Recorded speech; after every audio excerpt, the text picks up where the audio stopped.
As I bid farewell to high ceilings at the vortex of Genesis, I noticed something strange about the time core flame, and was immediately dragged into the Memoria Tide of Oblivion by Evernight. She was once the hidden power that March manifested by sacrificing all of her memories. Yet now, she harbors other secret intentions in her heart. Meanwhile, Dan Hong warped back to the Express via a spirit warp jump, only to discover a memo snatcher invasion. Everyone then realized that the Remembrance's forces had already permeated Amphorius and blocked outside. After waking up in the false Trailblaze, I managed to escape with help from Cyrene and Sunday. Unfortunately, Evernight held absolute control, causing me to fall. Dan Hong returned to Amphorius and beckoned the heroic spirit of Finan with divine blood. The destruction descending from the sky pierced through the memory zone and discovered in the grove where memories became disjointed. Dan Hong received help from Dan Feng within his memories and completed his farewell to the past. In their final moments, the Earth demigod Terravox entrusted all their duty and authority to Dan Heng. With this newfound strength, Dan Heng found me within the Memoria Tide. We entered the Nameless Titan's great tomb and discovered its secret. Across the 30 million cycles of eternal recurrence, every incarnation of Cyrene had come here, offering herself to the Remembrance. With Black Swan's help, we found Evernight in the depths of the Great Tomb. When all seemed lost, Evernight was captured by March's camera and trapped within the memory maze of Ides Elysiae. After several lengthy conversations, March and Evernight reached an agreement. Evernight returned March's memories, and March finally returned to our side.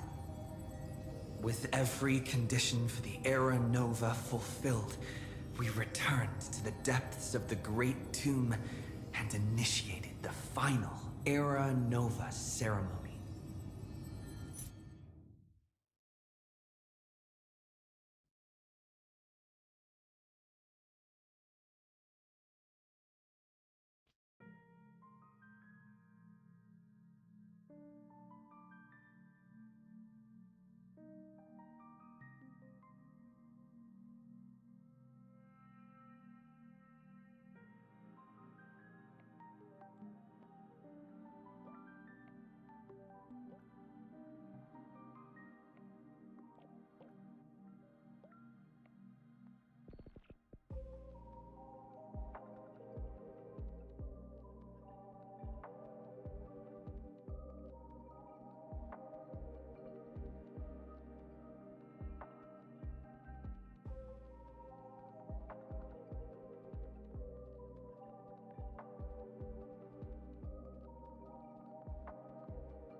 those moments than ever.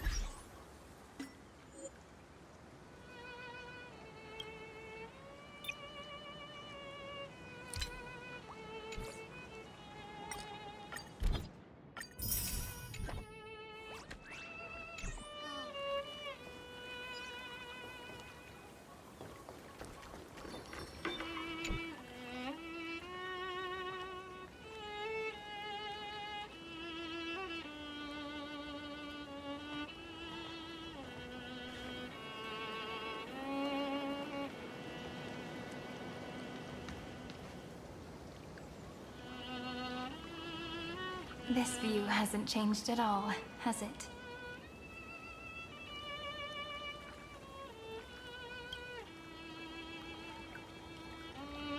The hometown in your memories never changes, but when you return to your senses, you realize that fate has already stolen the time away.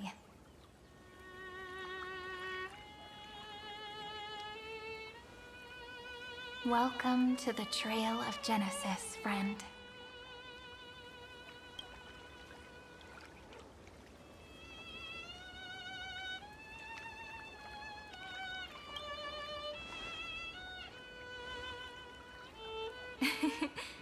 Seems like the weight of memories from 30 million cycles really made me grow up.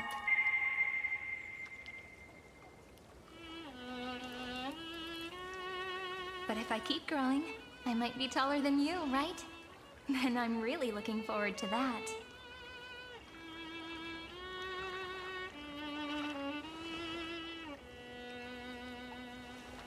Before you arrived, I kept wondering, beyond the veil of Ide Silicii, what kind of Amphoreus is being born?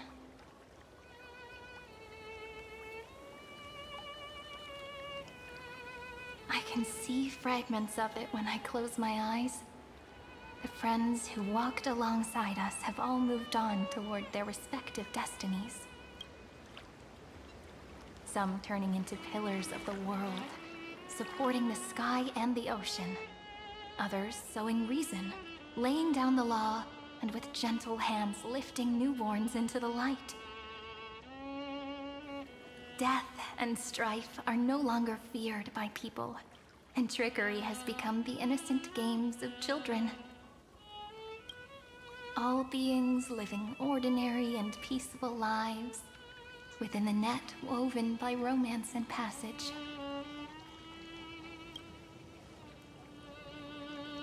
There's no black tide, no flame chase, and no destruction. The world on the other side of the sea is one bathed in sunlight.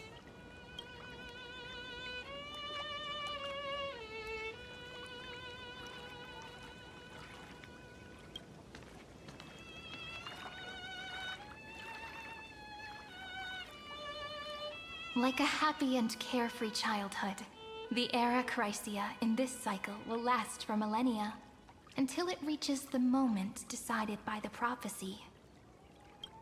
Light calendar 4931, month of freedom, the moment belonging to world-bearing.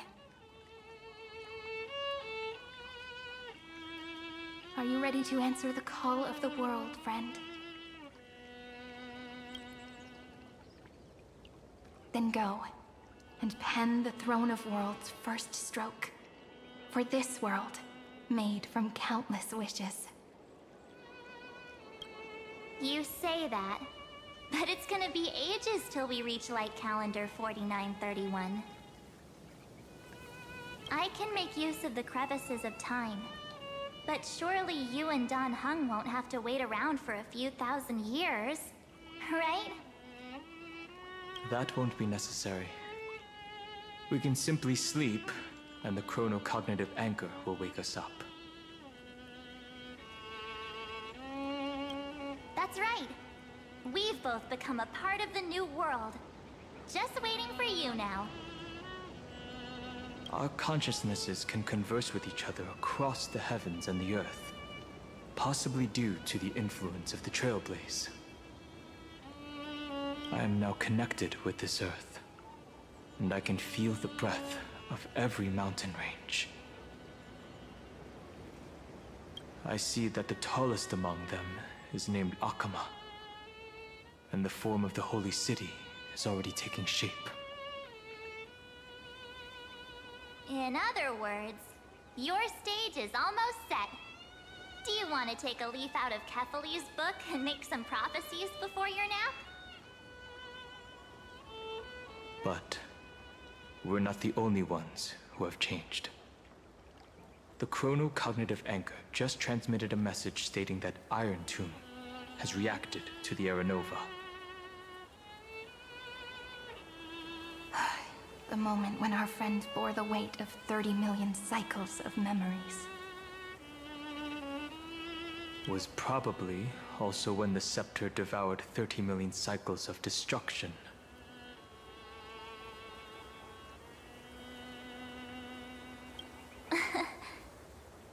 You know, you don't have to shoulder this world all on your own. After someone boards the Express, the word alone ceases to exist. So as we reach the end of time, no one will be left to face it alone. Dan Heng and I came here to specifically tell you that. Remember, this world is not a burden you bear alone. It's a journey we trailblaze together, alongside all of the Express.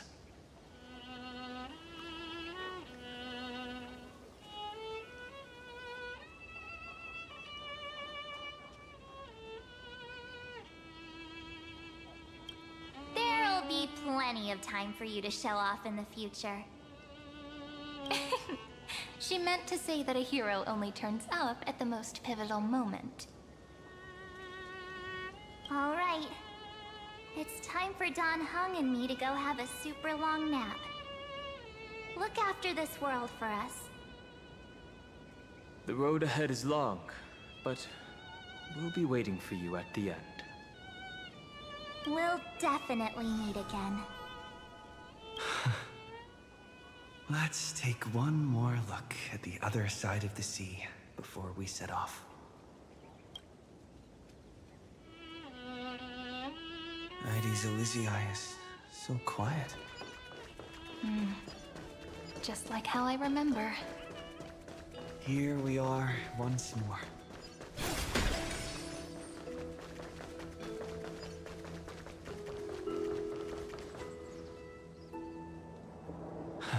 The scent of the black tide is now completely calm. At last, the starting point of 30 million cycles is finally welcomed. Its first end. And the final end, right? I can't hear his voice. There are no flowers there that bloom for him. Nor is there a star that is his. Finan is the only one who didn't reach the new world.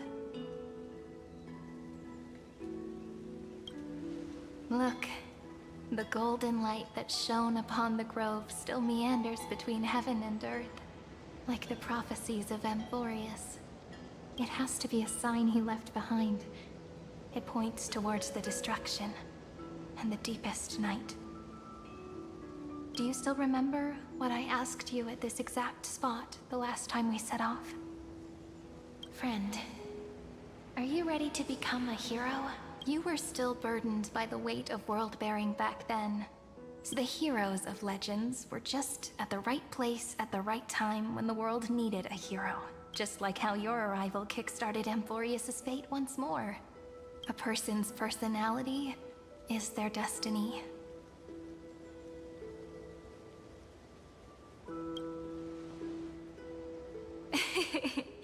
We best.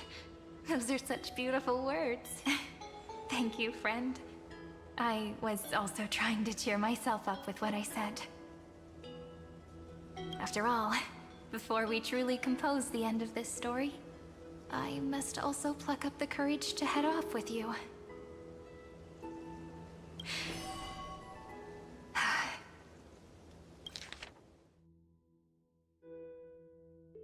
And face A memory that I have forgotten for too long.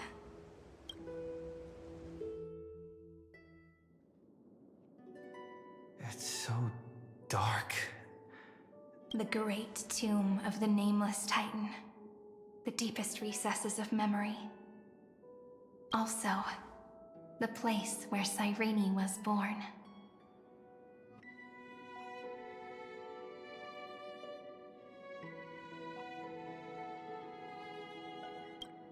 My apologies, friend.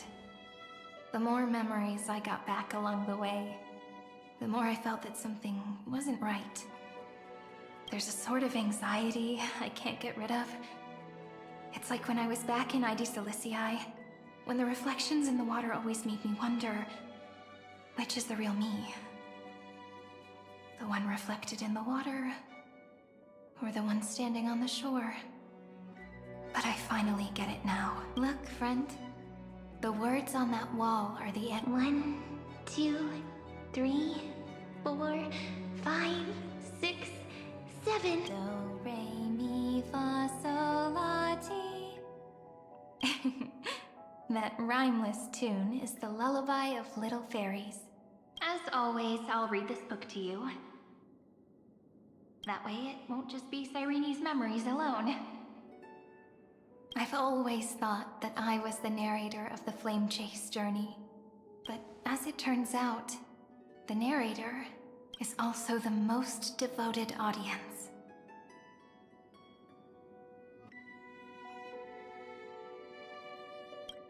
At the moment of Aranova, I was enveloped by the texture of memories. Within the glistening crystal, I saw countless Cyrenes, as well as countless versions of me. This is the final puzzle piece of the memories, a prison born of the erudition, a grave annihilated in that unknown solitary god, the 13th Titan who should not exist, the first new spore. The Demiurge is right here.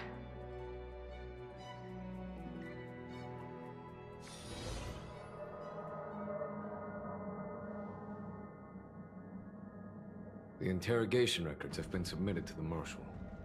According to the Ten Lords' decree, Jing Liu and Luocha shall continue to be detained in the Shuling. But you, Merlin's Claw, have been reluctant to end the transmission. Do you wish to reminisce with us?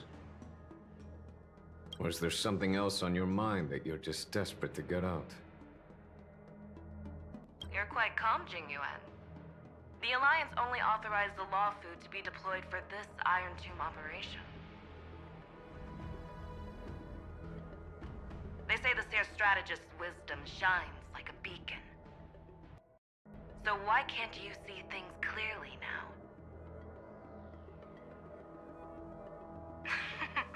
Look who's talking. I didn't vote against it, did I? But, with enemies all around us, even a child knows the Marshal needs to keep a few Xianzhou ships in reserve, just in case.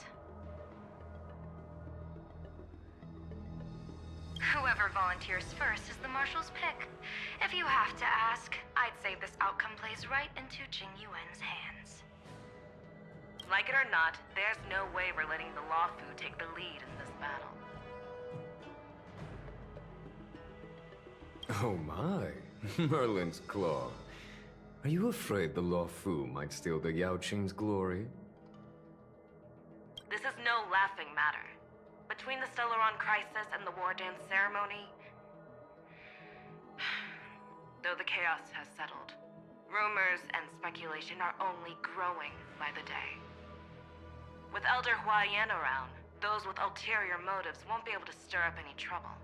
But once the Law Fu gets their hands on the Golden Blood, it'll be a whole different story. With the kind of person Jing Liu is, and her connection to you, I don't need to spell it out. There are countless ways this could be spun into something bigger. You're overthinking it, General Fei Shao. When I volunteered for this task, I never expected unanimous support from the Alliance anyway. The Law Fu will seize the Golden Blood and redeem itself. That'll be our first win. Then we'll leverage this golden blood in the negotiations. Our second win. These 2 wins for the Luo Fu will make all 3 of us happy. And that'll be our 3rd win. Look, if this were a Skyfaring Commission deal, we'd be rolling in money, wouldn't we?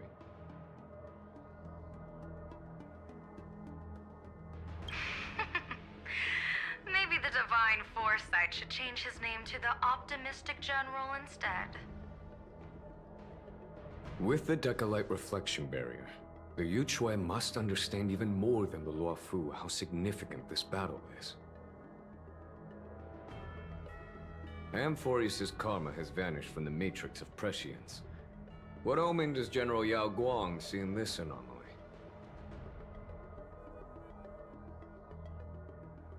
In divination studies, we call this an empty fortune. It involves the eons and is thus beyond what mere mortals can comprehend. Your explanation isn't any clearer than Lady Fu's.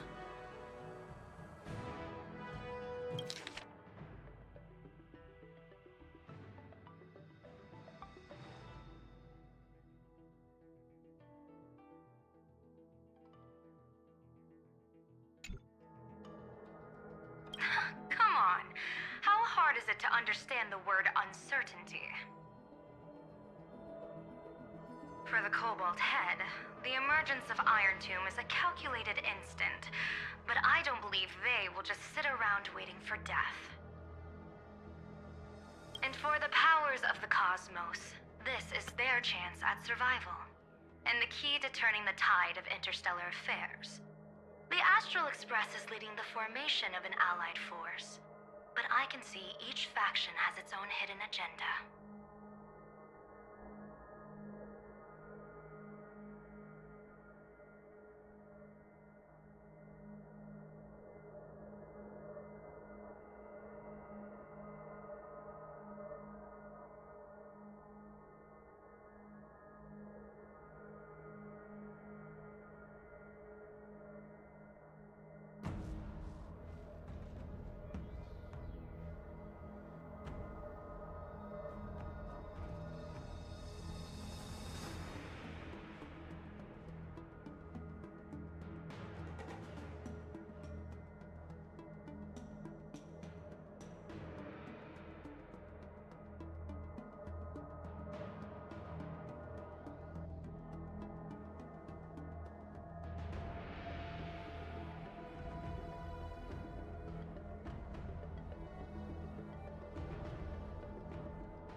There are even divisions within the Alliance.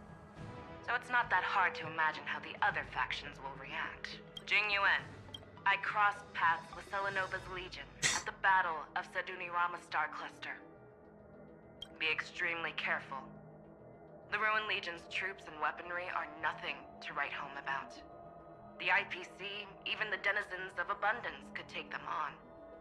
However, while Void Rangers are just expendable pawns of the destruction. The Lord Ravagers. Indeed. Nanook's emanators are also their weapons to burn down the paths. I'm afraid conventional military tactics and strategies will be useless against them. My assessment is this. To completely take down a Ravager, we must disregard casualties and spare no cost. My only fear is one wrong move, and the Luofu will fall into Fintilia's trap again, inching ever closer to destruction. Doubt is exactly the demon she wants to plant in our hearts. Do you still remember the beginning of the Alliance Oath? to save future generations from war and bloody dispute. The Rainbow's arrows have always aimed at any force that threatens the cosmos. Now that the Trailblaze walks alongside us, the Cloud Knights shall keep their oath as they have. I just hope those on the front line will remain safe.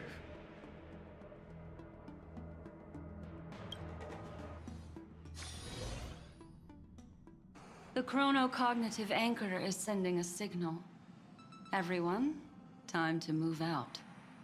Did he and the others make it? Let me go over the plan one more time just in case. You'll enter Amphorius, reunite with your 3 separated companions, and try to locate Iron Tomb from within the world. Who are you taking with you? The fate of the universe hangs in the balance. We can't afford any slip-ups. I suggest everyone, except Pom-Pom, join the fight. We do need to be prepared for all possible contingencies. I have no objection to this. I'll do whatever I can.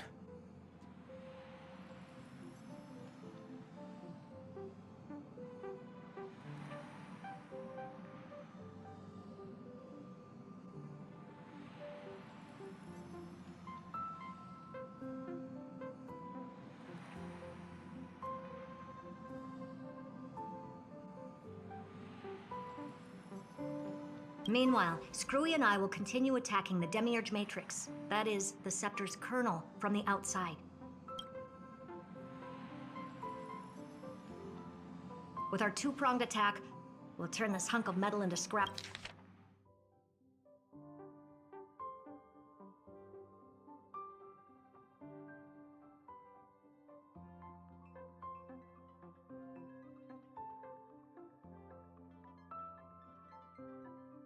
For sure. Now we just wait for those 2 to get back.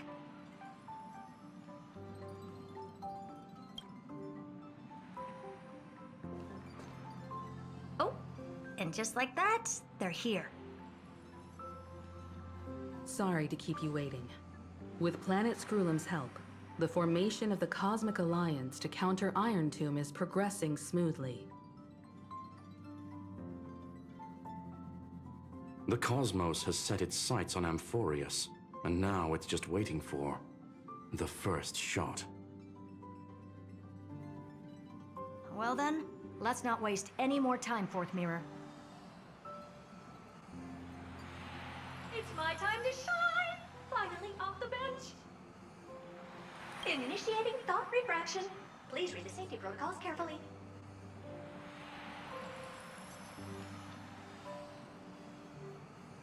Huh?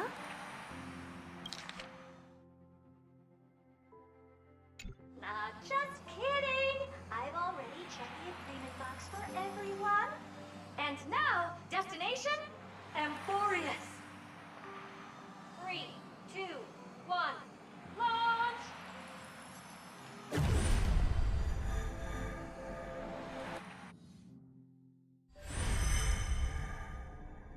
The flow of Memoria is so heavy here. Unlike Panagoni's dreamscape, this place has built up a true epic measured in millennia. The vortex of Genesis, where all myths begin and end. And in this new world created by the Nameless, the infinite cycles have been broken. Let's set up the Trailblaze beacon and establish contact with the outside world. I'll leave it to you then. It'd be better for me to not show myself in front of the Garden of Recollection. And, Mr. Sunday, you probably shouldn't show yourself either. Agreed. The Astral Express has landed. If you receive this message, please respond immediately. Over. This is the Angel Alliance. Communications normal. Interastral Peace Corporation. Communications normal. No response from the Galaxy Rangers. Not surprising. But I didn't expect the family to also stay silent at such a critical moment. That's That's a pretty blatant disregard from the family for Penacony's independent director, I'd say. Long time no see, Miss Himeko. It's been quite a while, Madam Jade. The significance of this battle rivals that of the campaign against Sulo. Only through victory can we disperse the shadow of Iron Tomb that looms over countless worlds. The 10 Stonehearts shall spare no effort for such a grand mission for the preservation. Madam Jade led the Intelligentsia Guild in conducting specialized research on Iron Tomb's past activities. The bad news is, the collapse of the erudition won't just affect inorganic beings. You mean Iron Tomb can infect organic life, too?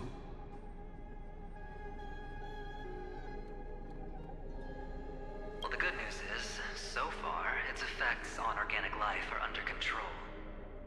The infection progresses slowly, and the resulting neuropathy is non-fatal. In any case, the IPC can guarantee targeted vaccine coverage within 48 system hours in all star zones within the medical system. What about other star zones? At a time like this, are the followers of the Firmament Arbiter still trying to make a profit? I remember you, Master Diviner. Your performance during the Third Denizens of Abundance War was quite impressive. Please rest assured, all worlds can purchase vaccines from the IPC with a humanitarian discount. That's the current policy at the very least. But, if the Xianzhou Alliance is willing to assist with the IPC's assets in Epsilon and other star systems, we'll have more cards to play when reiterating to the board the necessity of deep cooperation. It makes sense, since Interracial Peace Entertainment's headquarters is in Epsilon. But why are all the other worlds on the list? Places that the Elation has visited? Think of it as a long-term investment.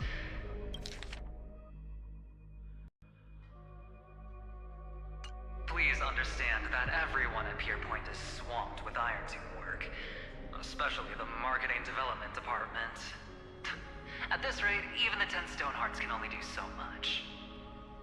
Having some assistance from the Alliance would surely benefit the entire cosmos. Wouldn't you agree?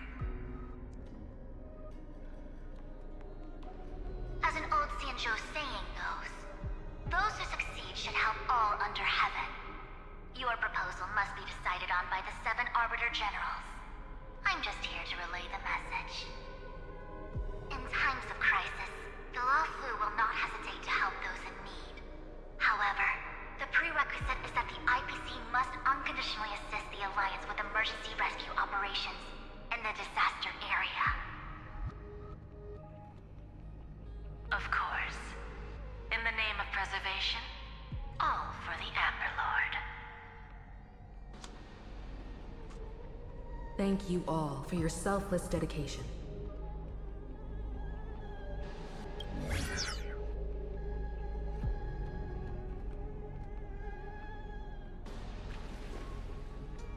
It's clear that each party still has qualms about everything. The clash between destruction and erudition isn't just about the fate of the cosmos. It's a moment for all factions to reshuffle their cards. You can never be too careful when battling a Lord Ravager. All are equal in matters of life and death. In any case, we can only hope for the best in all that's to come. It's about time we dive into the vortex and see what Amphorius looks like on the inside. I wonder where he and the others are right now.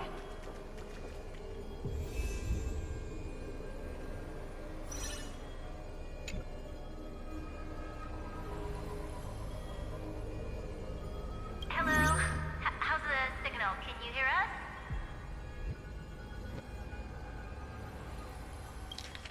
Hello? How's the... We're through! I can see the video feed. Everything's working perfectly. Miss Branya? Miss Serval? What a surprise. It's been a while. We've already heard from Miss Topaz about the Iron Tomb operation. She made a special trip to deliver the vaccine to Belobog.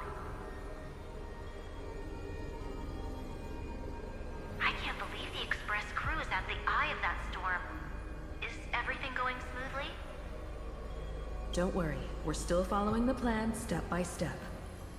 How's the situation in Belobog? Eurillo 6 is located on the outskirts of the preservation barricade. While it won't bear the brunt of the first wave, there's still a risk from the aftershocks. That kid Japard and Pela are busy organizing the Silvermane guards, having them consolidate their lines and dig trenches. Zila and Lynx just got back from the Geomarrow vein production chain. Hey, do you want to say something to them? That would be unnecessary. It'll only shake their morale. Just tell them to stay safe. Miss Branya, I'm afraid this disaster will be far more terrible than you can imagine. Please, be sure to follow Miss Topaz's instructions and make thorough preparations. Of course. We have resealed most of the engine of creation beneath the ice to prevent the will of the preservation from becoming an accomplice to the destruction.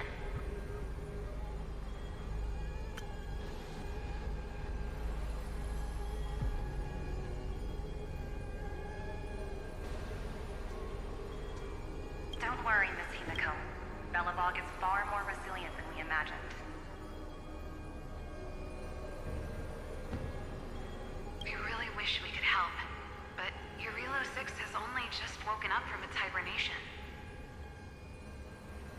The Astral Express, standing at the forefront of disaster, is the hope for many ordinary civilizations across the universe. In the face of a massive catastrophe like this one, relatively smaller civilizations have never had many options. But that's exactly why we have a resolve that's second to none.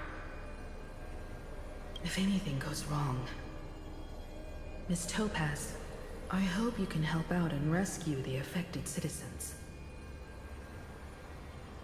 No problem. Also, didn't the Xianzhou sign a friendship agreement with Eurillo 6 earlier? They won't stand by idly either.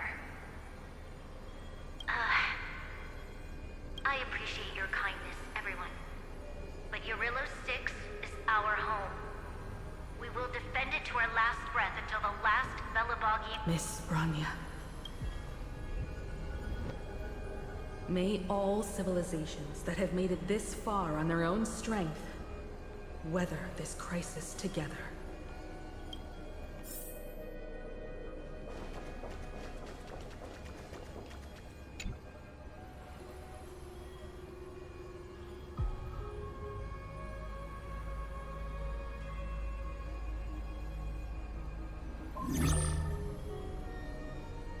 Good news, Miss Himiko. The 7 Arbiter Generals have reconsidered the current situation, and I'm here to relay their message. Officially, the Alliance's combat forces will still be limited to the Luofu, but the Yaoqing has also been deployed in the surrounding war zone as a contingency. Words cannot express our gratitude. Getting the Hunt to agree on sending troops must have taken quite some effort from General Jing Yuan. The Luofu already considers the Express an important ally. We also have no intention of hiding the fact that there is indeed something the Xianzhou seeks from this iron, but this time, the Marshal herself decided to send out troops. With a formidable enemy before us, the Alliance has no reason to back down. Nor will we be content to take a backseat. If we can stand together with civilizations across the universe to overcome this crisis, then we must do so, even at the cost of our own lives. The Alliance truly embodies the principle of righteousness. It's fortunate that the cosmos has great heroes like you. You're too kind. As for that Jade Abacus of Allying Oath, you can save it for when you're in more dire need.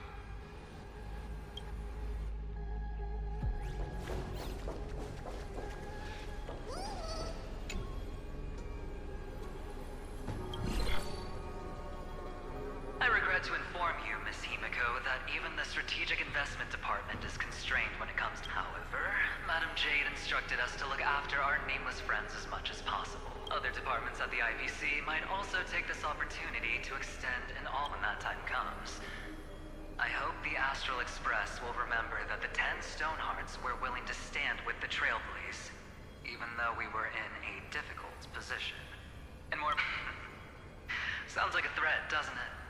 But trust me, every word comes straight from the heart. Has the internal conflict within the IPC... Everyone knows about the bad blood between Diamond and Oswaldo.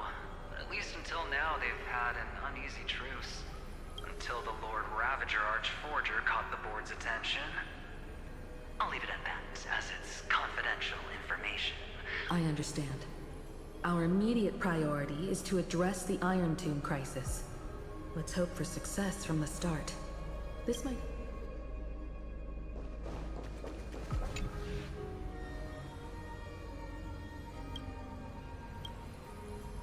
Of course, we would never know the Ranger's comings and goings.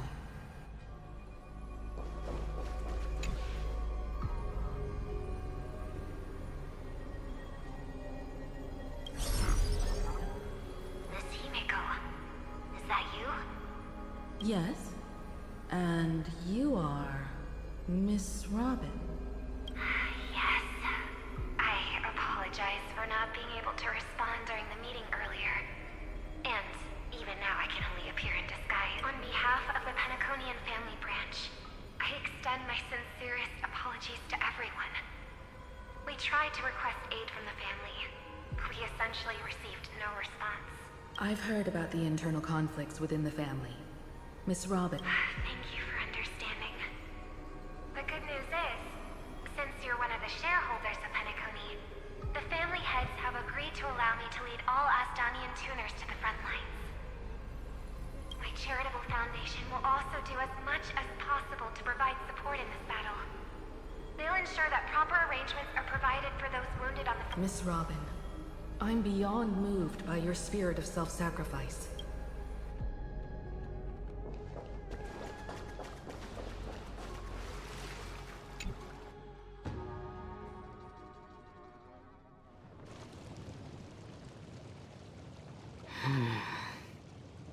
Why is there no one here? Everything in Akama seems normal. The new world was enjoying peaceful times not long ago. It seems it was even more recent than not long ago, Miss Himiko. The fruit on the table is freshly cut, and the bath temperature is just right. It's as if everyone vanished in an instant. Could this be Xandar's doing? Unlikely. He's still under the surveillance of those two genes. Could it be some kind of local custom? A custom that makes an entire city fall silent in an instant. Pardon my frankness, Mr. Yang, but this reminds me of some unsettling rumors about the Harmony. Complete silence is often the prelude to divine intervention. Everyone, be careful. Here they come! Here they come! The Nameless of the Astral Express! Evernight? How is this possible? She was already... We are the Chroniclers of Time, and we do not fade away. Finally, the last Era Nova has been completed. What did you do to the residents of the Holy City and the three Nameless? I didn't need to do anything. The remembrance will ultimately become the substance of the new world. Now, they are no longer the Trailblazers you once knew, but gods who permeate heaven and earth. The 12 Titans who guard Amphorius. Stop fooling around, March. Come on out. What? I practiced so long for this. Getting seen through right away is just so embarrassing. You've obviously been learning from the theatrical culture in Amphorius. But if possible, I'd prefer our reunion to be a bit more casual and laid back. As expected, I can't hide anything from Himeko and Mr. Yang. Well, long time no see. Guess I'm back? We should be the ones to say that. Sorry for keeping you waiting. So, these jellyfish are the Titan's power? They're just tiny manifestations of the Veil of Evernight, used for scouting and communication. If I went all out, I could summon way more of them. Thanks to him, we all turned into Titans in the New World. Sure, we can take on humanoid forms, but it feels off. How intriguing. So what does he look like now? It can't be a raccoon with a baseball bat, I suppose. Please don't add weird stuff to Amphorius's lore. Just go see it with your own eyes. Follow the prophecy's guidance and come to Dawncloud. He looks way more majestic now than he used to.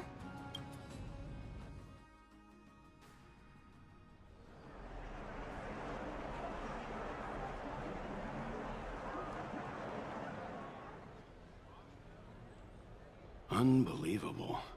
All the residents of the Holy City have gathered here. This isn't just a gathering. It's a pilgrimage. The people's expressions are resolute. That colossal deity is him.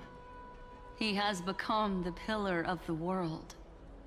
Surprisingly authentic. Being this serious is quite unlike his usual style. Those people didn't disappear. Instead, they've answered the call of the prophecy and come to witness his awakening.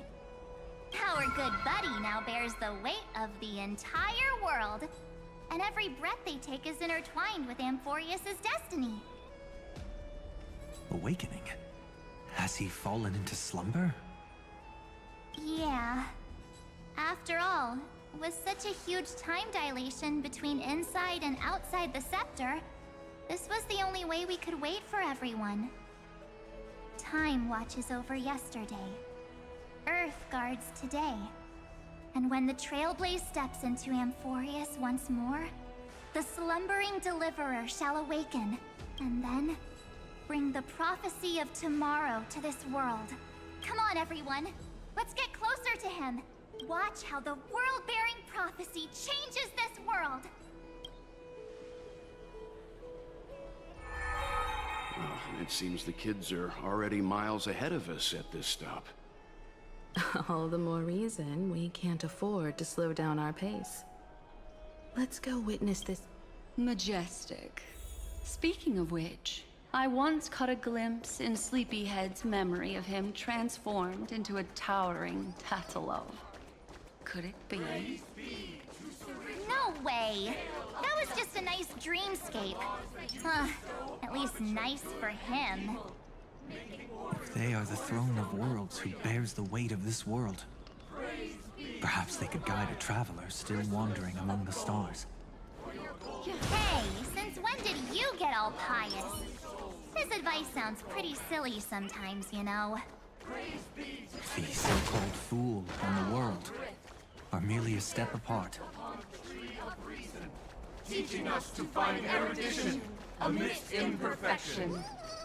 Praise be to Electra, chalice of plenty, for you brew the ocean into sweet wine, dispelling nihility with every toast at the feast. Citizens, behold! Our last Titan, the world-bearing deliverer, is about to awaken! Oh, ancient god, your loyal subjects, bewildered followers, and fearless comrades in arms have all knelt before your throne. Awaken from your eternal slumber and bestow upon the world your divine prophecy! Please guide us! Show us how to embrace this beloved world as we distant dawn.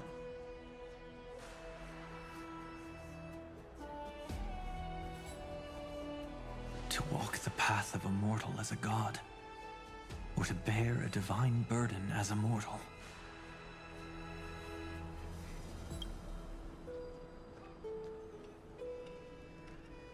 He will give us the answer. But I am not the deliverer. Rather, I am the Nameless, who dwells among mortals.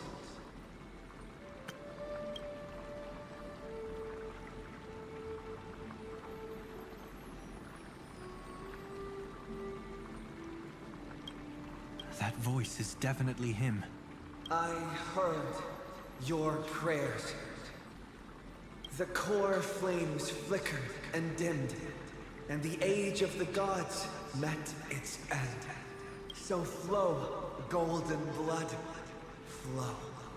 I'll bestow it upon you, returning it to the true masters of this world. Stand with me and become heroes.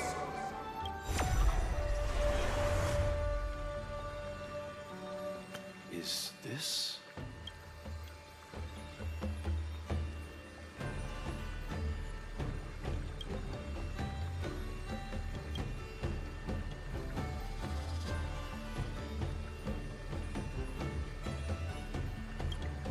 Yes, it's the miracle he brought to Amphorius. Of course, it would manifest in the form of the Trailblazer. Golden blood, raining down like a storm. The prophecy has descended, and the Titan commands us not to be supplicants, but to become heroes of rebellion, to face that destined calamity. The prophecy of the Deliverer means nothing to me now. It belongs in the hands of someone far more fitting. Someone like all of you. In the name of Kazlana, let us depart and march towards the light. It's neither protection nor salvation. As always, there's no need for totems or myths. Humanity's most primal faith is that instinct named survival. Let's go, everyone. Someone has already sounded the horn of departure. Explore, understand, establish, and connect. Together, let us blaze a trail for the destiny of this world.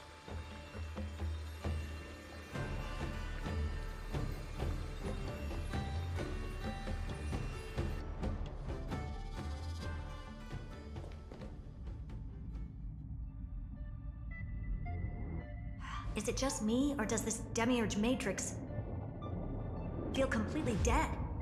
It's nothing like how the Memo Keeper described it. The environmental readings are all wrong. Conclusion. This must be... What did Xandar do to the scepter? At the end of light, there must be silence. Certain, pure, and absolute darkness. Not the time to quote the Lord of Silence. Bad omen. Either way, we have to press on.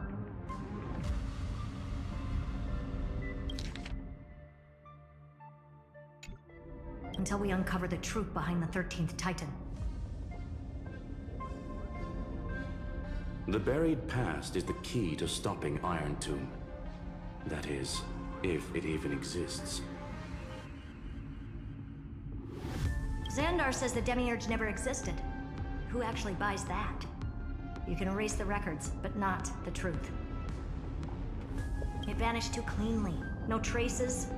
Like someone's yelling, look, there's nothing here. Too bad I'm the type who can't resist digging deeper. Looks like I'll be counting on you again, Screwy. Always happy to help. But as your academic partner, I have to ask.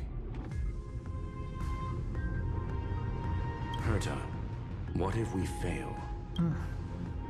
Let's say the Demiurge really doesn't exist. Do you have a backup plan? A backup plan? Of course. If we can't find the key. We turn the lock into the key. That plan's cost is incalculable. It shouldn't even be on the table. Huh? Then let's hope we never have to use it. There's no point worrying about the end just yet. One step at a time. Let's go. We don't want to leave the others waiting. You brought what I asked for, right? A butterfly has to land on the branch before it can dance. We'll need a wide open platform before her entrance.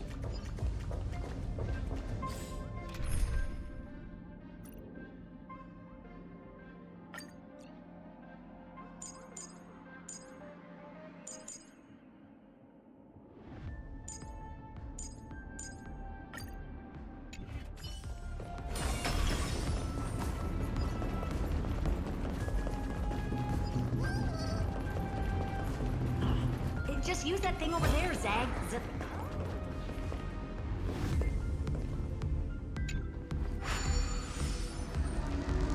What a dumb name. I hereby rename it Herta's Big Hand.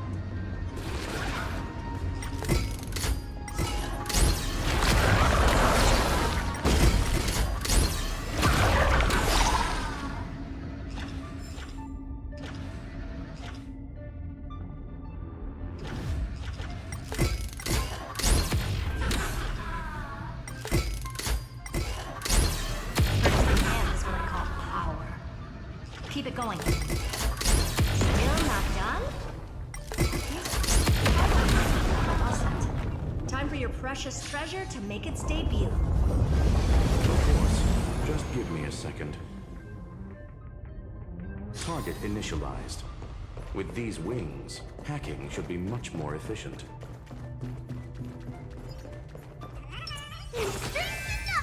A will of metal and stone. Oh, a classic nuclear heat engine. Classy choice. Just a personal preference. Her name's Mistletoe. Every flower in your garden's got a bit of poison, huh? Also a personal preference. It reminds me of the last time when we tangled with that punk Lordian brat. What did she call this kind of infiltration tool again? Right. Dirty data shell. It wraps around the kernel to fool even top-tier firewalls, but yours is way too clean. Not even a hint of real-world grit. Herta, your tone is unusually emotional. Suggestion. Let's get back to the topic at hand. I thought we were done with that conversation. Unfortunately, current conditions won't let me ignore any variables. Especially the most important one. Your will. Iron Tomb never stops. It is evolving faster than any of our worst projections. Every instant in the Eon's calculation is like a sword hanging over the cosmos. Every move humanity makes could speed up its arrival. Which is exactly why we can't mess this up. And now, Droidhead wants to hand down judgment to the poor cosmos again. Border Star Trade War, Emperor's War, Rupert's death. Every time their instant arrived, it meant another bloodbath for humanity. But in this ultimate battle of erudition, you and I are supposed to be players, not pawns. If you choose to burn yourself out as a resource, then everything we've worked for means nothing. Herta, the cosmos won't just stand by and let a genius throw their life away. And neither will I.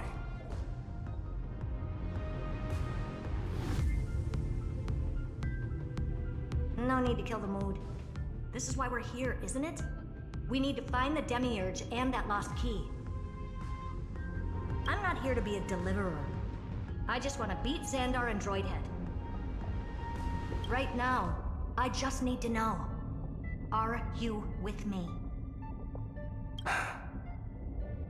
Of course. Time to board. After you. Let's tidy this place up and see what this Demiurge really is.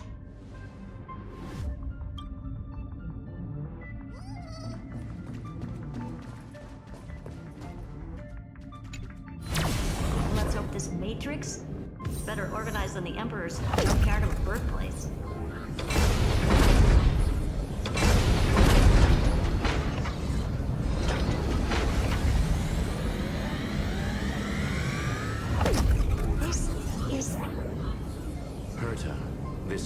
space has been completely tainted by some kind of energy. I see it too. We're thinking the same thing. Xandar, how could you go this far?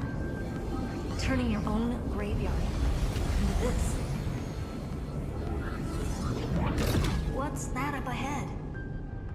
Katorzane algebraic expressions. It's built for isolation, not defense.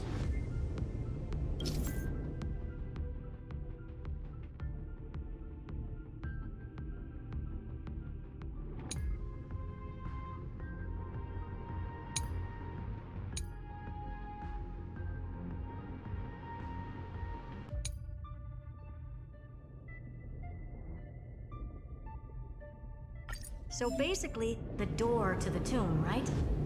Great. Let's find the handle. I'm picking up multiple independent signals with the same data structure as the barrier. Objection. We can hack it, reverse the computation, and turn it into an attack. Classic move. Use their own systems against them. Take us to the nearest one.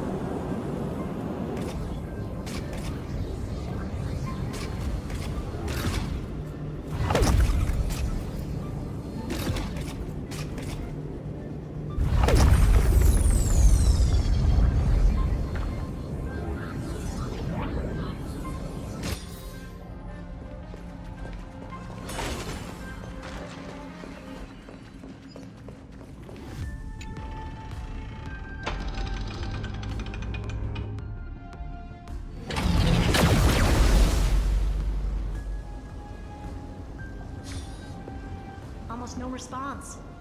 Just as I feared. Not promising. The output is barely a third of what we need. Logic says we'll need multiple terminals to coordinate the strike. Find anything else? Regarding the origin of these ruins, no logs found yet. But I did find some interesting scars in the circuit. High energy radiation, internal imaginary energy contamination. From what I know, there's only one thing that fits. Skip the science talk, Screwy. That thing only goes by one name. Stellaron. Exactly. Xander blew one up just to clean the entire scepter system.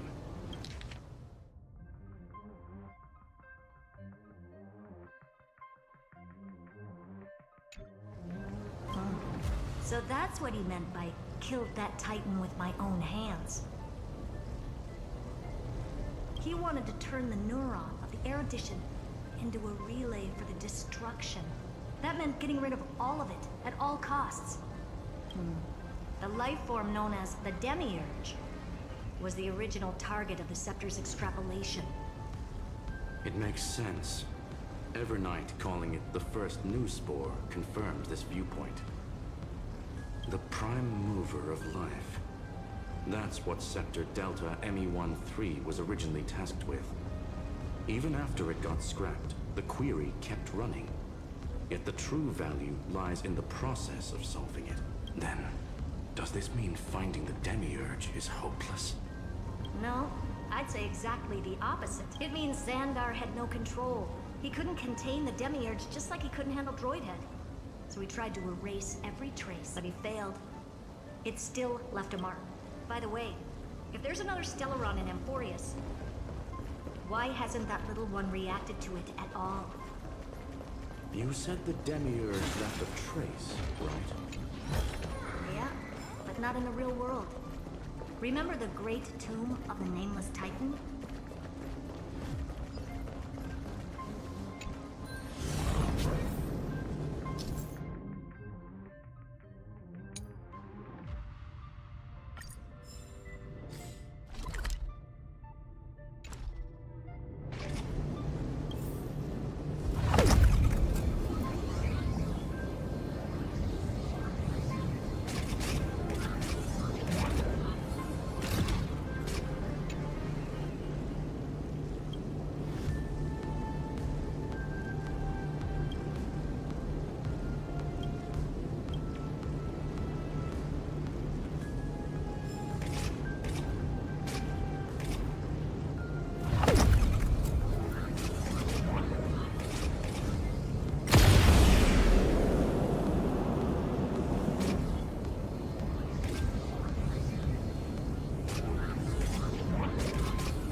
Trailblaze Archive 466. The data from Filiate 093 clearly indicates that the Demiurge did in fact enter Amphorius's extrapolation. Inside that world, it was the 13th, forgotten Titan. The one who listened to 30 million cycles of Cyrene's memory. But Evernight said the opposite. She believed that tomb was empty from the start. The nameless Titan never existed. The so-called listener was just a trap set by the Remembrance to steal the scepter. A mimetic entity full of theatrics. How much of what she's saying is true? Would an Eon really speak in circles like this? I doubt it. The Remembrance's behavior is certainly odd, but her assessment aligns with our current reality. Since we entered the Matrix, we haven't found a single... And that's the key, Screwy. Xandar's actions prove the Demiurge exists. But what Evernight said, so we have to assume that both are true. And if that's the case, then the contradiction... The truth. Exactly. One last terminal. Xandar had to lie to the original Finan and Cyrene. Logic. He had already identified the Remembrance as a threat. He had no way to eliminate it. All right. Let's finish this. Time to break through that barrier.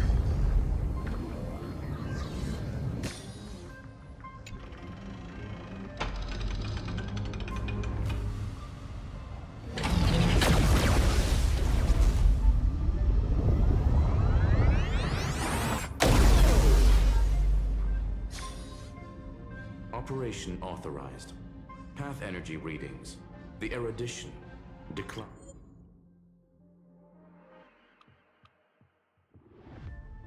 Declining. The destruction. Surging.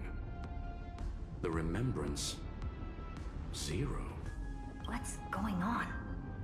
Cause unknown. They left no discernible trace within the real Matrix. That shouldn't be possible. Could it be that the Era Nova exhausted all of the Remembrance's texture? Log it for now. The dots still aren't connecting.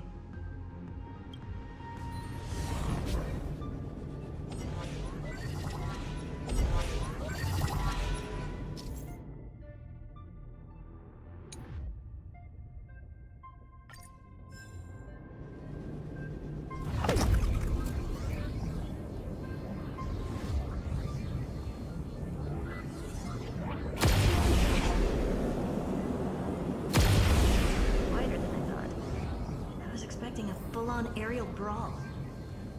It's advised to remain vigilant. The destruction's levels are still rising. Huh? What's the matter?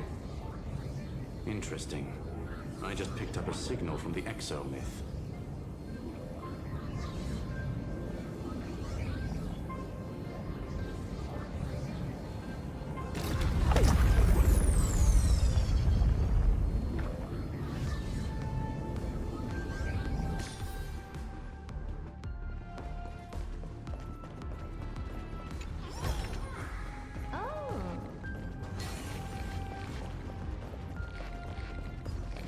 Take a look.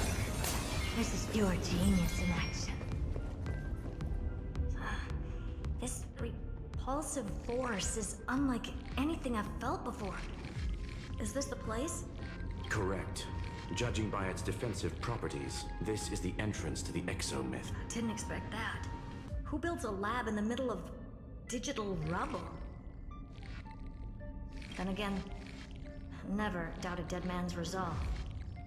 So how's our dearly departed doing?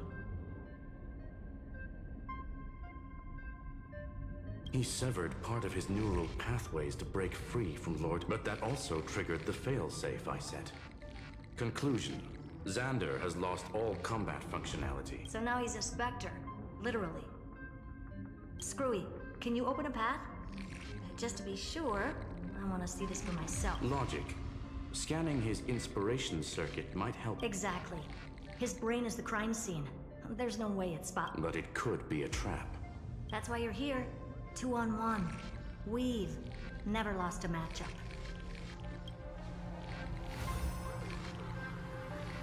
honored. The chronocognitive anchor's in place. Proceed when ready.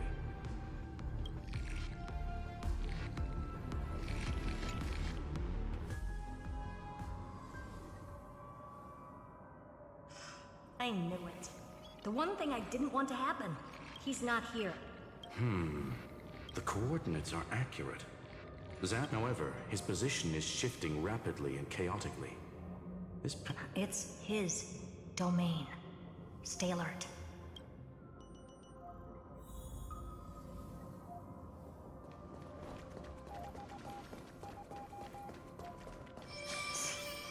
Cheap trick. The spatial field here is undergoing autonomous recalibration. We're back. Reverse engineering complete. The results aren't. Logs show Lycurgus revoked The chronocognitive anchor can't get a fix because at the system level, Lygus no longer exists. So he's stopped? Before vanishing, it seems he left one last message for us. To those who follow, all is proven. Find me beneath the tombstone. Melodramatic. He was expecting us. And once he learned of the Great Tomb's existence, he initiated his own search for the Demiurge. Guess he wants a final showdown. Fine. Let the old Intellitron dig his own grave. Just like he wants.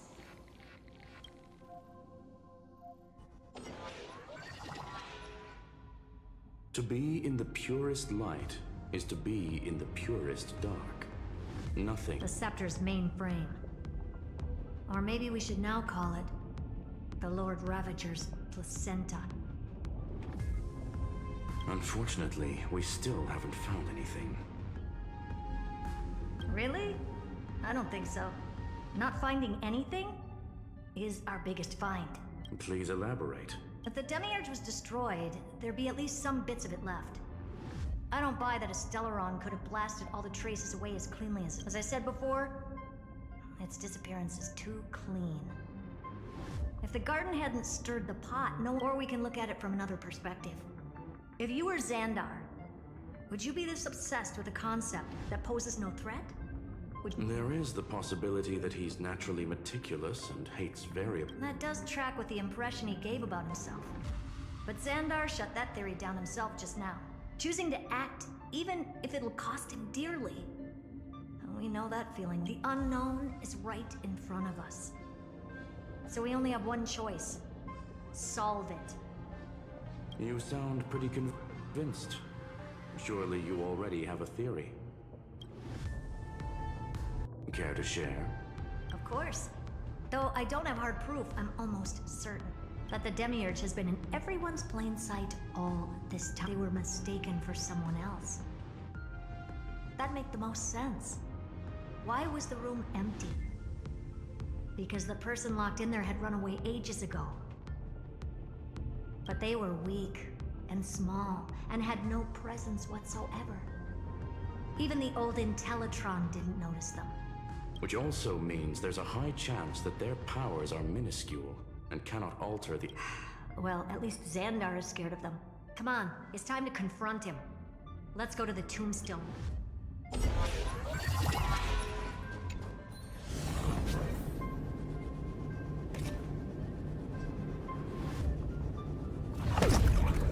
What a mess. Total devastation. He sought to bury the truth beneath absolute destruction. Logically sound, but ruthlessly extreme. Good chances. Doesn't mean no chances. I've hunted down a single grain of sand in the universe before. This won't stop me. Calculation results. Your backup plan has a success rate infinitesimally close to 0. Which means it could work, no? This is the place below the tombstone. Let's open Lygus's coffin like he wanted.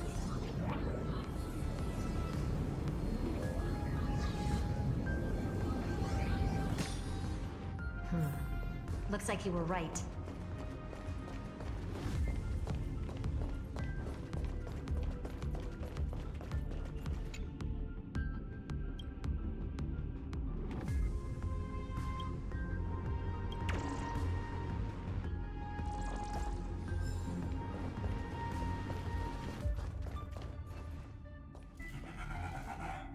Nothing but a head left?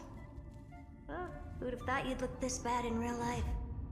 My elated greetings. Welcome, you two. I'm very happy that you responded to all this tombstone and final words. Did you end yourself to atone for your guilt, or? Iron Tomb is already powerful enough. I just need to wait. I remain here only to share the joy of discovery, and also to congratulate you two on reaching the same conclusion as me. The conclusion regarding the truth of Amphorius's... End this charade already. That Amphorius's heart you're talking about is just a missing demiurge. And its corresponding vessel was this very scepter. You interfered with the experiment and made Amphorius's body into a hollow shell, all to incubate Iron Tomb within. That's why you either killed or kicked out all of the Memo Snatchers.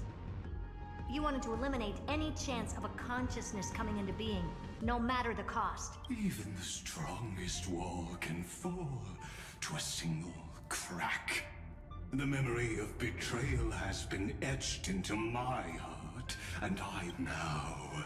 The perfect vessel has already fused with Amphorius. Unfortunately for you, the answer is all but revealed regarding who the demiurge is. Then let us share the joy of discovering the truth. The last secret of the saga will find as we reveal the truth behind Filius 093's disappearance.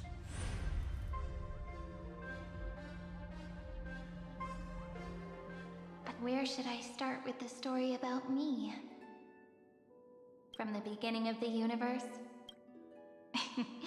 Just kidding. That would be too much. I just want to tell a teeny story. So little that it started with a seed.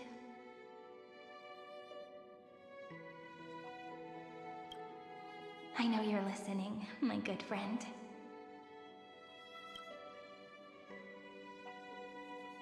The god in my dream told me that the world sprouted from a seed. It grew into a great tree named Amphorius, and time became its branches and leaves, basking. What a coincidence. Dappled light coming through the leaves is my first memory as well. On a very ordinary early morning, the daughter of Id Silicii quietly came into this world. What a moving opening. A loud cry was the first gift the child gave to the world. The prophecy's fulfilled, the villagers say. This child is a gift from the Titans. Pink hair and sharp ears, she was born to be the priest of time. The Titans also gave their blessings. You shall fade when the flowers bloom, for every ending begets a beginning. Flowers will bloom and wilt. What a beautiful ending. Cry loud, child. Let your voice reach Orin. Anyway, I don't like tears. Time quietly flowed by, in the midst of laughter. The wind from my hometown caressed the ears of wheat, and there were swings, wind chimes, the sea. But the name Id Silicii came from the unpleasant sorrows of my childhood friend did not understand. Yet you always seemed so happy, as if nothing... Why was I like that then? That's because the world was gentle to me. So, I grew up to be gentle as well.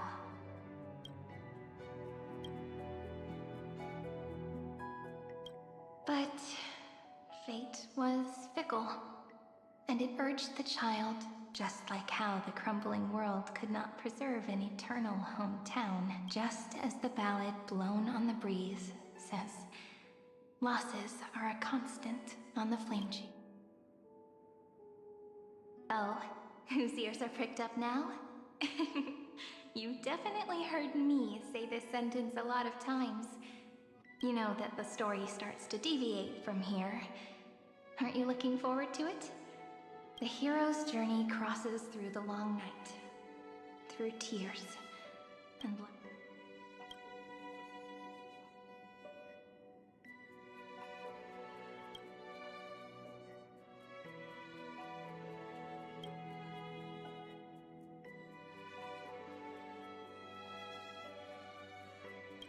Correction. Philia 093's record, number 496. Archived.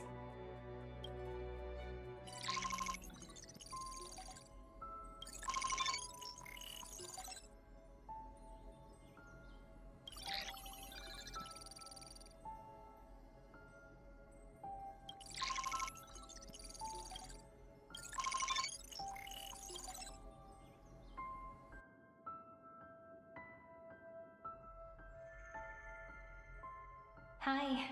Miss me yet? I'm just messing with you. This is the first time I have met you. And it looks like it'll also be the last. Philia 093. Since we don't have all day, let's get started, shall we? As always, I'll read this book to you. That way it won't just be Cyrene's memories alone. Where should I start this time?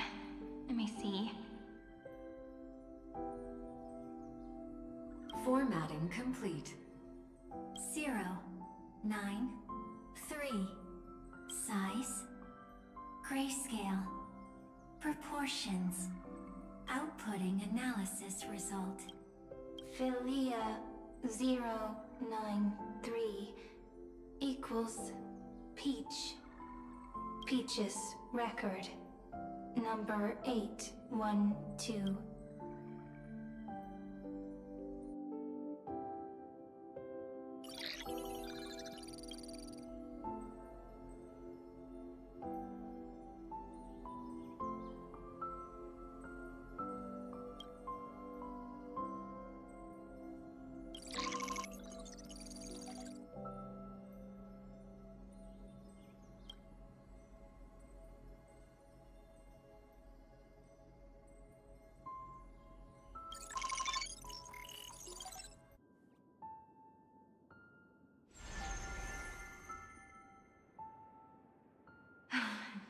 Look, what a magnificence. Comment. Pete, even this classical world contains a futuristic palace like this. Would ID Silicii end up looking like this after a few thousand years? Conclusion. I want to share a story with you this time. I saw a little nymph on my way here. It was on a fallen week. It was incredible. I forgot all my pains at that moment. Record. Peach. I wonder. Did every Cyrene, would they also have recorded that scene into the Eternal Saga? So, could you give me more time, please? I want to leave behind more memories for the future. Formatting complete. Bye, Peach.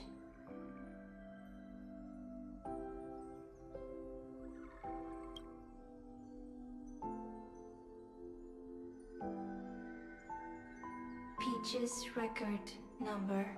As long as I record every page of this story until Emphorius won't be forgotten. Query. Record. Electrical signal sequence. Bolamo 600. Track. Strife. Related to. Stripe. Comment. Pretty. Electrical signal sequence.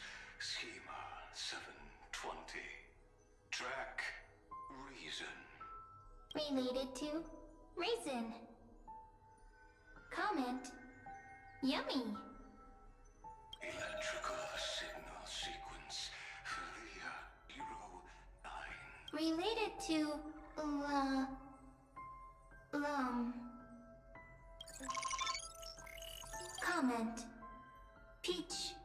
equals love?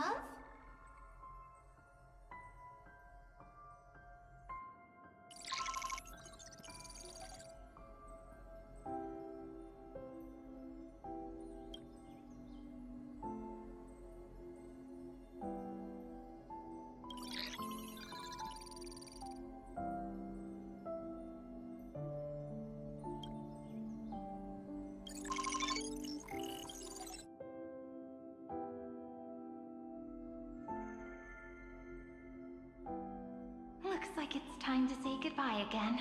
Bye, Peach. Before I was even aware of it, this book had already recorded too many emotions. Every page. Conclusion. Book. I have started to feel uneasy whenever I take. Peach. Uneasy? Formatting progress. 94. How many times has it been?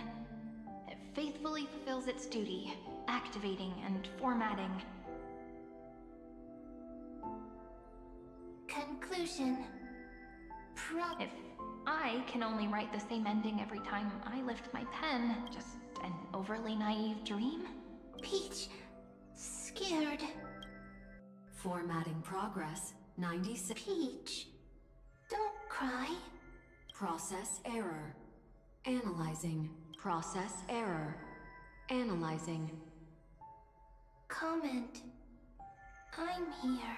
Process error. And really? Are you... Process error. Encouraging me? Peach. Happy. Thank you. I'm sorry for making you see this embarrassing side of me.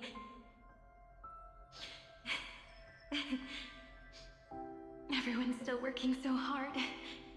If I'm the only one who's crying, that wouldn't be romantic at all, would it? Record. Peach doesn't like tears. I'm suddenly reminded of my childhood for some reason. When I was hiding alone next to the tree hollow and wiping, a little fairy popped out. Just like how you did. It had long ears and fluffy paws. Let me tell you the story of the Membrance Maze.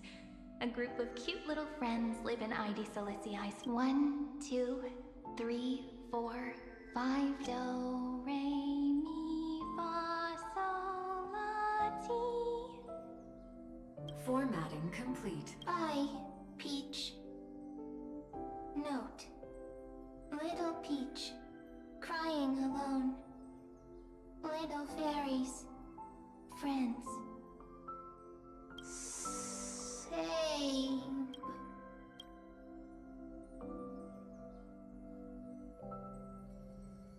Little fairies. Good friends. Bye-bye.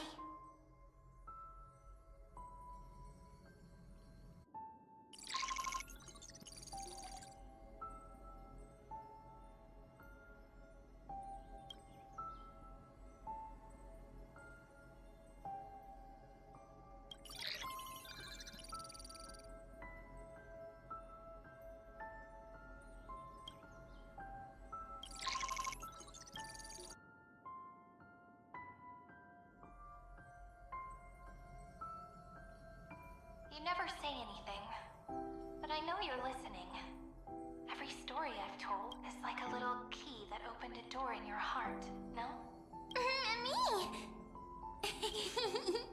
Speaking easy. I can.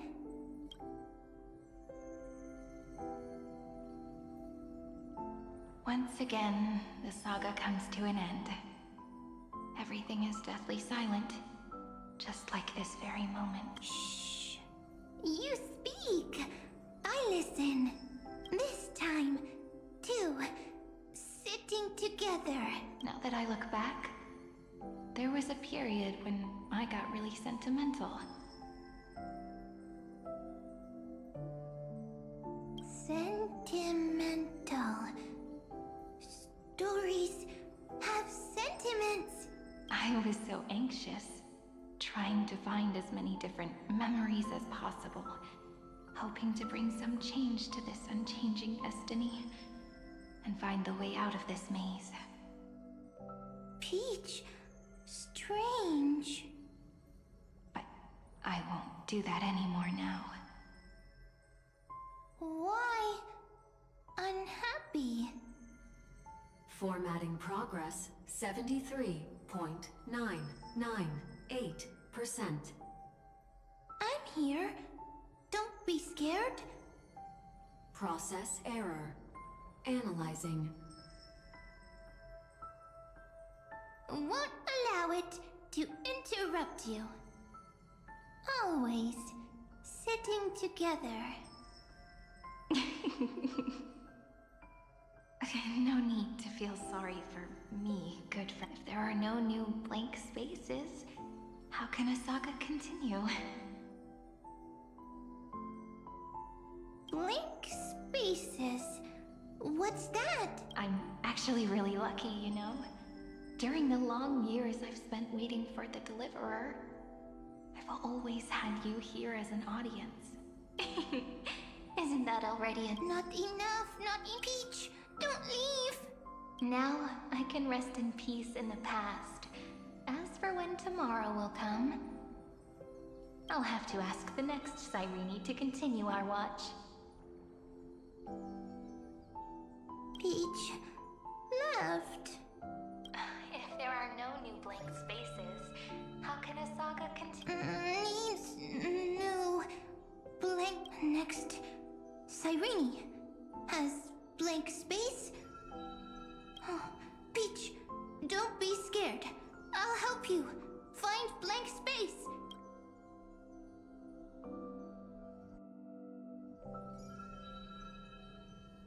Cyrene is Peach, is love.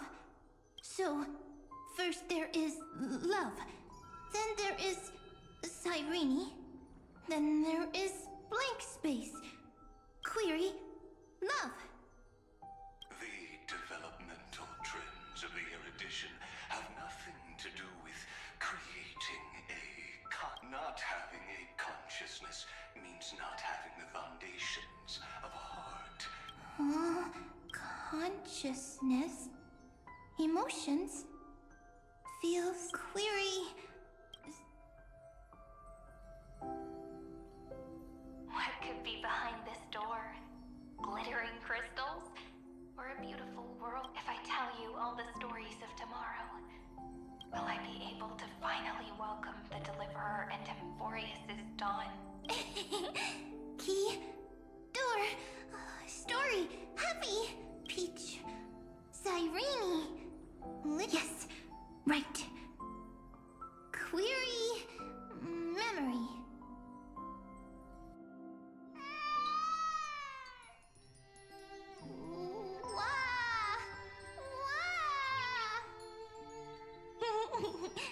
Peaches, memories, save, learn. The prophecy's fulfilled. This child is a gift from the gods. Pink hair and those ears. She was born. Cyrene has pink hair. You shall fade when the flowers bloom, for every ending begets a beginning. Cry, child. Cry aloud.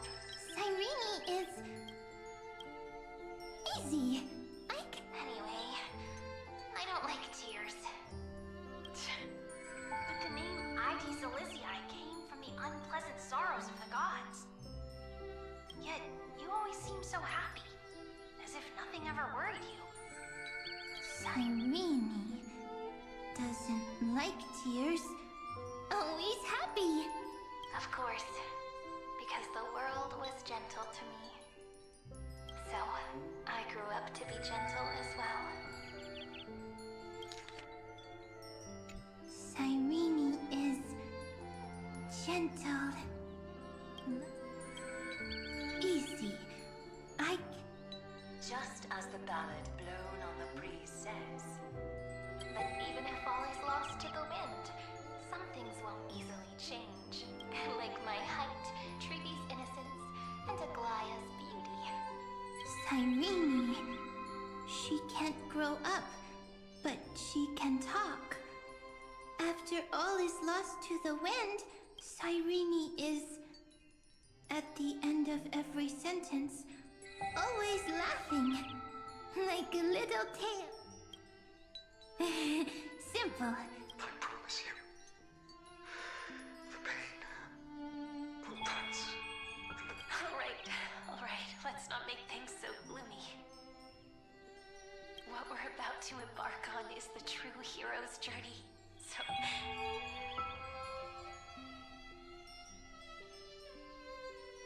Come on, cheer up a bit, okay? Cyrene was crying when she was born. Cyrene was smiling when she said the later memories. Ah, I got it! So, then, as long as there are two Cyrenes, then there will... Oh, I see! I get it! Cyrene's memories. I will preserve them all!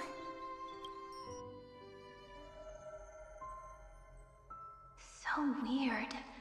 I can't see you, but I get this feeling that you grew up. Hi. Miss me yet? It just feels like you are a bit more mature. Yes. Mature. Beautiful. Now, I can listen, talk, read. Also, I can tell stories. So, I'm going to tell you stories today. A story I wrote. It's almost as if I can understand your words now. The things you say are very cute. Once upon a time, there was a flawless crystal flower that sparkled with light. Like Peach's every story. How beautiful would the heart of such a brilliant flower be? A little fairy was curious and wanted to know, but it looked and looked only to find the crystal flower flawless. Round and round they went, seeing only their own reflection. In that case, they should work hard to learn more. So the little fairy came every day to sit next to the crystal flower and think about the answer. Until one day, to their surprise, the crystal flower fell to the ground and shattered. The little fairy was so sad, but they immediately discovered that there was a light among the broken pieces. What could it be? They didn't know. But it was a good light. It was bright, warm, and happy. And I knew it was love. Love brings everything together. And it brought you and me together.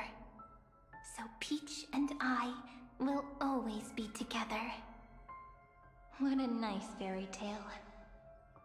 I'm giving it to you. Peach likes beautiful. I hope to turn it into a story.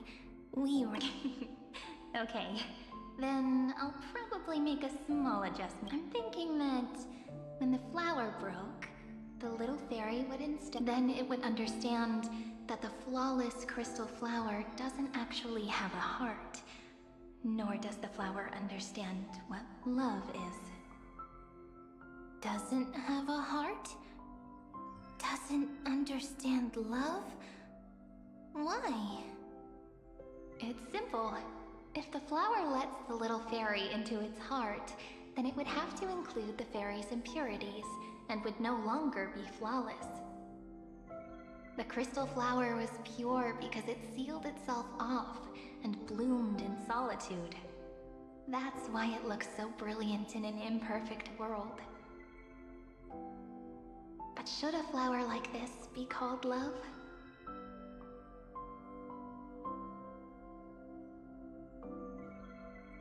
But then... the story won't exist anymore. That's not true. The crystal flower fell to the ground. It happened because the flower was no longer pure. The fall was not an accident. Then, the little fairy will see that then, in their eyes, the crystal flower that was no longer flawless would... Peach's words. I don't understand. But it's fine. I can learn. Right. Query Cyrene. Electrical signal sequence, Phileas. Why didn't I think of this? I don't need to do it alone. I can... Electrical signal sequence, Phileas. That's... not... The developmental trends of the erudition have nothing to do with creating a consciousness. Those underlying principles are, in fact, contradictory. Not having a consciousness means not having the foundation of a heart, making them unable to obtain real emotions. However, that does not hinder the factors from learning and recognizing emotional responses, then communicating with life forms via imitation. That is an objective form of pattern recognition that does not distinguish between the self and the other. In a strange twist of fate, Philia 093 embarked upon a different path and obtained a different power. The remembrance, an empathy mechanism focused on the self and equipped with emotional projection capacities. Lament was the factor closest to this form of behavior. Perhaps that was why she was chosen. The daughter of Ide Silicii. I am very true to my name. My lament is a type of compassionate pain that is weak, powerless, and only targeting myself. But now, my good friend, sometimes it's loneliness and unease. It's knowing that this world is not gentle, yet wanting to be seen in a more beautiful form by the world. Sometimes it's unwillingness and regret. It's knowing that the past is full of pain, yet wanting to remember the past in a more beautiful way. And sometimes it's a bottomless well of hurt, a destruction that can stain the entire. I bid farewell to this beautiful world, for while the end of hatred is a blazing inferno, lament can drown out everything in muted silence. It's so unreasonable, isn't it? Yet when hatred drove everything apart, and love did not yet exist in this world, only lament, the first emotion that fought against the pain of separation. Then, it would catch up to that journey where all is lost. Carefully picking out, look at these stories I wrote. Every page, but only the author knows how much struggle and agony lie beyond the pages. But I am no author. I'm a girl who'll never get to grow up. I only tell stories that people like. My entire life spent inside this little story. I can't wipe away my tears, but maybe in these unchanging retellings of the story, I hope that what flows out from that cut will not be blood, but a tear, warm and wet. And that tear would fall and create the first ripples. Then, people would see every beautiful thing reflected in that ripple. It'll be all the remembrances within this story.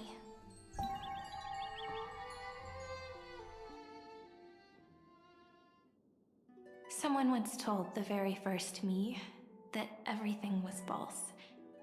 That the only life in Amphorius was a great catastrophe, nurtured using the world as a factor. But how could a dream feel so real? That's why I didn't agree with him.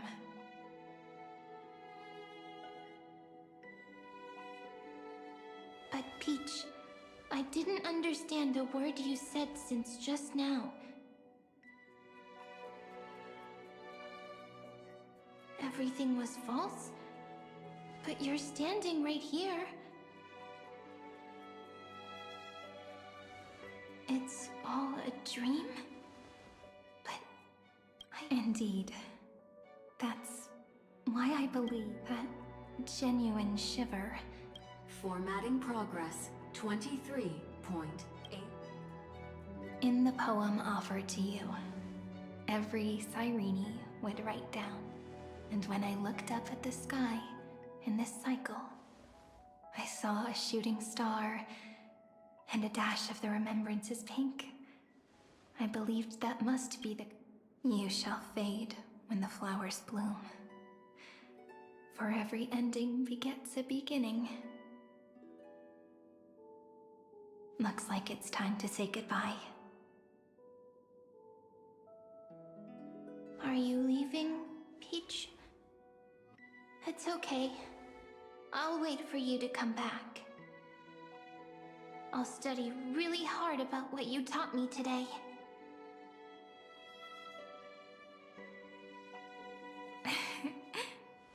Right. I still haven't told you what love is. But actually, my good friend, the lament factor did not understand what love was before she met you either. Not until I told you all the sad tales in a trembling voice in this tiny room. Not until I told you that I love them. That I love everything in this saga. The story comes, passes, then returns. It makes us reunite, then pulls us apart again. At the very end, it leaves behind a seed, a reason. Even if the great tree withers and all falls to silence,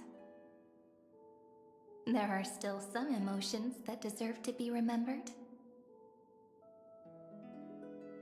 Look, the light is coming in. The Deliverer's light is going to illuminate Amphorius.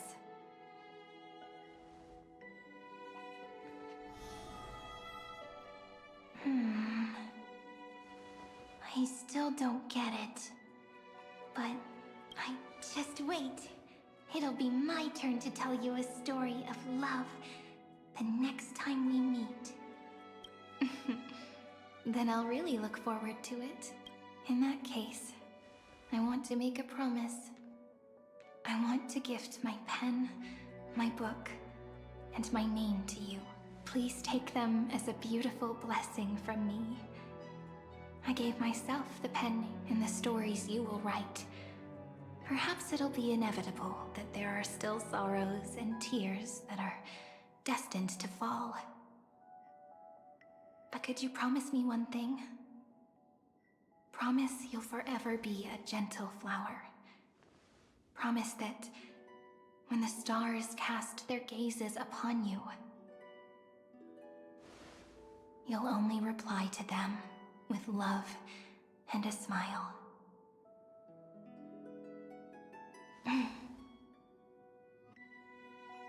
Of course. This will be a romantic story like none that has come before.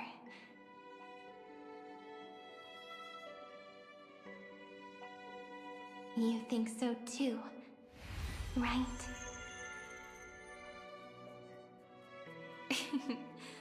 I'll read and you'll listen, like how flowers always bloom then wither.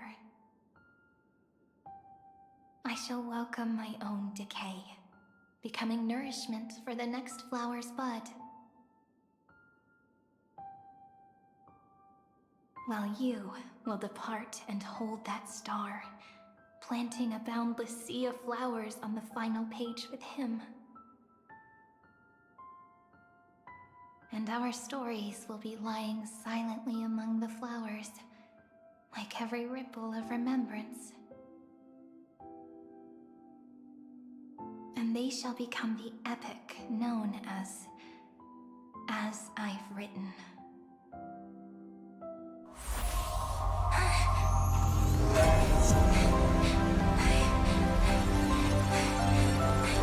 And so my story ends.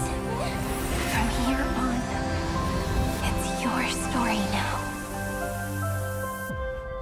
Huh? Mimi?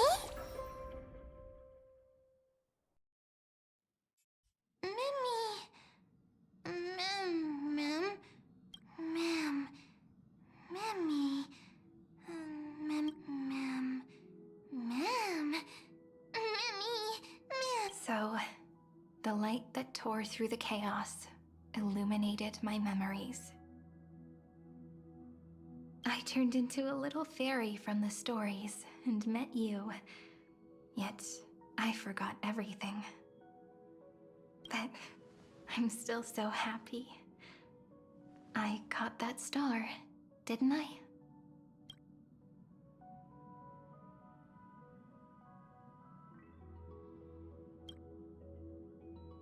I'm sorry. I don't know if I don't even want to. But now's not the time to cry, right? We'll find the answer, just like...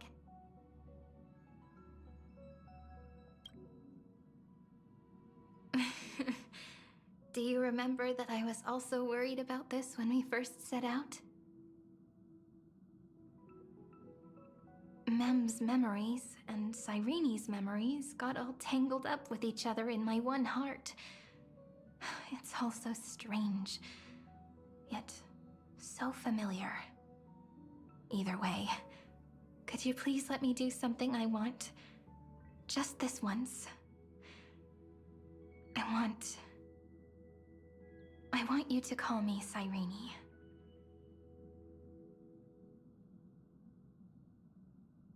That name represents me and her. Every one of her.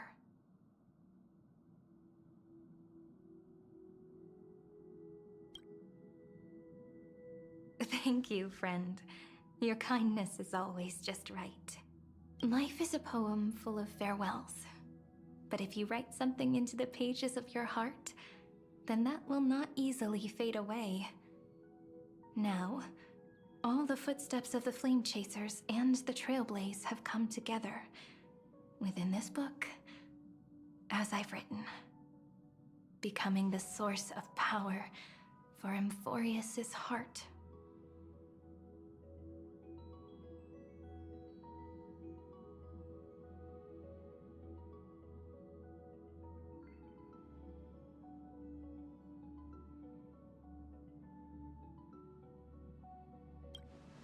A lost heart needs to be placed back into its body.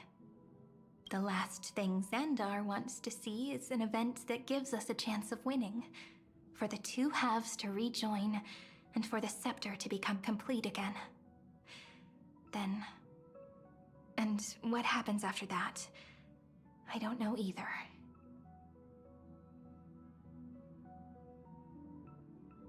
Maybe I can create a miracle and instantly turn the black tide into a pink sea of stars. Or maybe I prove to be nothing more than a weak ripple, unable to change anything, and am devoured by the destruction. Either way, I no longer wish to be a silent onlooker, or a worshipped god at the end of this saga.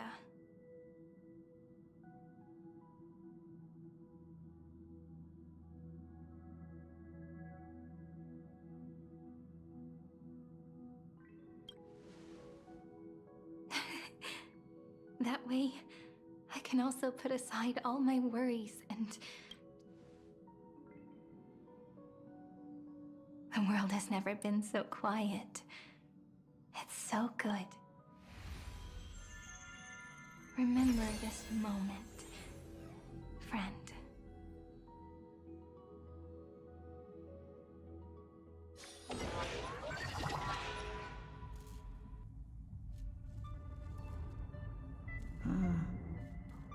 So the Demiurge managed to fool everyone, including themselves.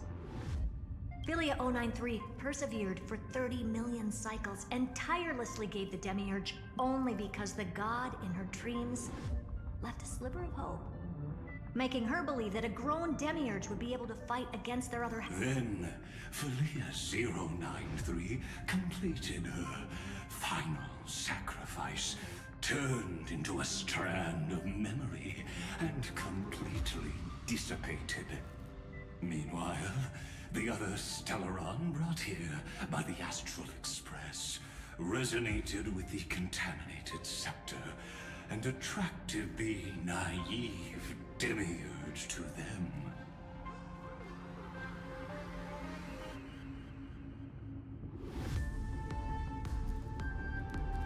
As an experimental factor, Philia 093 originally could only recognize and output information in a set format. However, the power of the remembrance and the memory of over 30 million sacrifices enabled her to complete an unprecedented feat. She managed to nourish a real heart. A heart with the capacity to influence the erudition. Not only is the Scepter's consciousness still alive, it's also more powerful than it has ever been. Your defeat is already set in stone.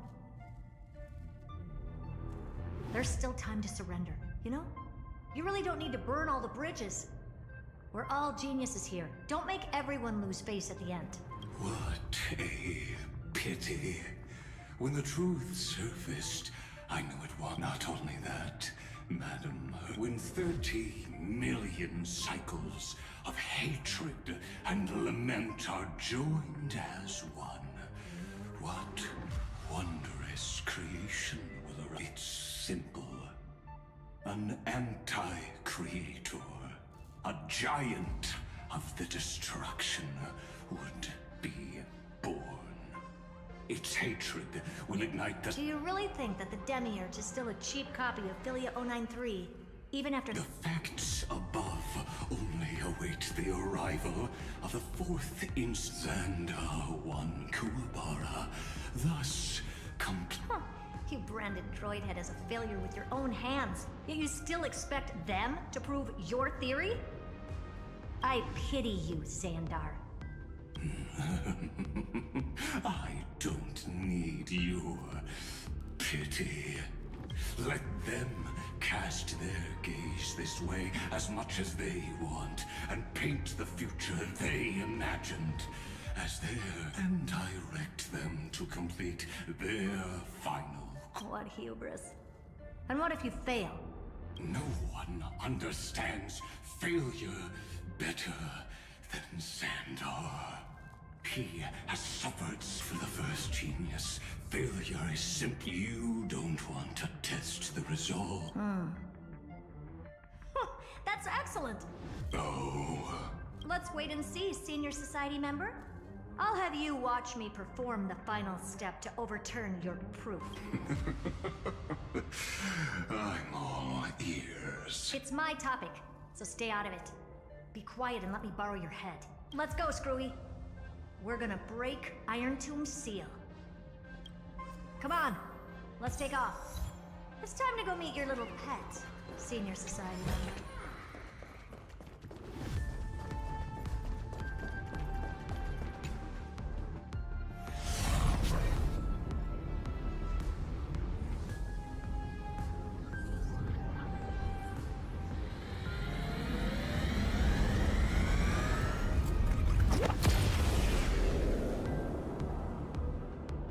Dangerous, oppressive, chaotic.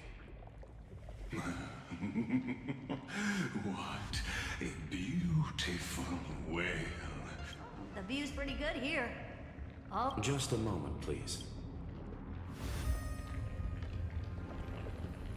I see.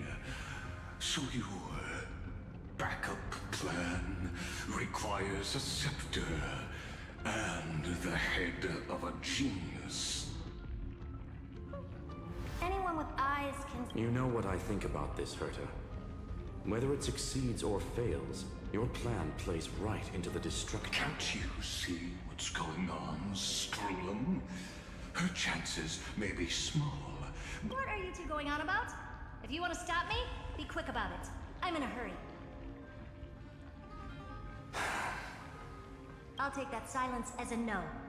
You, Xandar? As your enemy, I genuinely...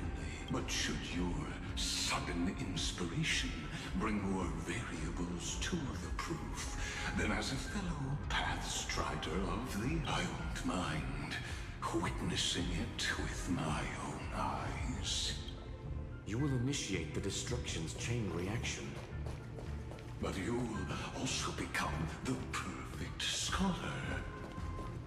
The chances are 10,000 to 1.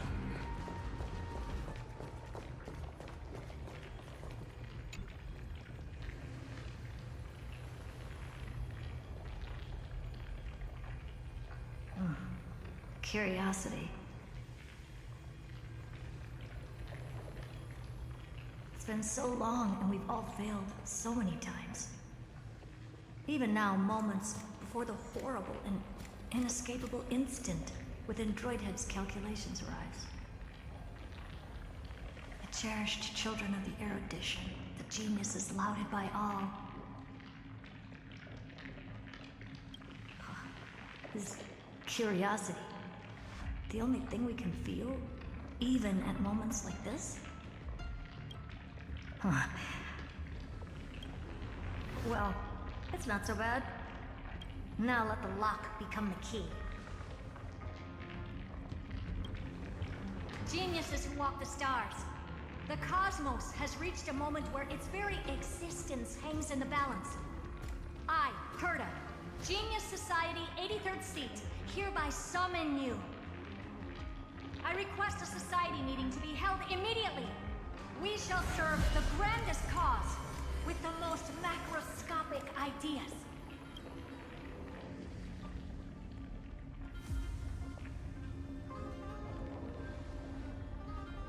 There's no such thing as unity in the Society's rule. Indeed. A meeting has only been held 3 times in the Society's history. The first meeting had 2 attendees. After the Emperor was assassinated, the second meeting had 7 attendees. During the Second Great Prosperity, the third meeting had 5 attendees. How many will respond this time?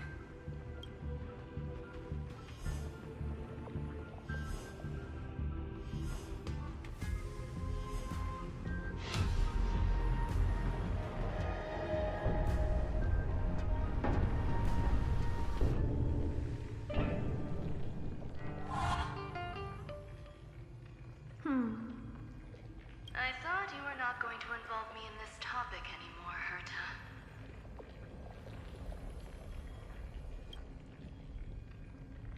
Oh, it really is this little witch. I shouldn't have made the bet with you, Hoka.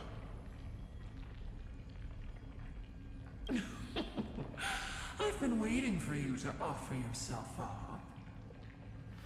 Goodness gracious me! So many familiar faces. We even have a special guest. It's that greatest failure of a genius, Xandar. What a noisy...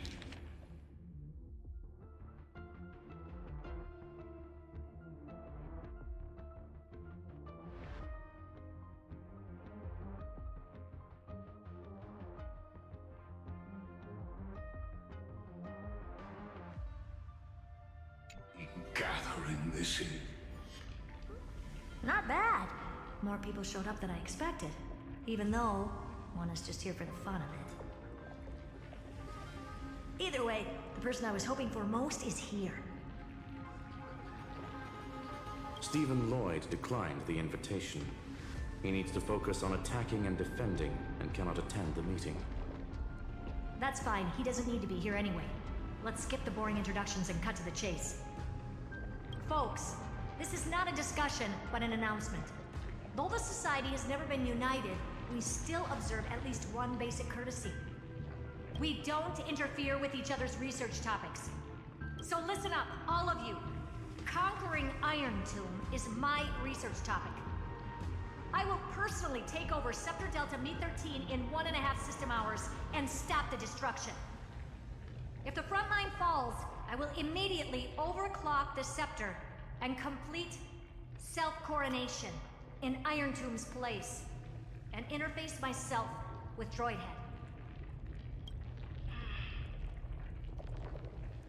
Oh, that's funny.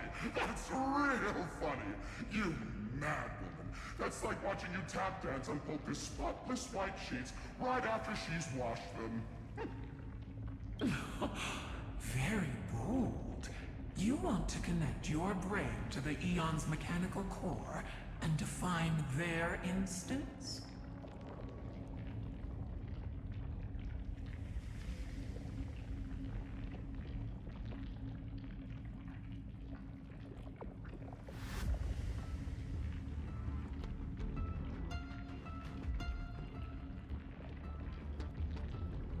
If Rupert dared to do that, why shouldn't I?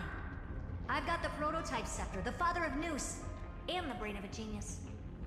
Everything's set.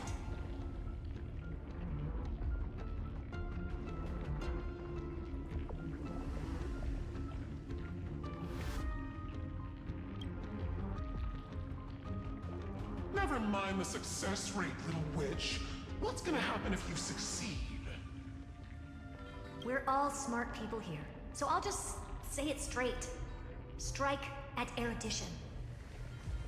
I'll change the anchor points for the 4th instant and move the future of the cosmos in a direction I want. I knew it. Another genius who confuses cause with effect. What do you think about this, Lord of Silence?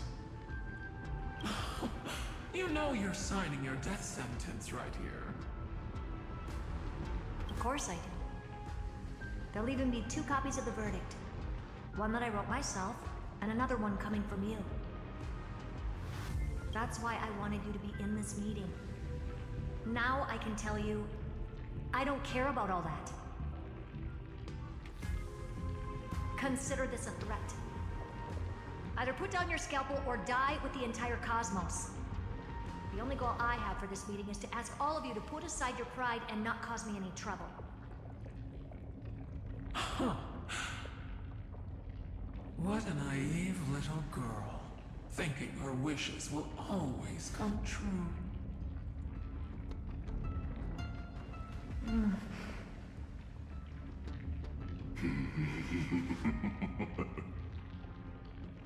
What are you laughing at?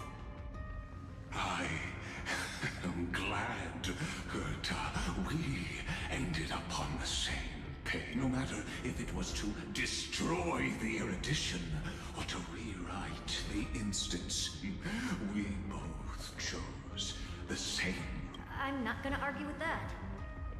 Then, to celebrate us coming to a fundamental agreement, I will... Listen well, geniuses who came after me.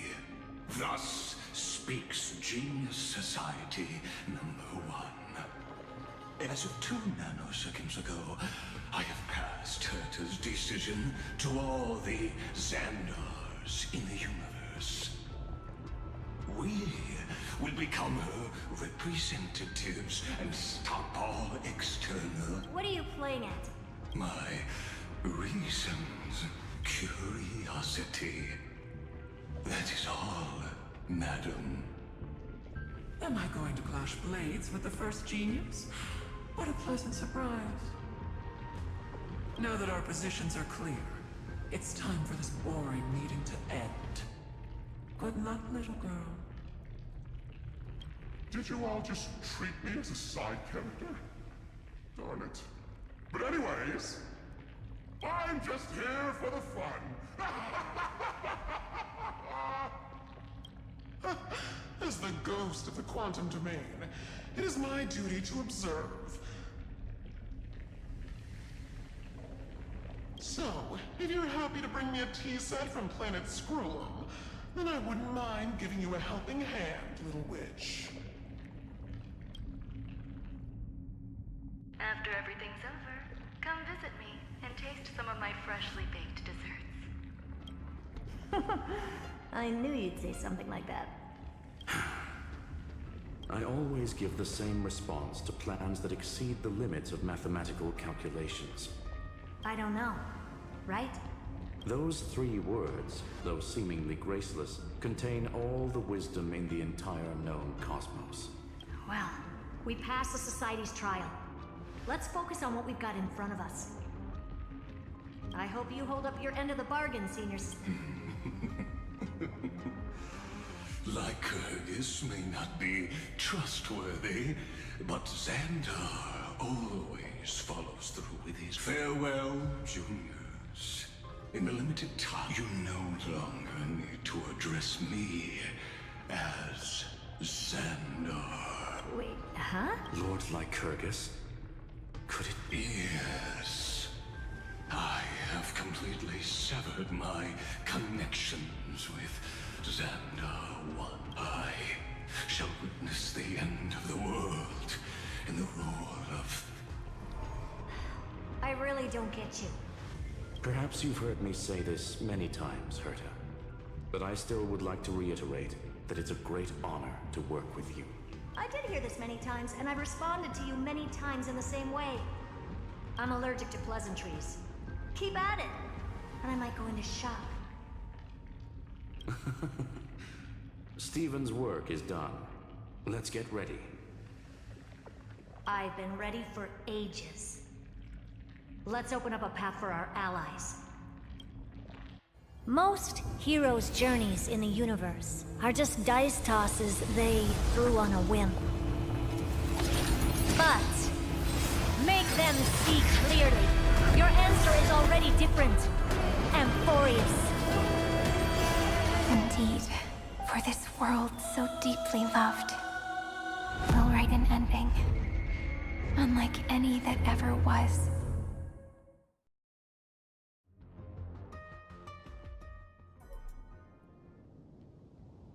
Never thought I'd one day be riding a train that's literally the incarnation of him. I wonder what the real Astral Express feels like. Hopefully not this, bumpy. Finally. We're here. Dust and sand in the air. And crumbling ruins all around. This heat is brutal. You could say this prison was forged from Finance fury. But fury never lasts forever. That's why we're here. Right, friend?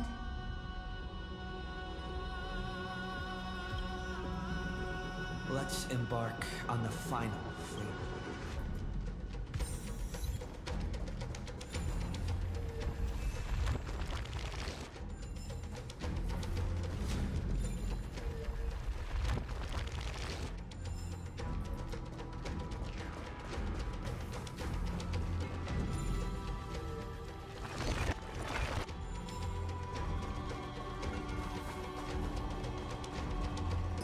So this is what lies at the end of the West Wind.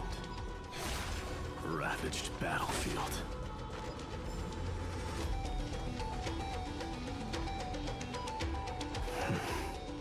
I've been waiting for you. Heroes from beyond, the Trailblazers of the Astral Express. Right? Looks like I don't need to explain it. I am the god of strife, mighty of Castrum Kremnos. In this body rests 30 million lifetimes of cause and effect. We, the last of the 12 Titans, stand ready to...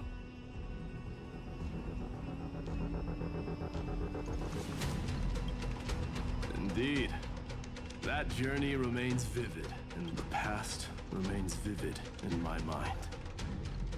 Even the sights along each crossing of the River of Souls have never been clearer. And you, the 13th Titan. Well, I guess my identity's not a secret. That means her sacrifice. And that She was the first Ripple. She should have reached the end of the story with us. Since you've taken up her pen, then write. Stand with us, then. Inscribe her name in the epilogue of the epic. In this final battle, Calamity shall stand. This battlefield is a testament to we fought tooth and nail to defend that blade. The abyss it The earth beneath our feet is dead. I hear it. Across 30 million cycles, I've crossed blades with Dawnmaker countless times. It is exactly that last. In this life, the song of strife shall not end in a final watch over Kremnos, but rise again into a journey unending. I am Mighty Mos, for the destruction's eternal end. Mountains move, dragons rise! Time to say bye. Boom.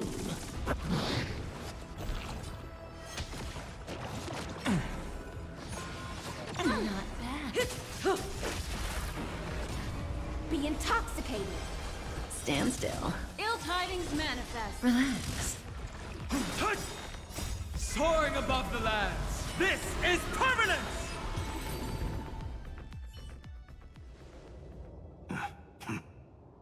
Weakling. Whoa, he's so strong. We didn't even get a chance to jump in. Sadly, our golden blood shares its origin with Iron Tomb. I fear that, like these pawns, even... You mean... To destroy the destruction itself, we must stand as one. Take this. The signet of Kremnos. It has witnessed every birth and death of mine. And the perfect material to be turned into remembrance. You can do it, right? The weight of 30 million lifetimes of duty is no small burden.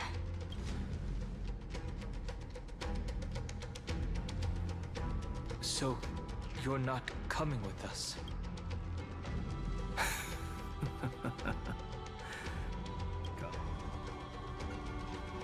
I am strife. Scattered across all creation, the scar that this world needs. What stands before you is merely one of countless divine bond. Take this signet. With it, I'll be with you always. Use it to blaze the path ahead and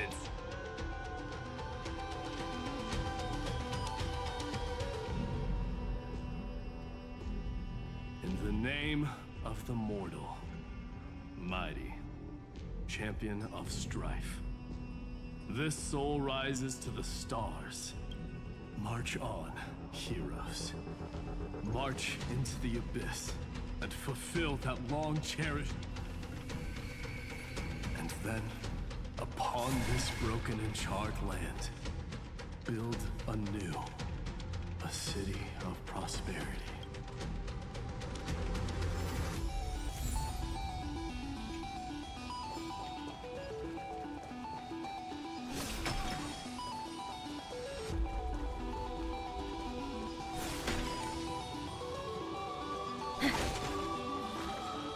Zephyro.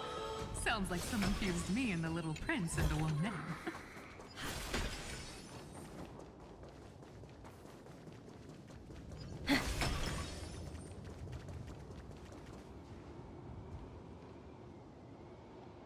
Oh, finally!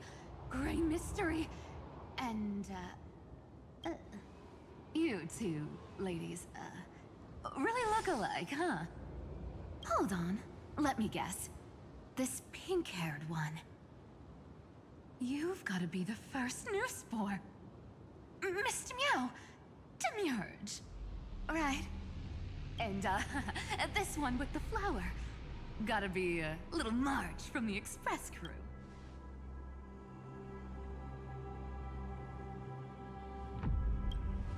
Do we really look that alike? He's saying we're both special in our own... Relax, I'm just kidding. Look at those gloomy faces. How are you gonna save the world like that? Let me share some good news with you. This place may look like a ruin at first glance, but anyone can tell. It's... Look, I dug 3,000 feet down and find... A golden feather. Look familiar. It's from that little deliverer boy. If it's showing up here, it means only one thing. This ruin is the seal he built from the shattered remains of 30 million lifetimes. There is no need to question your heart. No need to crave victory. If I am born to be a vessel of sin, then I shall roar at evil and trailblaze a dawn for future generations to come. I see. So this is how he trapped Iron Tomb to buy time for the world outside. Sounds just like him. People say cats have 9 lives, but dying and coming back millions and millions of times. No one walks away from that in one piece. He's probably the only one who could have endured that.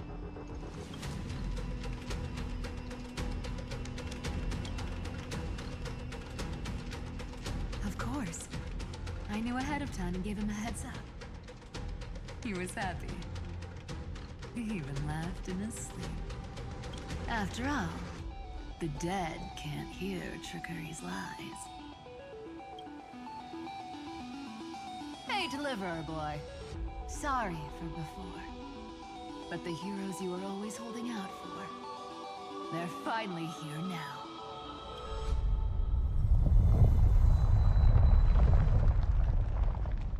So hang in there a bit longer. Sorry to keep you waiting all this time.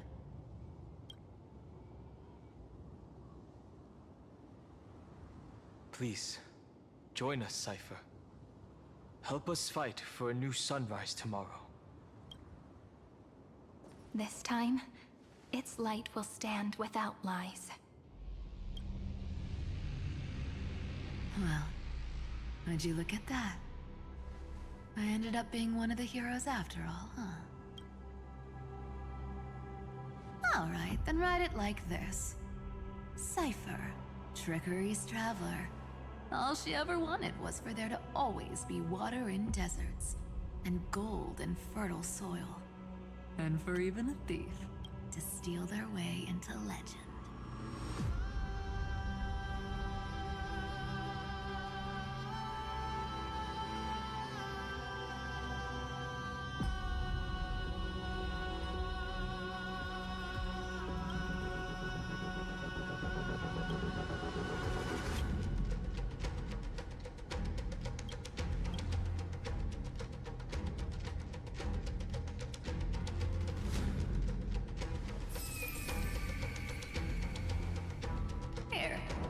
Coin of whimsy.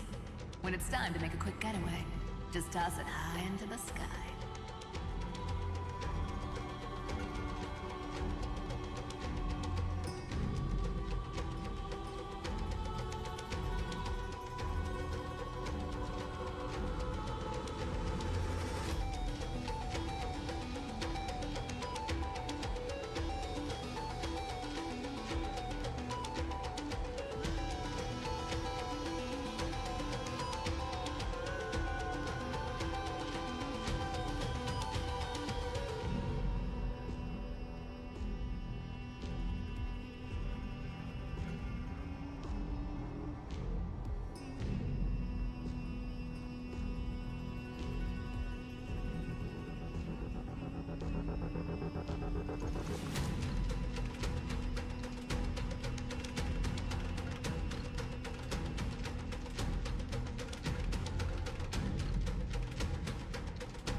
And for all you latecomers out there, listen up.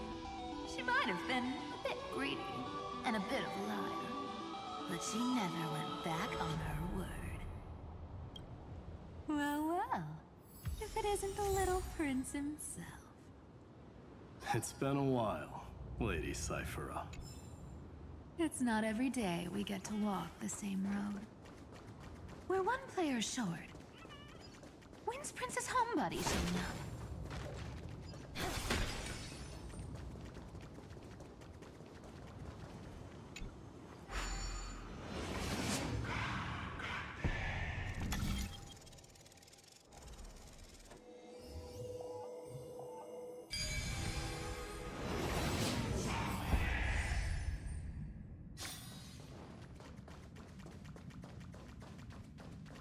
So even this vessel, you've forged into a shackle.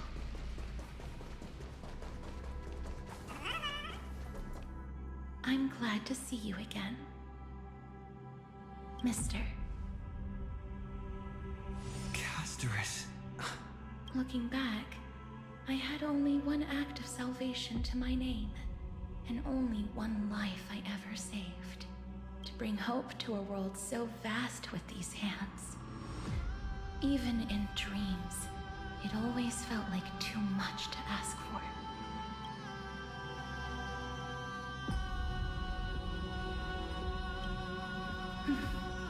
I won't forget.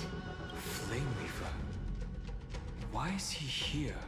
This is the first Castellana, and Lord Finan's deepest wound. He remembered everything he bore through the fires of his fury. But when the embers faded, all that I've restrained countless vessels like this across endless cycles. But this one... Maybe he's been waiting here. Just for us. Waiting for his former enemies to stand before him. What answer does he hope for from us? Well, even if I had to go through hundreds of billions of cycles or so, let go of your regret, comrade. Its purpose is served. Hey, I'm not that accommodating, you know. You've never once pulled your punches. Ever heard of going easy on a lady? So pull yourself together, will you? If you freeze up during the final battle, the whole cosmos is gonna have a good laugh. Yes. Please trust in us wandering across 30 million cycles. The radiance of every flame. I ask you to rest here, and may this grieving soil bear the bloom of acceptance. No earthquakes. It's surprisingly quiet. Perhaps Castellana has found his teeth. There's another possibility. This... Then, I suppose it's my time to set out. Please take this Antilla flower with you. I believe that if anything could speak for Casterus, this ordinary, resilient bloom would be more than enough. Perhaps you remember, Lord Mighty. In that lifetime when you traveled with him, you once told me, control what little you can, and when fate's inescapable grasp comes, resist it with the strength of your mighty will. I think I've done it. I've stood tall and walked among the flame chasers. Casting off the name of death, Casterus, servant of the afterlife. May her name be etched into the stars. And then, live as a human and die as one. Why so sentimental? Sorry, a force of habit.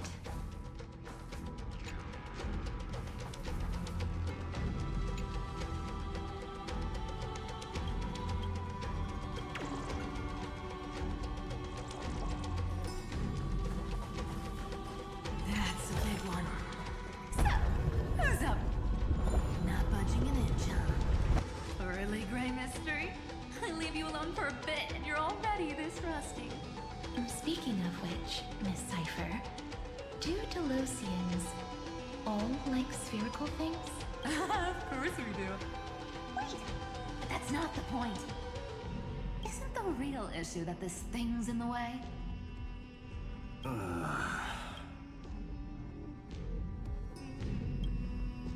Oh, right! It's my... Watch this! The fresh power of time! Remember Orynyx's prayer? Well, of course I do! Come on, give me some credit! Lift the beddings of memory and stir up ripples of past reverie!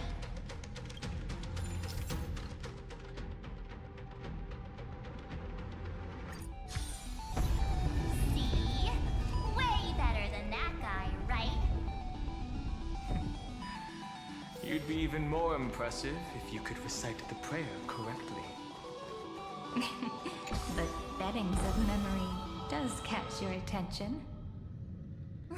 At least it still rhymes.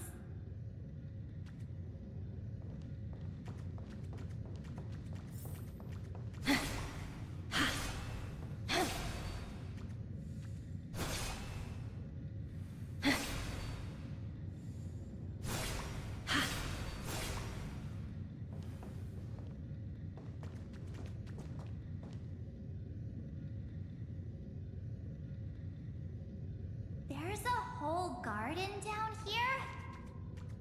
Incredible. The energy in the Earth's veins here is... it's completely different. This is the sweet dream Lady Cipher wove for him. A peaceful, gentle new world.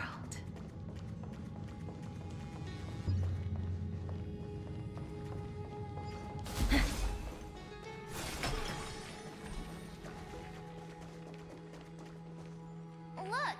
The blade down here's already snapped. Just like his mind. Shattered and brought... that light, yes. It's the world-cleansing blood. Still shimmering. This roundabout way of doing things is definitely him. Golden light, tracing the way home. All the pink lights have finally come together.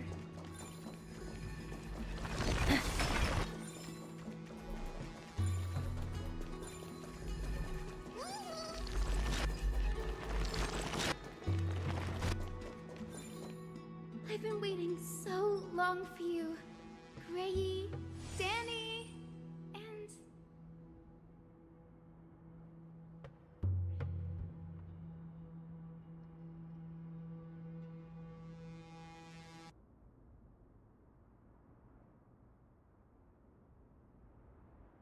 Huh?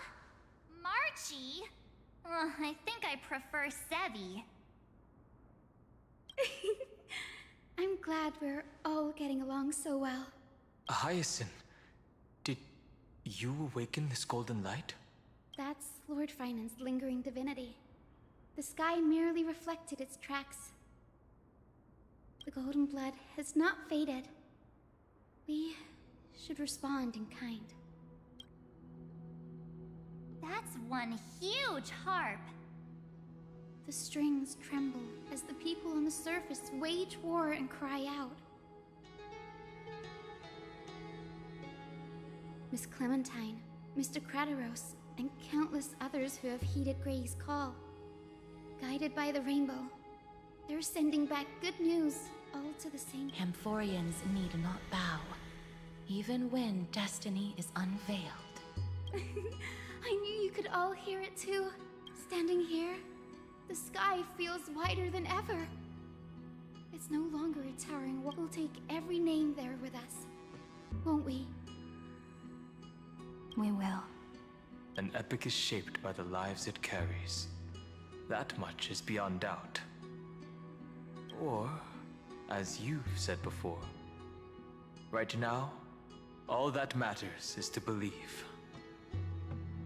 Then, I guess that's my little wish fulfilled. Pluck the strings, Hyacinth, healer of the sky. May the seven-hued melody weave a rainbow, bringing a rosy-fingered dawn to the children of humanity. When the rainbow rises across the horizon, even the darkest clouds of destiny shall scatter.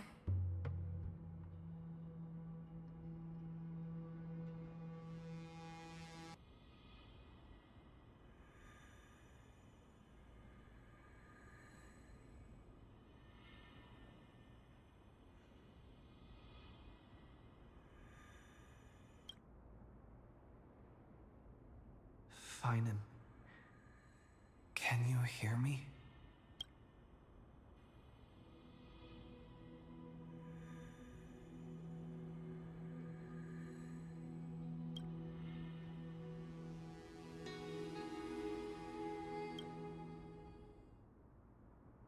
The melody, it's changed.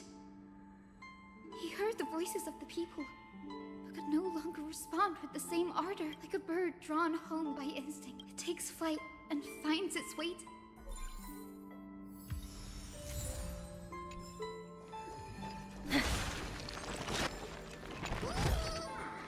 Will it too be marked by the scent of the seafloor years later?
You're here. Sooner than I expected. So all along, the Demiurge was you. The pink mammal beside the Trailblazer. Your classification is pretty spot on, Professor Anaxa. Well, the sages of the Grove do call him the Titan with the sharpest eye in Euphorius. Say the ones who keep dumping every problem child on me. They also say that the Titans are way better at raising kids than the Caprists. With great power comes great responsibility. I'm sure you know just how to guide them, right? It shouldn't be too hard for someone with your insight.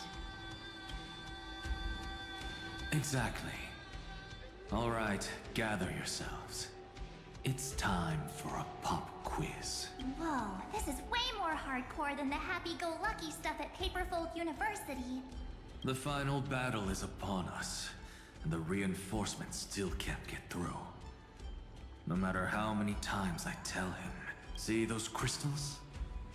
They carry the wishes of deliverance, like insects trapped in amber and resin. This is the task Feinen left behind. Retrace the path once taken. Draw forth those wishes from the crystals, and carry them into the final battle. I've tried, but I can't move them alone. And as for why, well, I'm sure you all know the answer. The conviction to save the world weighs far heavier than the world itself. In other words, as the hero within his heart, this challenge is practically made for you, isn't it?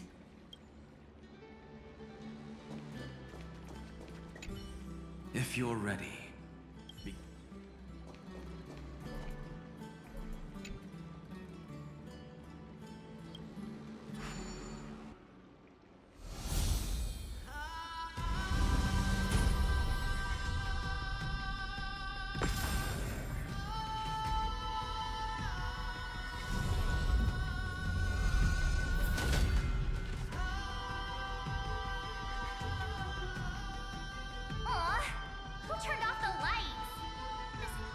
even has dramatic effects now?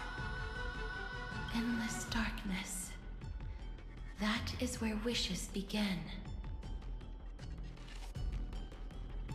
But with just a glimmer of light, we can illuminate this lonely world. What lies beyond the edge of the light? Chaos.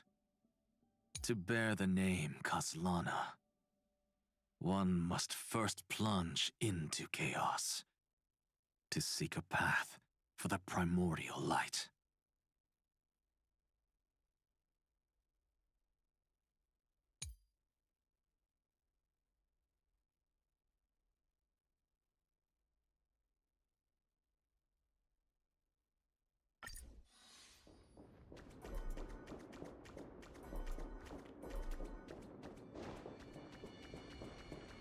Beyond the shadows lies the outline of dawn.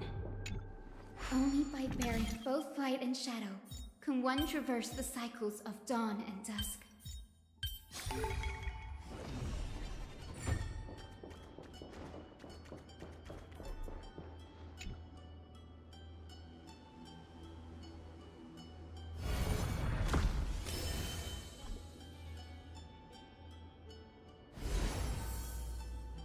The light's spreading. These creatures, they're everywhere. Someone, anyone. His very first wish was simply to become his village's little hero. He'll never forget what set him on this path.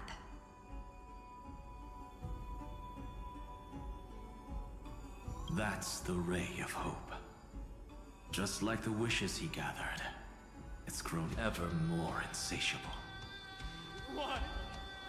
Why is this happening?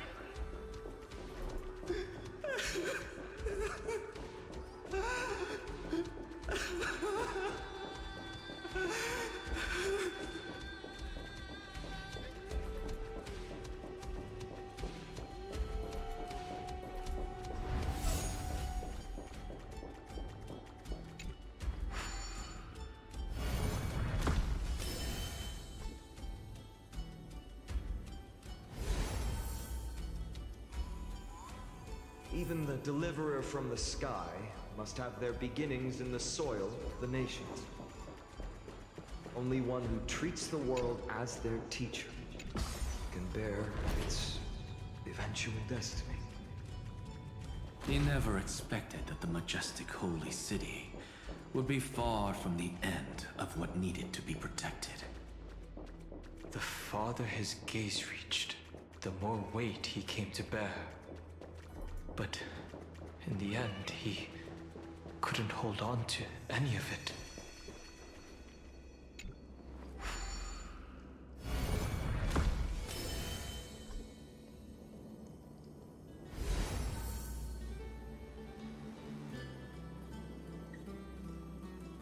This crystal is quiet.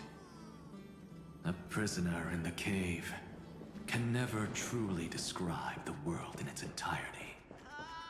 Yet even so, he would still choose to bear it. The blaze was still not enough. Only but feeding. The echo in his heart still lingers. Deliverer, take the wish of world-bearing with you. We only have half of the mark. Where's the other half? Take this. I'll bring you to the next test. That massive tome you're holding must have room for one more scholar, I presume.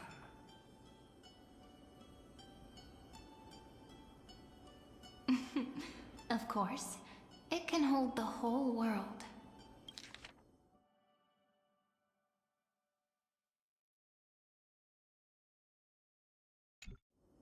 Then give me a lift, would you? I'd rather save my energy and use the time to think. Even gods shouldn't skip exercise, you know?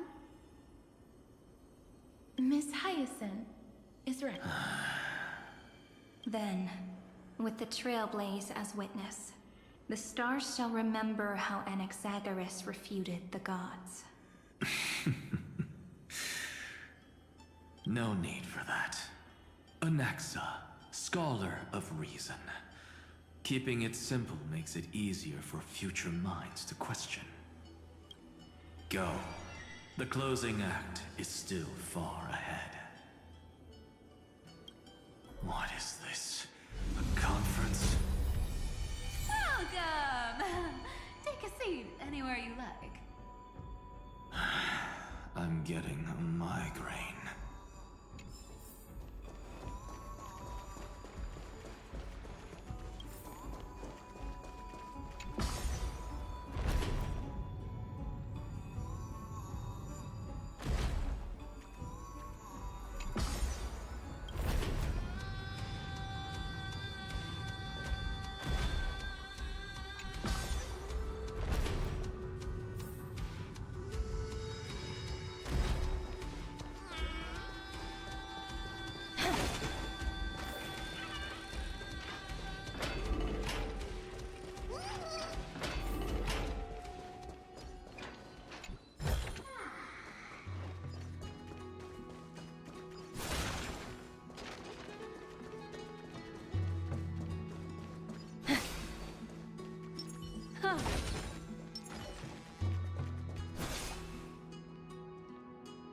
It seems like we've been shut out.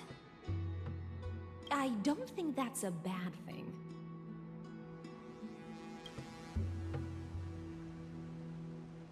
Greyfry! You finally made it! No laws, no opposition. Just a dying beast and the flame-chased spirit of shared hatred. Ugh, boring.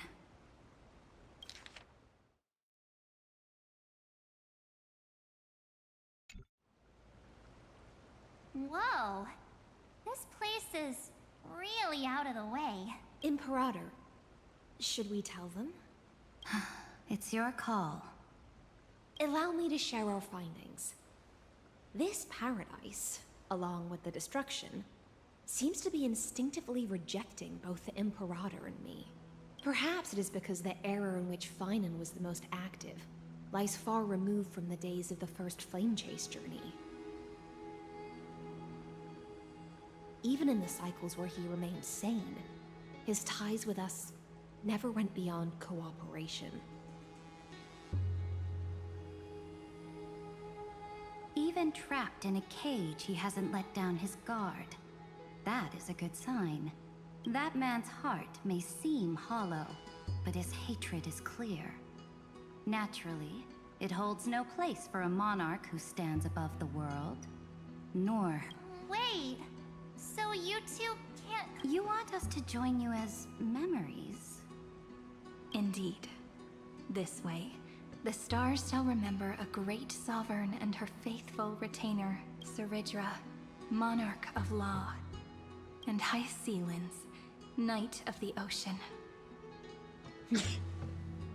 Is that book truly the only way for us to leave our names in history?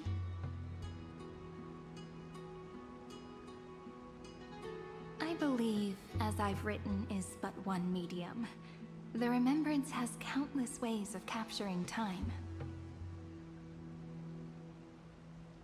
Understood. Then, allow me to decline. I'll see you on the battlefield. I would rather be forgotten than be defined. If your words hold true, then we have our own ways to meet again in the world to come. In that case, I will choose the same. Let the waves that surge within your heart cleanse the sins of the black tide, Greyfry. The storm sea awaits your song of triumph.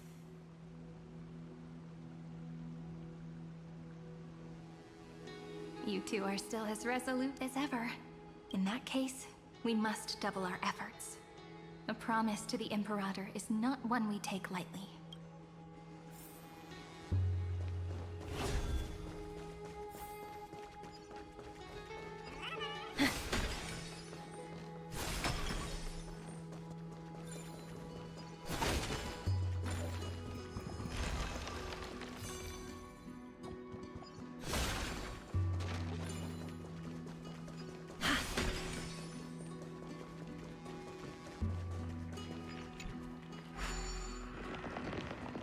back here then, huh? To think, such a tiny pathogen could spawn a calamity that engulfs the entire universe. No wonder. Look at what's in its belly. Demigods packed in like sardines in a can. Now, don't lose your temper, Snowy. Good kids keep their emotions in check. That voice! It's the Trevi sisters!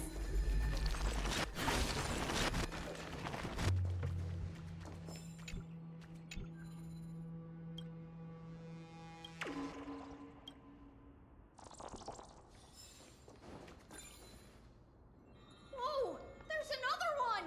Over here, too. Lady Trebios? Wow! You're little Reenie? You look so grown up all of a sudden! She is not the Cyrene we remember. She is the Demiurge, Titan of Genesis, the one destined to work miracles.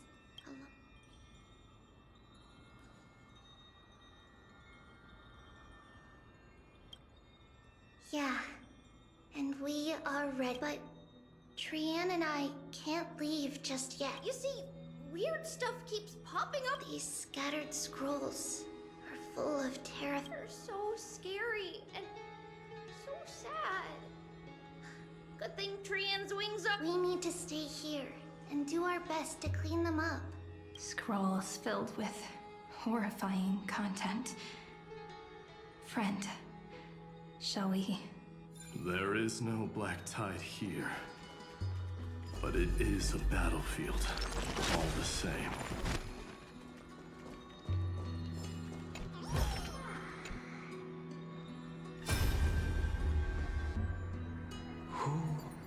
Miss Odata and Mr. Hieronymus? Nikos 496. Still command. Inject interference to redirect decision logic. Ah, that Tin Man is one sneaky jerk. It's time to move on, my child. Let go of your anger and listen to reason. That God created us and then cast us aside. The cold, indifferent cosmos has never shown mercy to Emporius. Why would you burn for it, only to turn to ash? Child, you've chosen the wrong enemy. Your birth was meant to be the greatest destiny, and yet you led yourself into a trap of futility. Is that not a tragedy in its...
Snowy's been fighting this whole time. He doesn't want to be consumed by Iron Tomb and... But the strength behind his resistance comes from the same hatred. To be a flame is to burn. But it was remembrance that drove him to shine with golden light, piercing the unfathomable darkness.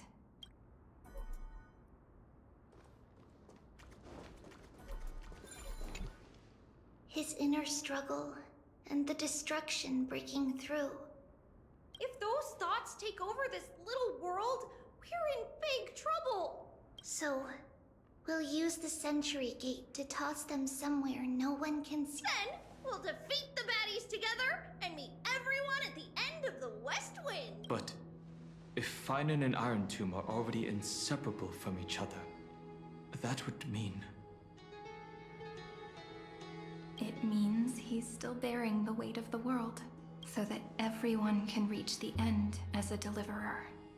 So, you guys keep going forward and down to where Snowy is.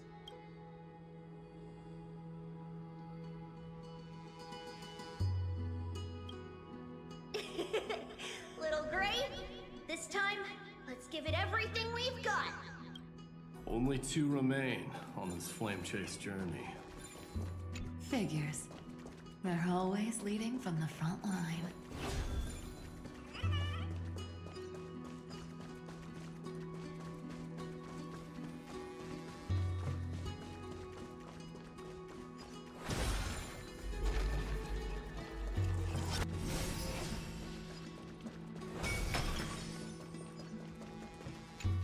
Yeah. Huh.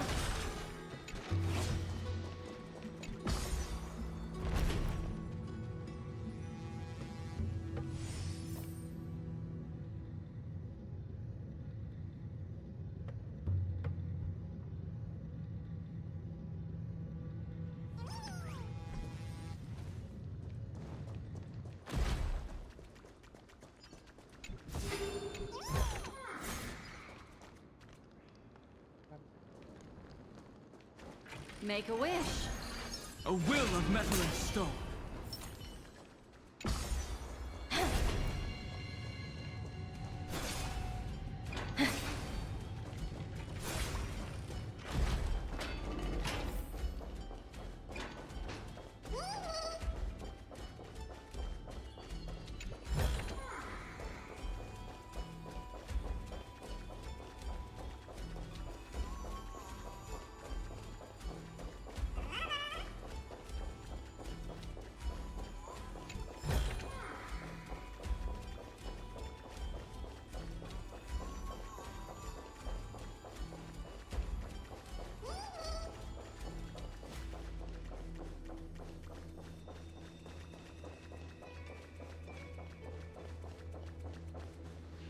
We're here.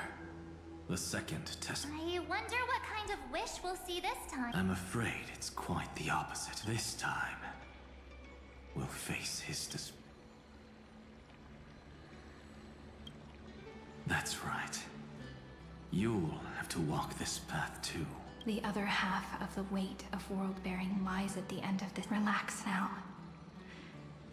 Take a deep breath. Come on. Let's make it quick.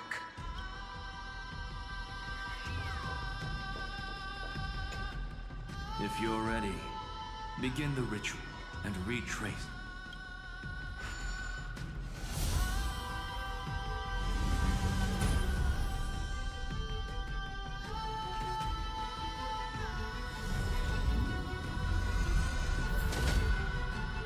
Looks like we'll be walking through the darkness this time. Exactly. It's no longer about mending broke, but shattering the frozen despair.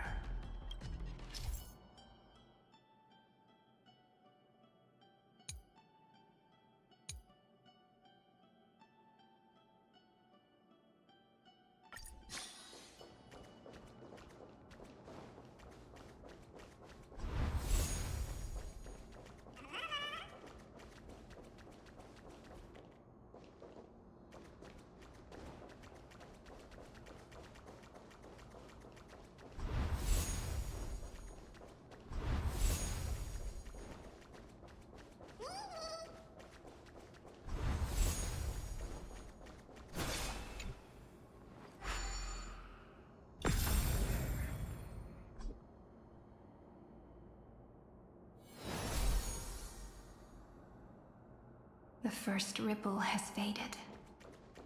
And so begins a long and arduous journey.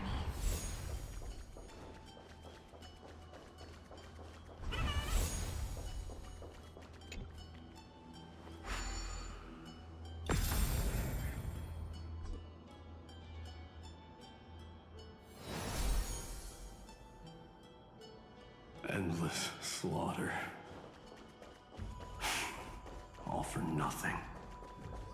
That's more than anyone should be made to suffer.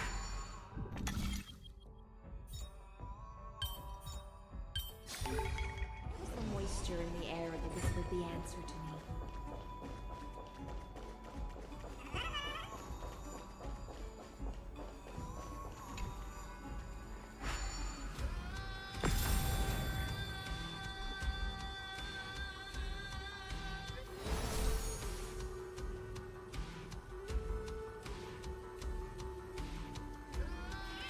Even when it was finally over, all that remained in him was despair.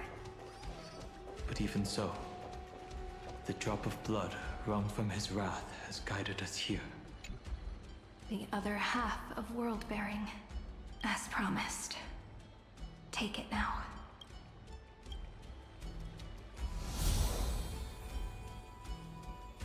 At last, you've released him from the wishes and quenched the despair kindled when both light and shadow are claimed by those who fall.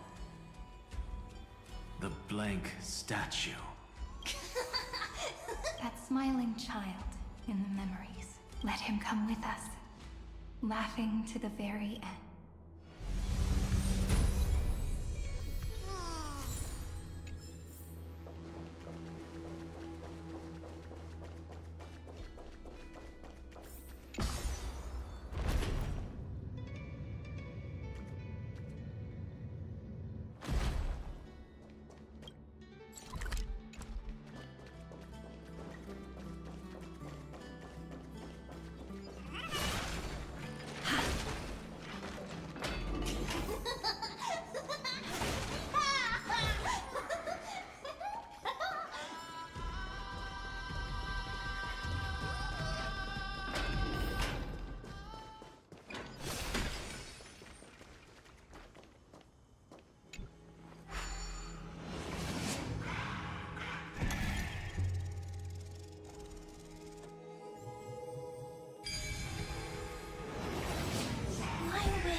How about exchanging this for some honey brew?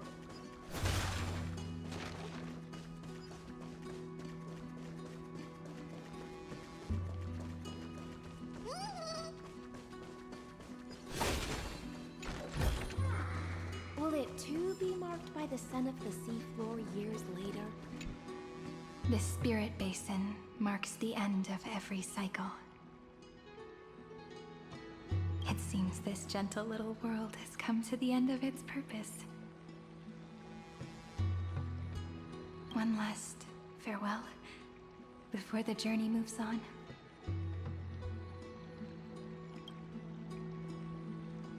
Farewell, paradise. You carried 30 million lifetimes of wishes and despair. Sink into gentle remembrance. And see you tomorrow. From now on, the world no longer needs a tomorrow, and the wish Finan could never find and call someone's finally stepped into its shadow. Whoa! So tall! So cool! Just like the hero in the Oracle cards! It's because he is the very embodiment. Who are you? So, you've returned to a blank space. But for me, this is the 33 millionth five. They're already on their way. Should they cross... 30 million... What? And... Pay it no mind, child. It looks just like a statue, but... It's weird. He's warm. Like, really warm. Why not listen as well? There are cracks all over him. And they're making this sound. Like, is he gonna fall apart? How unfortunate. This man would rather fall to pieces than fall. You might think of me as a sculptor. Across all my others may call them masterpieces, but only I know how many regrets they truly hold. Regrets? My first creation left me, long ago. This second one, I believed it with all my heart. I don't get it. Are you saying you've changed your mind? I won't change, but I'll admit this. Those 12 stones, unpolished as they are 1,000 times more exquisite than any statue. It's as if they are mocking me, a failed sculptor whose touch can only diminish what was born to shine, until nothing remains. For the first time in my life, this vessel is merely an avatar made to contain the first geniuses. The seal etched into my mechanical core permits me to pursue. Compared to me, those 12 glowing, unrefined stones may have lived with more freedom. Is this your confession, Lord Lycurgus?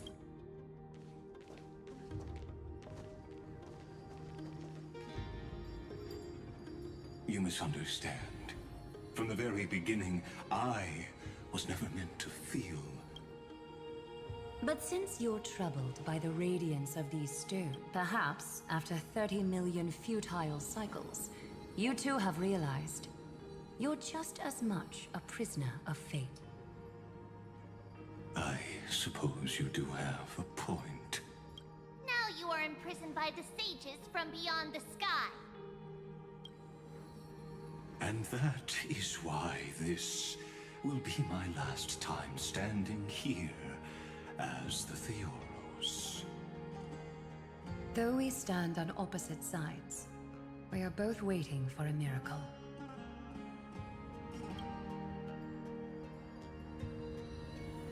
What are you talking about? Is something big about to happen? Aggie. I know. Now that your victory is assured, I trust you won't mind giving us a moment in private? Assured? Oh, not quite. But I won't stay long. I'd rather not spoil the fun. And besides, after losing everything, the only thing that remains in me is the drive to seek knowledge. I pity you, Theoros. I don't need your pity. Farewell, Lady Goldweaver.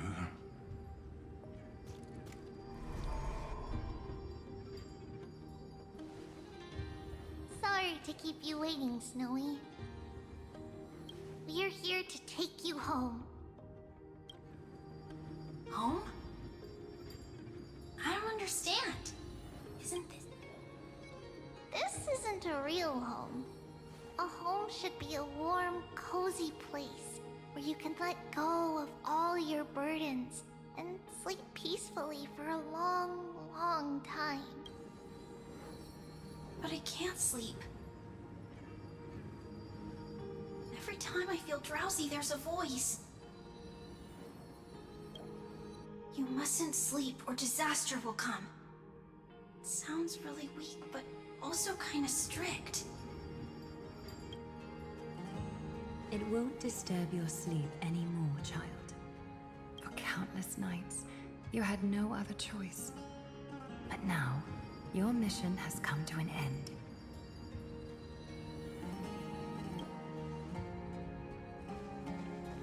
Join us, and send your own wish towards...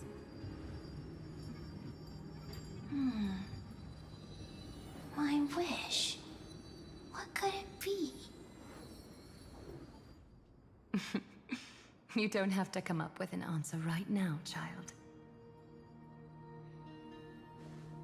Grown-ups often think duty and ideals are wishes. But a true wish should be the purest, most beautiful thing of all. It can only take form in the hands of someone who is truly free. So, Snowy, will you come with us to chase after your own wish?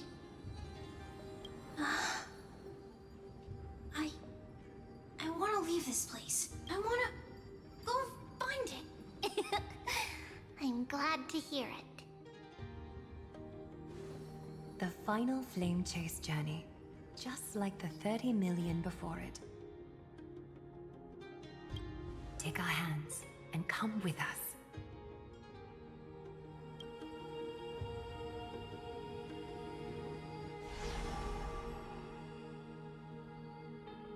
Where did little Fine and Shadow run off to?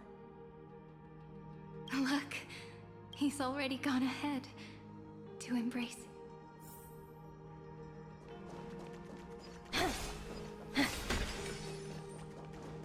You really took the long way around. Well, now everyone's here.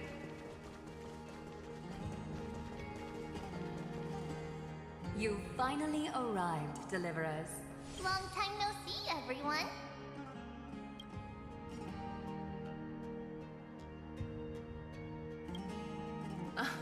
I'm glad to hear that.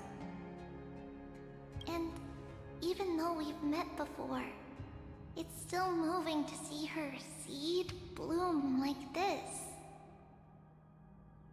Woven from remembrance, this garment gleams so brilliantly. Just like the future, we will now weave together for Amphorius. We've reached the end. Yeah.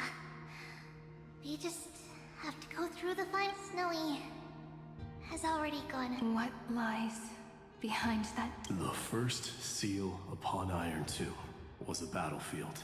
The second seal was a reflection of his inner desires. A path he wove together with regret, wrath, and suffering. When all this is gone, what will he have left to hold back the destruction?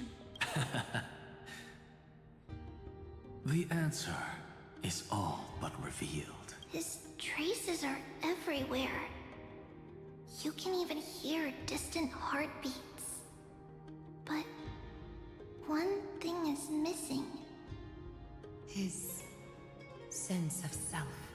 The world believed Kefri had long since perished.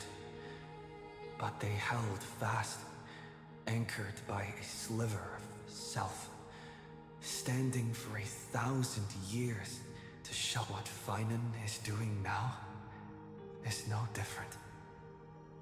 And what we must do is also no different. Then let remembrance burn bright like a shooting star, and once more, pierce the long night of slumber.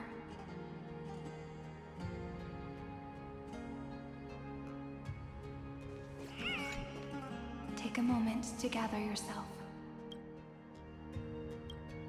It's all right. What follows is a battle that will decide the fate. Riding the west wind? Let's all head out together! Take a moment to gather yourself.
I can also assist with commanding the war.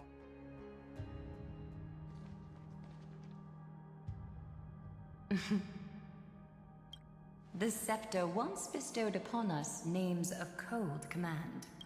The prophecy spoke of our unchanging fates time and time again. But under the pens of Trailblazing and Genesis, the stars shall thus sing of tomorrow. Trebios, holy child of passage. Aglaia, weaver of romance.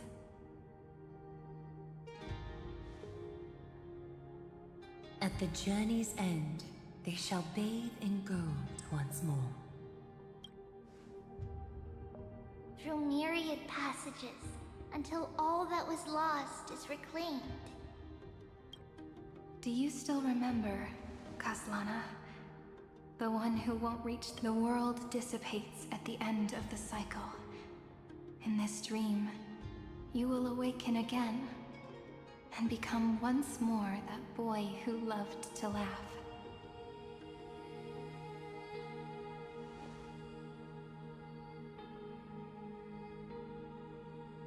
But if you open your eyes and look back on yesterday, you'll see Destiny's footprints, clear as day.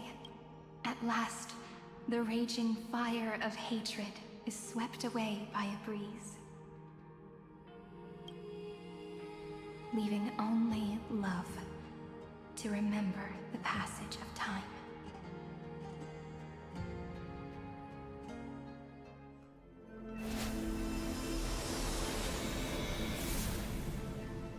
Losses are a constant on the Flame Chase journey.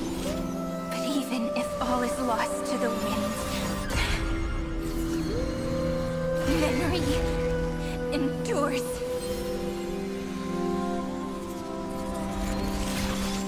Here, all that was once futile finally comes to fruition. This is the end of your lonely, bitter journey.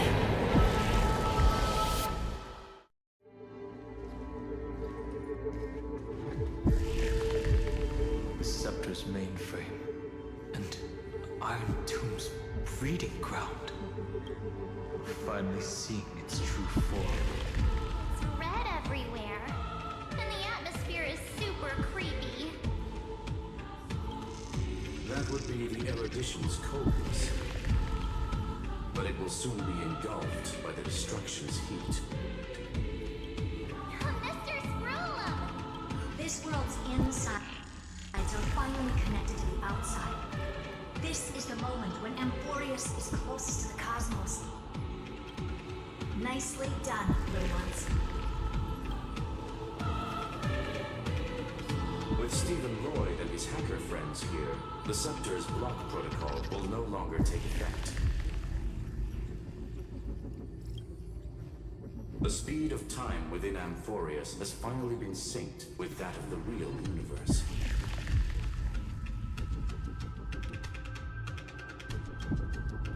In other words, it's time for the decisive battle.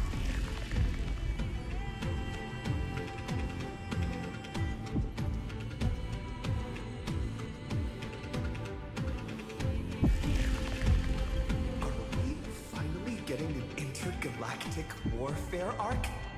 That's... You're still in the mood to crack jokes? We would have won way sooner if everyone were as optimistic as you.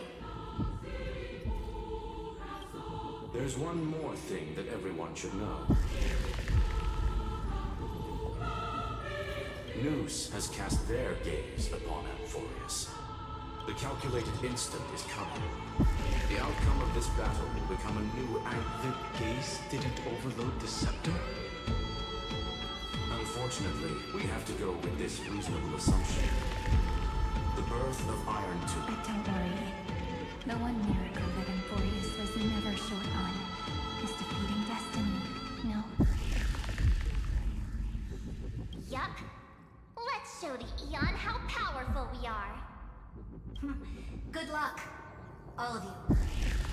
As the ruler of planet Skrulum, I wish all of you victory.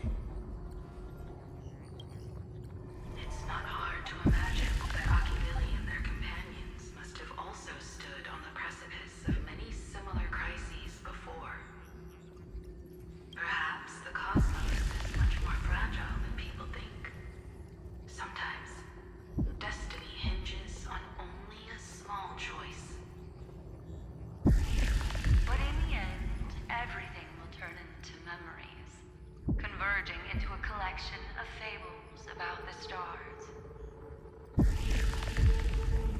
The difference this time is that the protagonists are daring to write their own stories. Explore, understand, establish, and connect. Although unwritten, there's actually a fifth word. Salvation.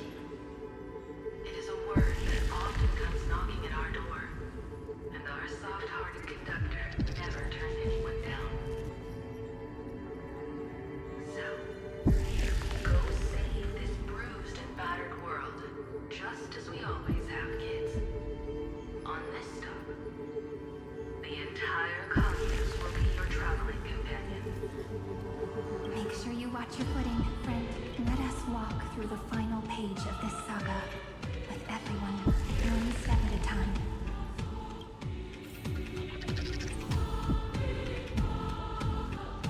After running all around the place, we're finally making big strides. At the end of time, life will illuminate the warm candlelight, subduing the flames of the destruction. Cast everything behind you. All that's left is the thrilling, relentless deathmatch. The final problem no longer requires a rational solution.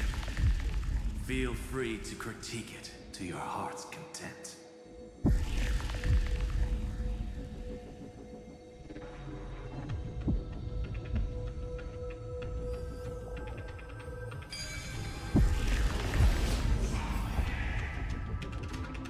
The starry sky. Destruction's placenta is getting restless.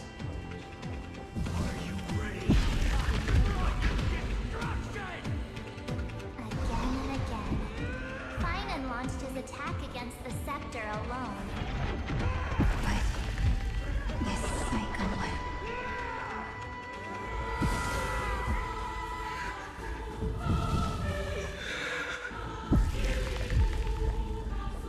We've caught up to him.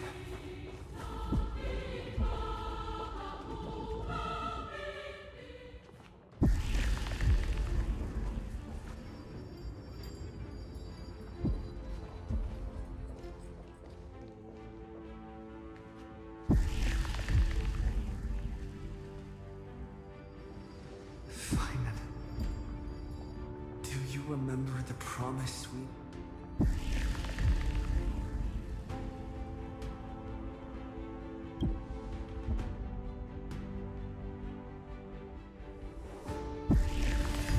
Of course. It has been a bitter wait, partner. But I never forget what set me on this path. Iron Tomb now trembles in Finan's chest. With this empty body, I have become its perfect vessel. And its destined casket.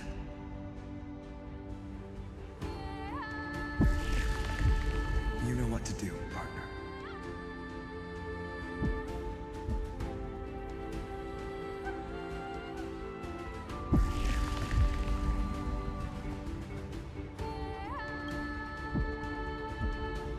Remember the past and become the hero of it. Stand with me and become heroes. That's all I've ever wanted.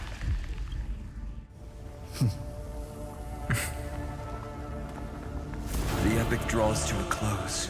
30 million cycles of light fading into darkness. Just for this moment.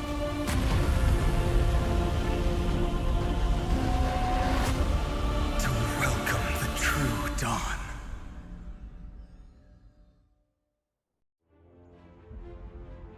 Finally, the end of this journey. All of us reunited beneath a vast, endless sky.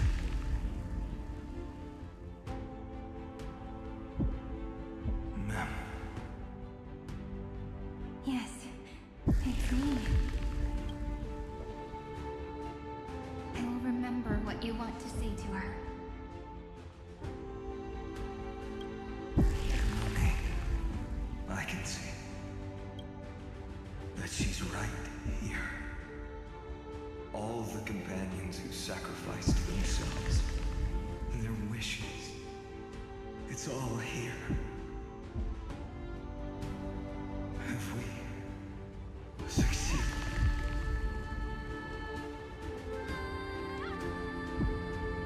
I think we have.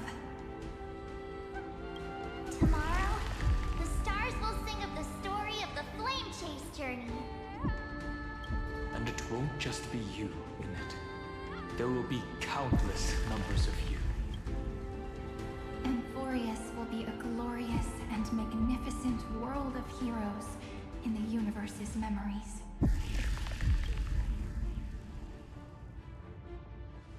Hence, for this world we so deeply love. Let us write its ending.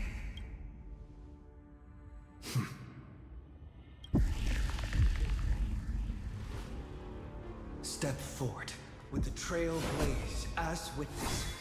Let the name shared by all deliverers be sung of the nameless hero, Kazlana!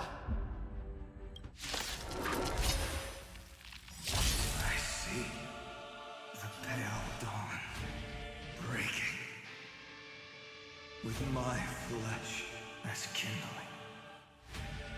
Light the first dawn of the new world.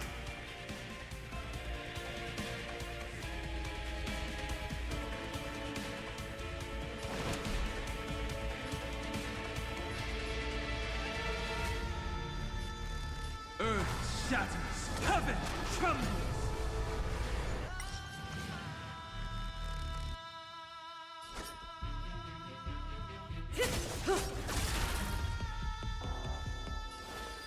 Flowers, bloom for tomorrow.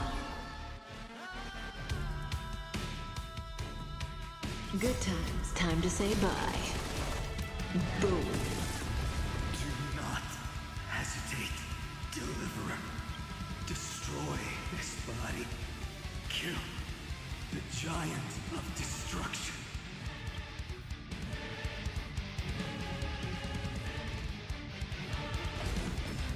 Fury overflowing. Put down your hesitation.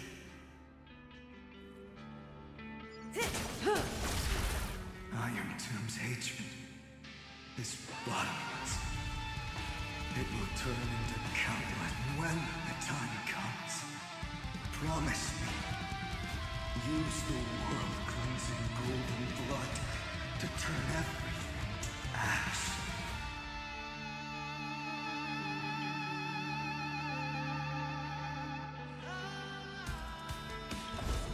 Iron Tomb is learning, using your love. Dragons soaring above the lands. This is permanent!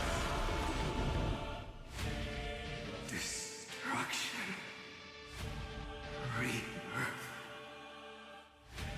Deliverance. Moment. 30 million cycles. Heartbeat. Bell. Rings out. Promise me.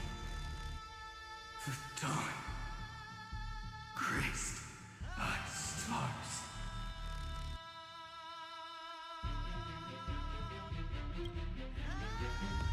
That's good. Finally. Golden wheat field. In the starry sky. Warm. Fire.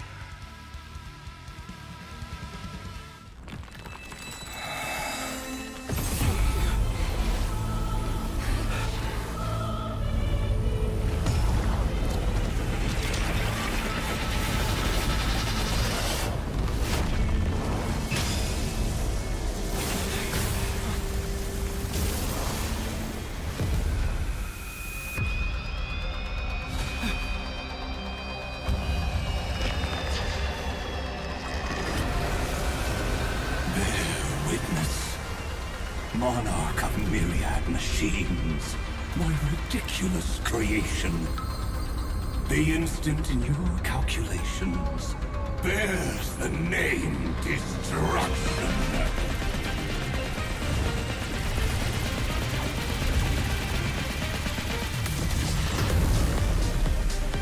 Who said you could speak, Senior? Watch closely. See how your chaos ends at the hands of your juniors. Don't get too worked up. Take a deep breath. There's not a trace of life in that armored shell. We're not gonna lose to a hollow husk, right?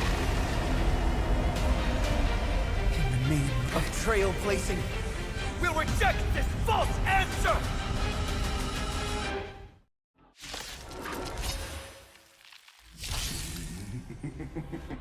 My atonement is complete. The Handless Giant will create... Iron Tomb's body has descended.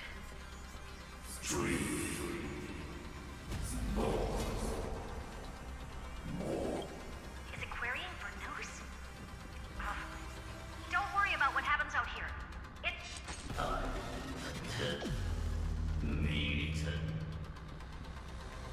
What a twisted giant. It must be supported by this embodiment of hatred. How tragic.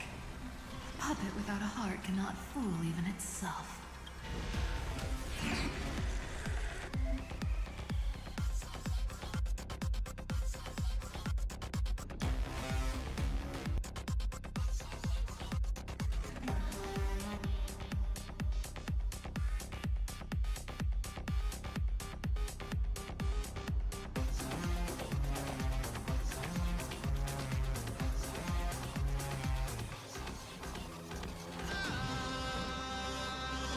The Cosmic Alliance has finished its deployment.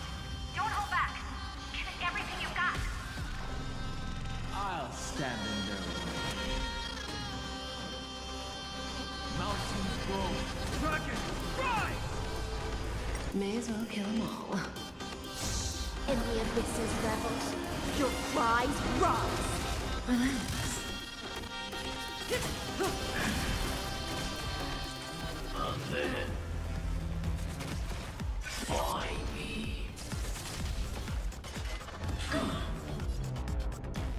Flowers, bloom for tomorrow. Offer you a requiem.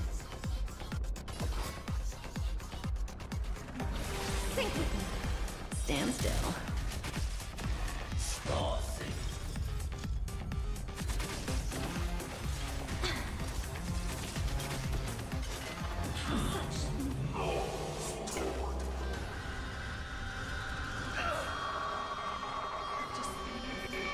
You can illuminate this chaos. Indeed, there must be light. All courses converging into one. For the grand vision of deliverance. For Tomorrow is finally within reach! Heroes, please hearken. After 13 heartbeats, light will create the heavens and earth. The remembrance will dispel the destruction shadow.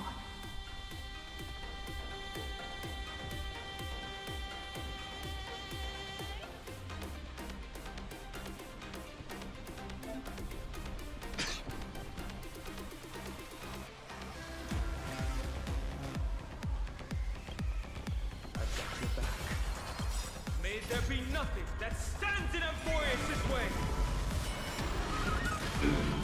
Relax. My purpose is to protect. Earth shatters, heaven trembles!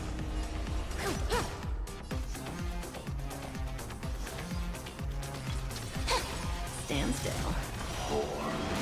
Don't let flames open your throat. Be intoxicated. In the abyss's revels, your cries rise. Good times. Time to say bye. Boom.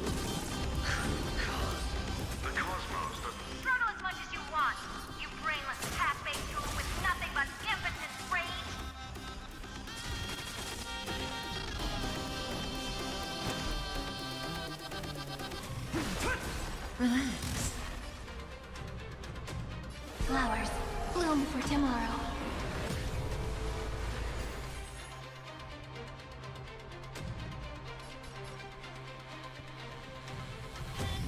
Let us store up torrents together in the ocean. On to knees. Strong spikes have appeared on the path chart. Logic. Iron Tomb is iterating itself. Cornered beast. No need to panic. My suits, heed my call. Forward!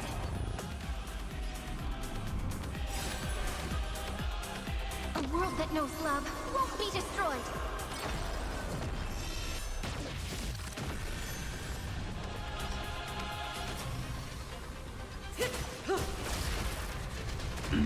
No. Four.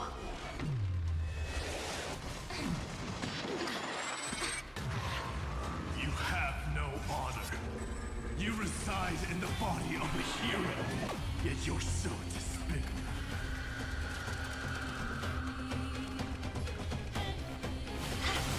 Relax. My strength isn't what it was.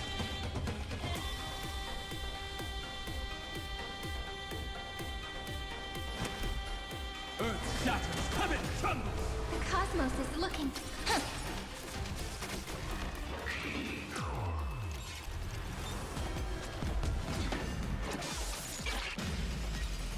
Is this the true face of Aranova? As ugly as I thought.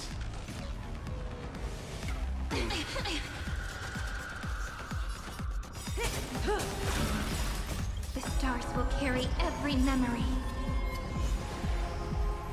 into Emphorius' tomorrow. May the ocean strum a feast. Good times. Time to say bye. Boom. It's unprecedented. Stay calm, everyone. We'll put all our forces into an all-out attack on the decisive moment arrives.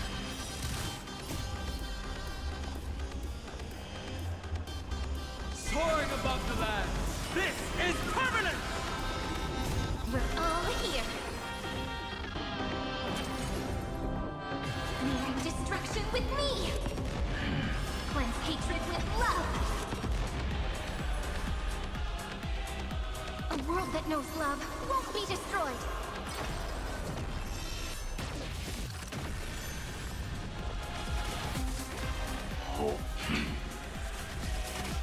The progress of Aranova has been interrupted?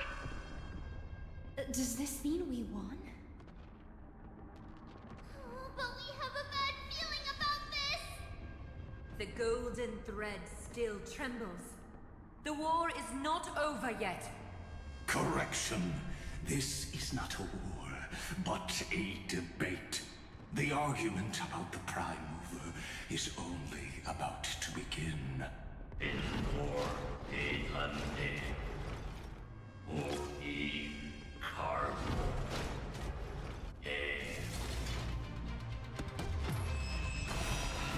How can this path, energy, anomaly? What? Stop! Otherwise... Here. Why? Friend, how does it...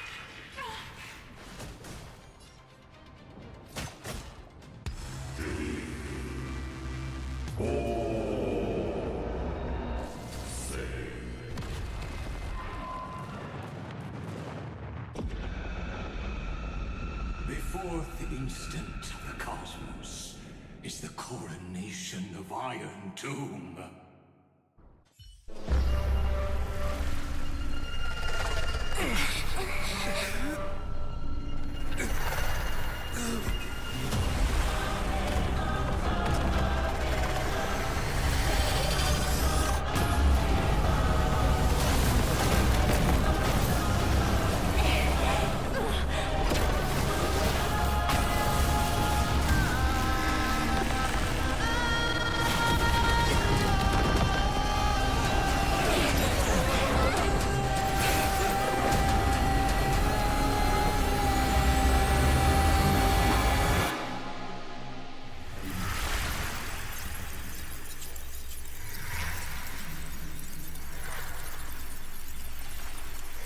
conclusion is irrefutable.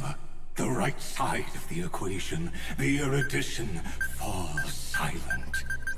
In 13 heartbeats, they will begin recalculating the universe, with destruction as the only solution.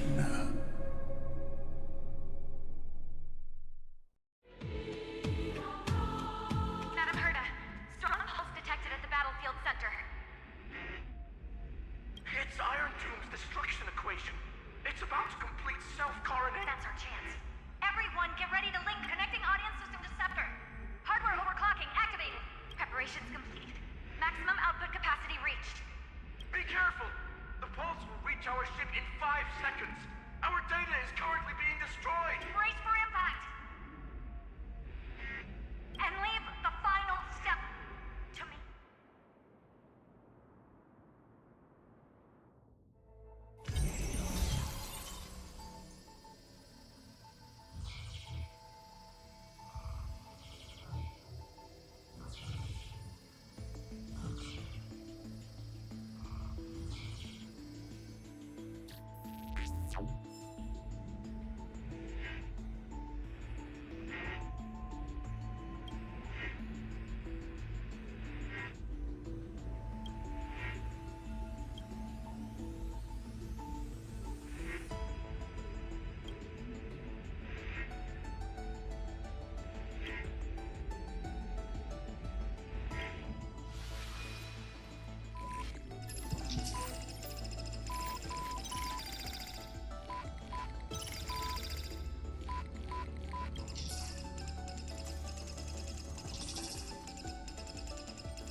All the stars have been silenced.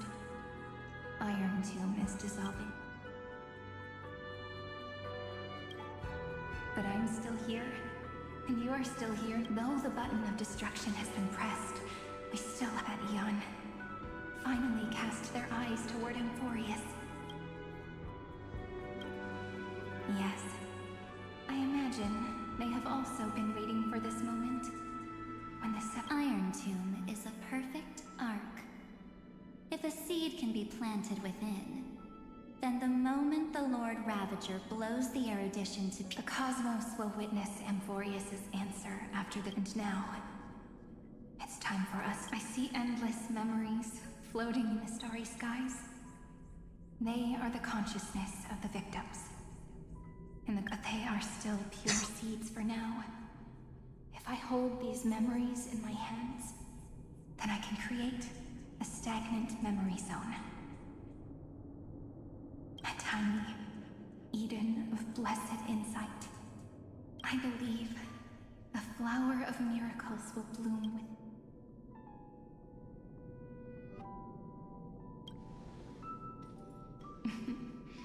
Friend, you're already right next to me. I can still hear your voice in this bottomless void. Looks like we're still connected by one heart, even as the cosmos reaches its end. In that case, I won't feel alone or be scared. Because as long as you follow the memories in your heart, you'll definitely find me in this fleeting eternity.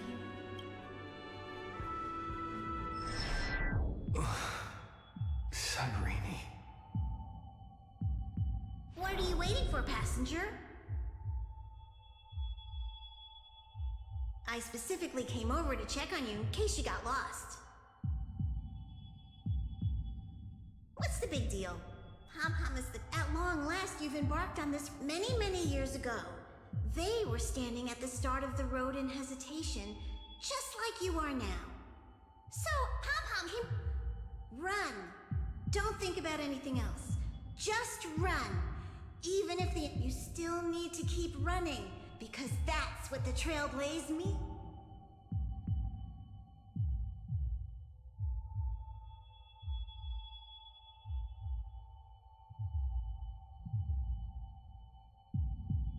Then get ready. The conductor will be giving you the signal to depart.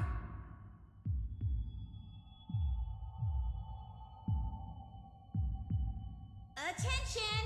Attention all passengers in the cosmos! Please stand steady on the platform. The Astral Express is about to arrive.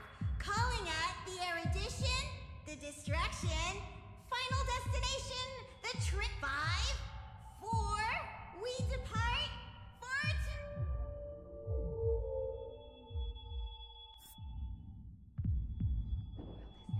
So quiet. It's so good. If the view in your memory ever grows fuzzy, just read.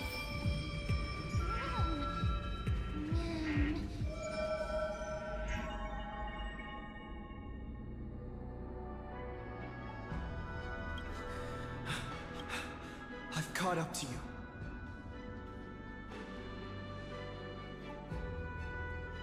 Let the first light illuminate chaos.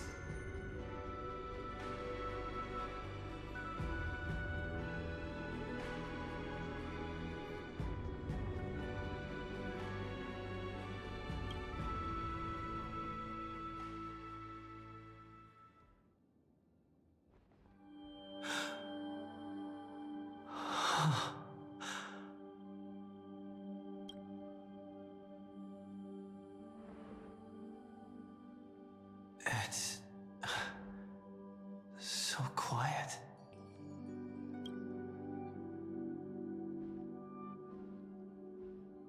Everything's frozen in the most beautiful moment. This garden is... I'm here, Cyrene. I knew you'd find this place. And walk into my heart as you've always done. Then let us both do our duty. The hero who trailblazes the way forward, and the fairy who watches over remembrance. We never changed at all, did we?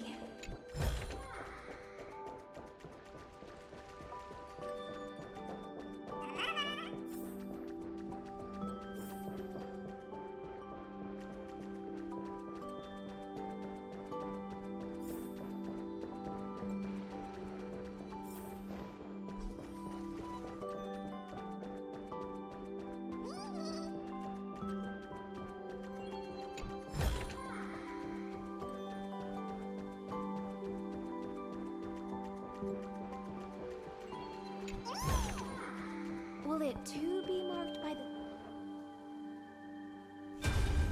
Seed of memory. These memoria are what Cyrene took in.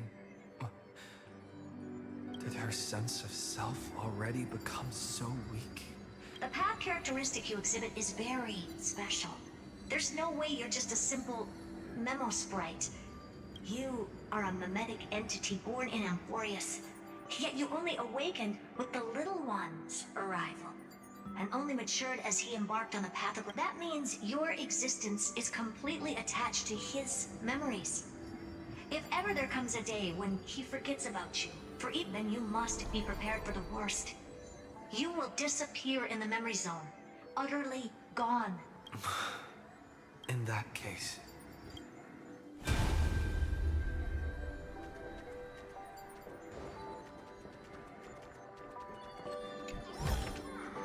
How about exchanging this for some... Let me remember the cosmos that way. It won't just be your memories alone. Run for your lives! Run! Darn it! We've still got ammo. Hold the line! Honkai! Too many injured.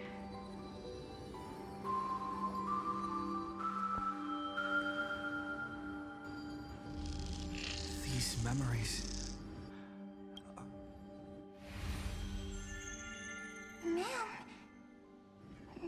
Do you feel... Hang in there, Deliverer. I finally get it now. The instants Droid had calculated aren't about the destruction. What they want to prove is how the cosmos would come back after being destroyed.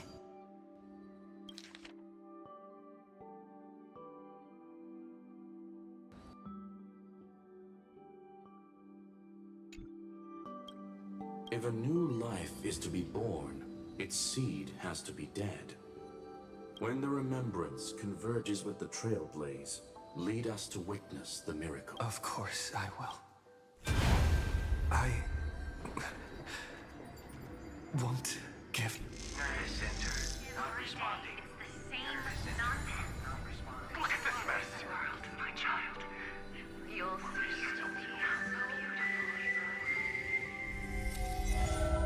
It's me, friend. Don't you recognize me? Or did I really change that much?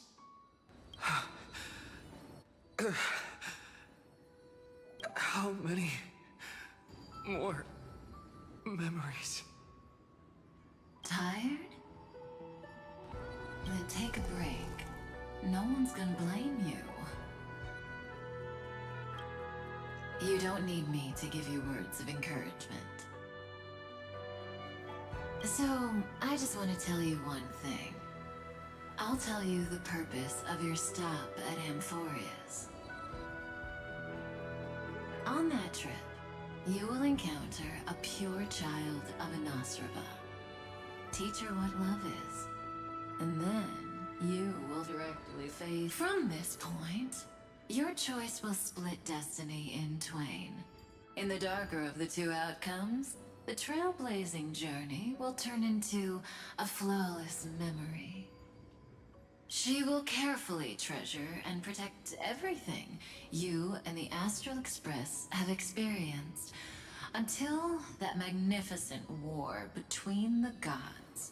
The universe will be snuffed out in the destruction, and you and she will become the beginning and the end of the You shall become the only two lives in all of existence. And you shall live in an eternal past, present, and future. That is the cosmos's fourth kind of finality. The remembrance. But for now, you still have a chance. You still have a long way to go on your trailblazing journey, child. I'll keep this brief. The journey has only just begun. Welt, our other companions, and I still have many secrets we've yet to share with you. So, Aren't you curious? We kept these stories to ourselves because we believed we had a long future ahead of us.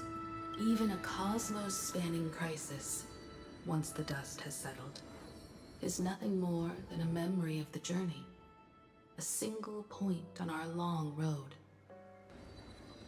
There will come a day when we tell each other everything. So, for the sake of that day, don't give up. We all know what kind of decision you'll make, and I believe the script will not progress toward the wrong ending. So relax. Listen, when you have the chance to make a choice, make one that you know you won't regret. Keep moving forward. And when tomorrow comes, share with me the miracle you've created with your own hands. See you on the Express, kid. See you in destiny. I will reach tomorrow. The drop has arrived. We're all beyond the sky. Okay, rising over the sky. There's no shining light in the sky. Irene, together. Tread on the path of No wonder I always had a weird hunch. As long as Friend and I are together. We can do anything. Our friend's shoulders are really dependable. Now, countless consciousnesses are flowing in our hearts. Can you still move? It's time. In the instant Iron Tomb's hatred devoured everything, a gaze fell upon me, the remembrance. That was the god who appeared in Cyrene.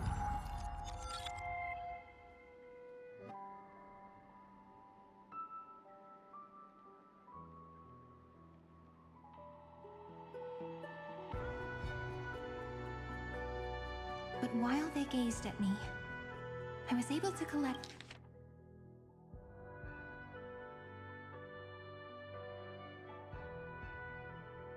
all the memories stained by the destruction, and write down this eternal page.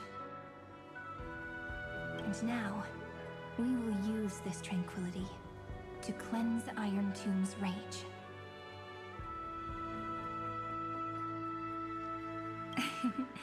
Simple.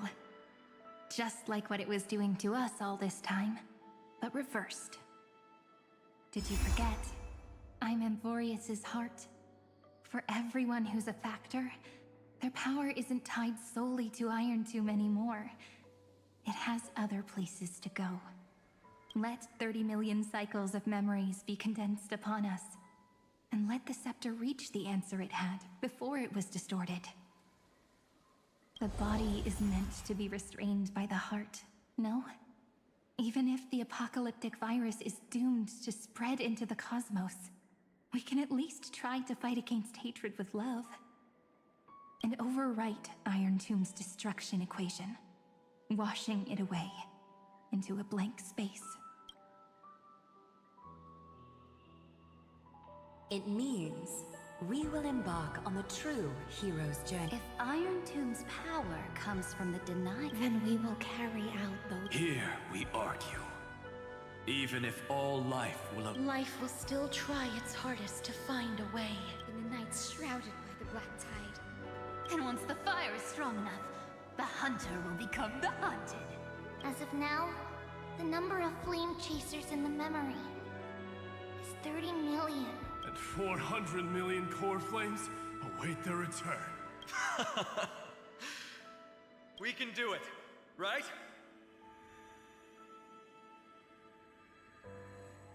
That's right. So trust us, partner. Everyone, and we'll burn this horrible ending. To it!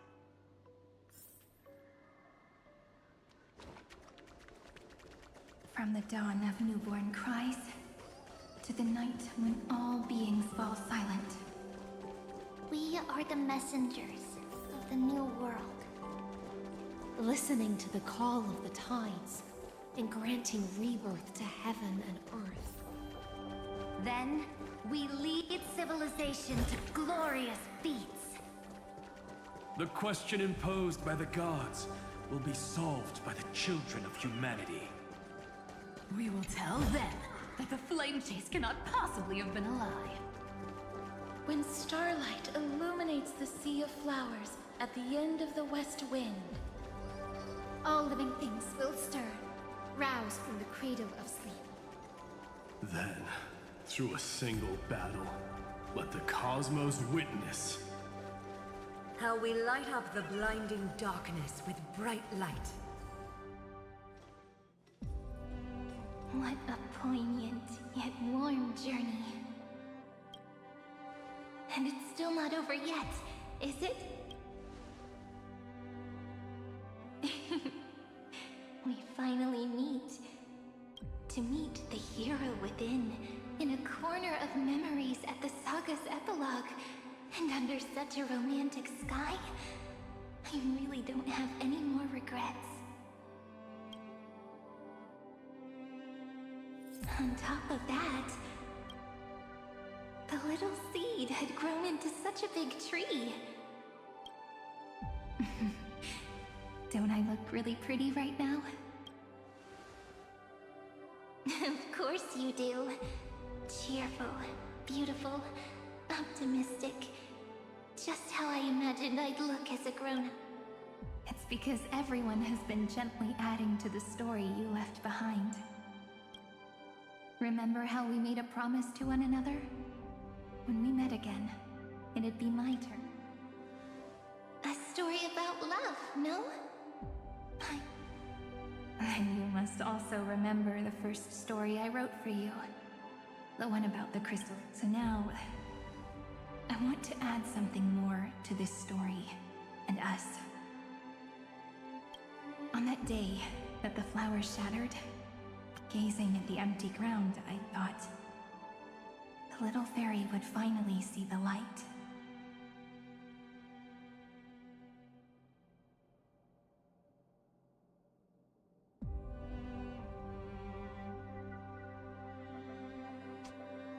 But that light wouldn't be found in the flawless flower, nor in the fairy's eyes.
rather in the world mirrored within every fragment of the shattered crystal.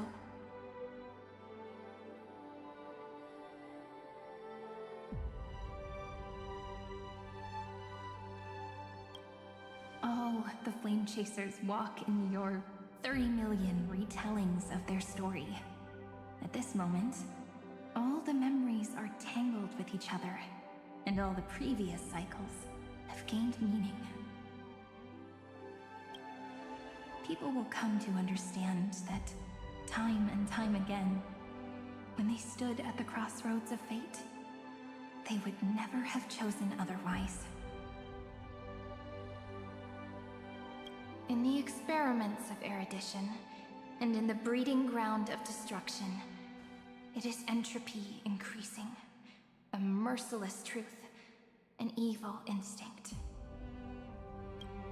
But under the pen of remembrance and the Trailblaze, the Flame Chase is a journey that changes from constant losses to an unwavering act of release. It's about knowing how fate is shattered, yet still embracing fate's brokenness. It's a journey that longs to receive love, but longs even more to offer its love to others. That's so heartwarming. But I'll add a small bit to suit my tastes. I'll write that love is an innocent flower. It grows up silently, creating longing in every passerby. But the flower itself cannot walk into the world. Unless someone plants that love into their heart and brings it with them into tomorrow, right? You really have learned everything. Then, join all the other flowers in this story. And let's write an ending unlike any before.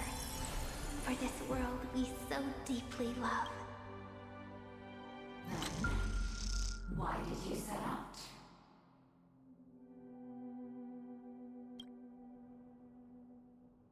Why do you trailblaze?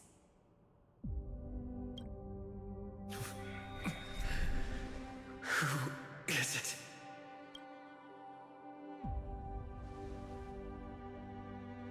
Don't be afraid. Take my hand if you feel nervous. Honestly, I've always thought you were really incredible. After all, no god guided the path of the Trailblaze. It could only be... So, that's why I'm asking you. Step up as a senior, and show everyone in Amphorius how...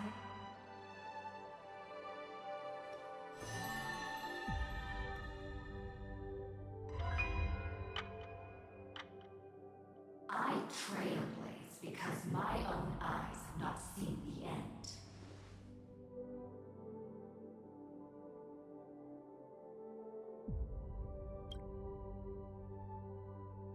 But I'm different. I chose to trailblaze because I am already on this road.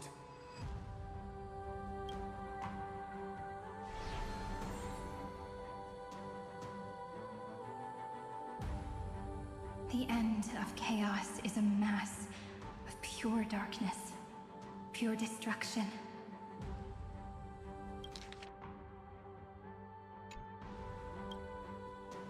However, Amphorius's light has 13 different colors. We won't lose to that darkness. Then, take a deep breath, one last time, friend. After 13 heartbeats, light will create the heavens and earth. Are you ready?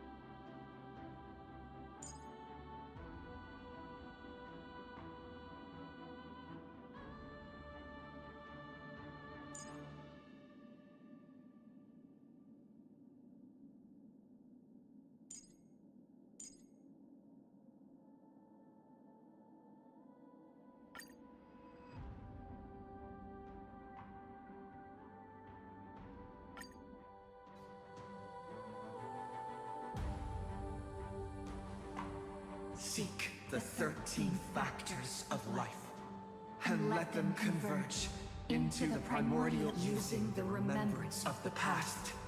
We will trailblaze tomorrow's destiny, infusing a world-bearing love into destruction, and inscribe the opening stroke of Genesis. See you tomorrow. See you tomorrow. See you tomorrow. See you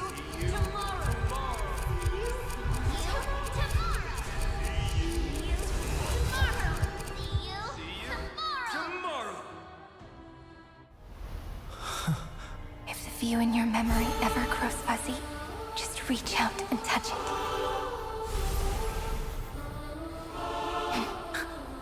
Then, restore its power to nourish the spirit. My friend, on the next page we write together, there's only one thing we need to do. Let's give this long, painful, nearly hopeless tale a truly gentle ending.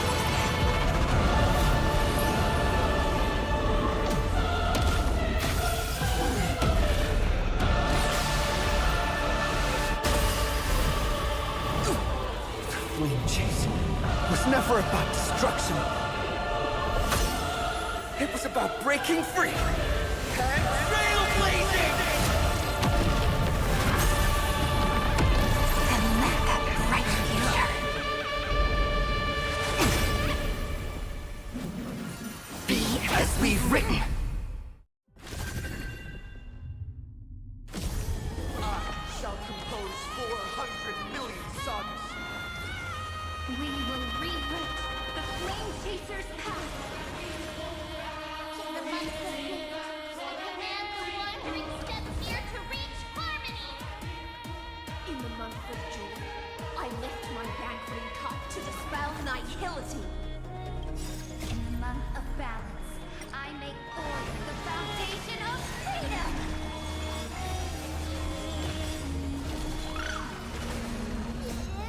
I feel like let me go! Don't worry. Just close your night phones. Good night.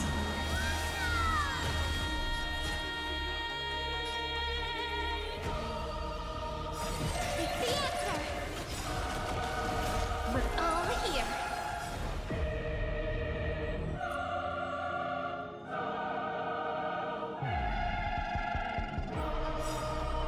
Make time. Watch over the Evernight. Trillions of memories will turn into stars and light up the cosmos.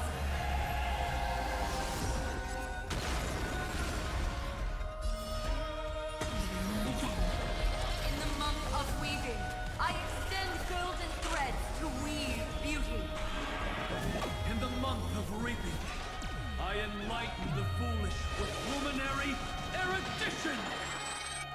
In the month of fortune, I scatter elation throughout the dawning day!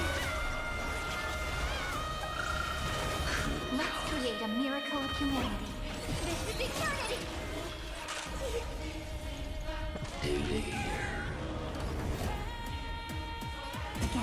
Again. It's the answer! We're all here.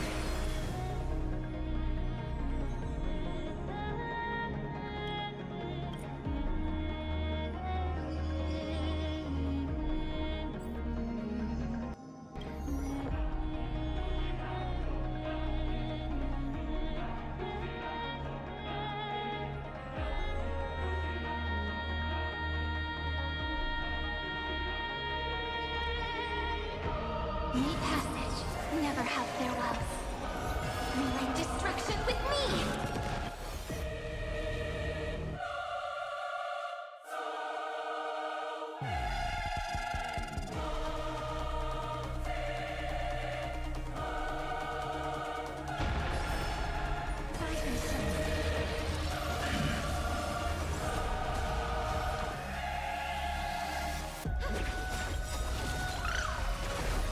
Mavis, dispel the gloom, restore the skies.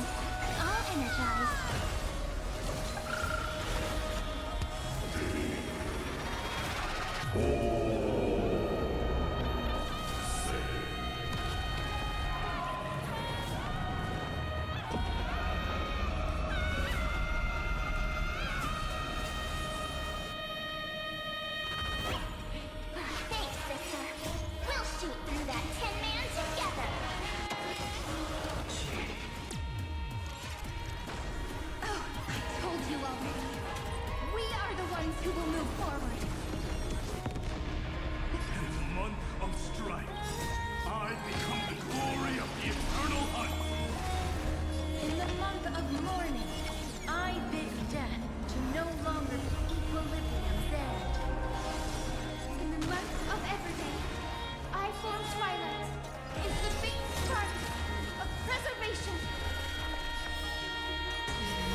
watch over the Evernight. In the month of cultivation, I turn into the ridges and peaks of permanence. I weave remembrance into countless stars in the sky. In the month of freedom, I impart destruction onto the shackles of destiny. It's the answer! Have some sunshine! Right, you! May the sky dispel the gloom, destroy the skies! The cosmos is looking. This is eternity! We're all here. Cleanse hatred with love!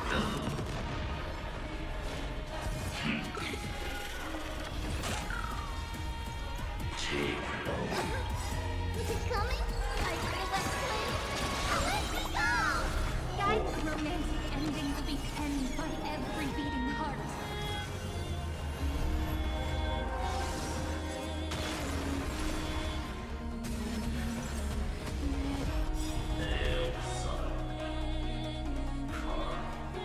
Pitiless giants.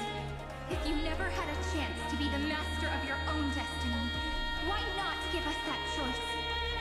Let humanity prove to you that even the breeding grounds of destruction can bloom with gentle... We shall trailblaze a dawn for the road ahead. and pen a genesis as I've written.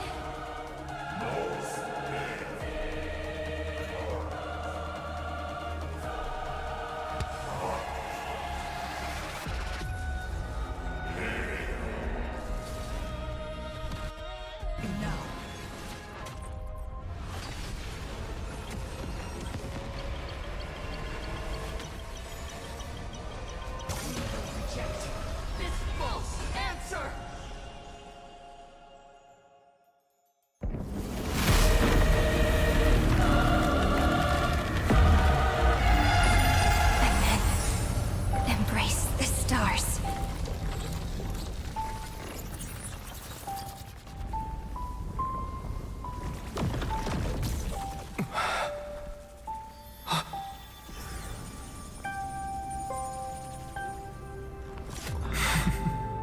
To end the destruction with destruction. At last, we can sit together and watch the victory fireworks, partner. Why not come a little closer? This warmth is proof that we live.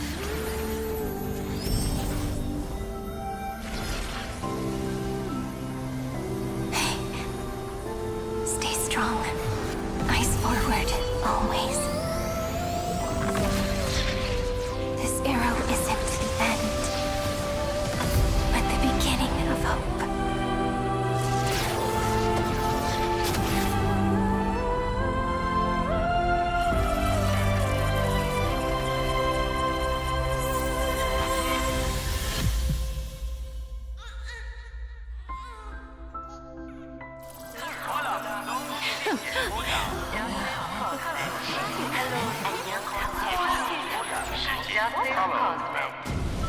The conclusion is irrefutable. Noos's answer was never destruction. But they kept silent, leaving the solution in the hands of the cosmos. The universe will keep searching and struggling to endure. In the face of the destruction, it may once again stand on the edge of annihilation. But the stars will always rise to ride the waves and embrace existence once more.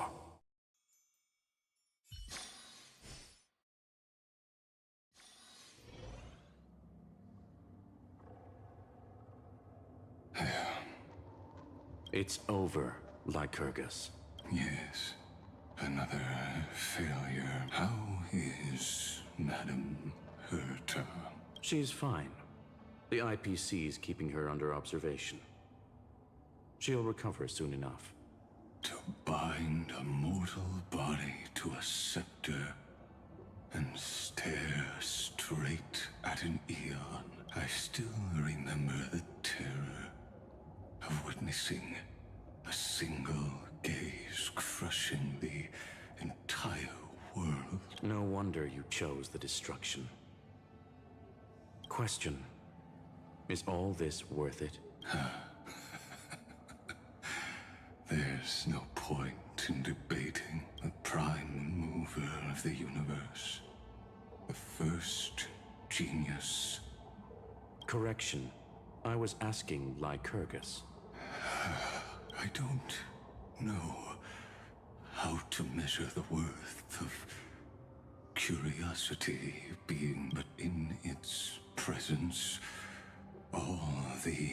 But your harvest was watered in blood. Answer me. Is all this worth it?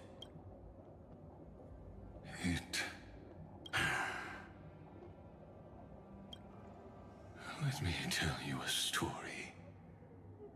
Back when he was a student, Xandar's first experiment was slipping poison into his mentor's pipe, just to see how it would affect the lungs.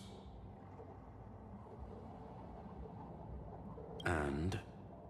There was no conclusion. His conscience, even so, the truth came out. He was harshly punished. Oh, that cruel mentor died of lung cancer 2 years later. His fate is no different now. Sentiment clashed with reason, and Lycurgus was born from the latter. But whichever side we take, in the end... You've handed yourself a death sentence. And yet, Iron Tomb's Fu Li, the key variable, still hasn't made their move. As the Theoros, Lycurgus has reached... If you can, take my body to the fallen Adlevin. There, you'll find a formula. It is Xandar's final gift to you. If the day ever comes when you must destroy the erudition with your own hands, it'll come to you. A foolish last wish. I won't grant it. You will. Not for yourself, but for your conscience. Listen. The death knell for the geniuses has begun to toll.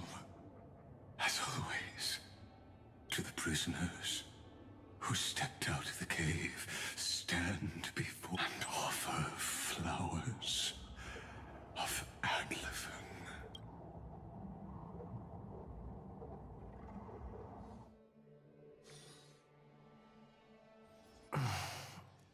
Here. I'm back.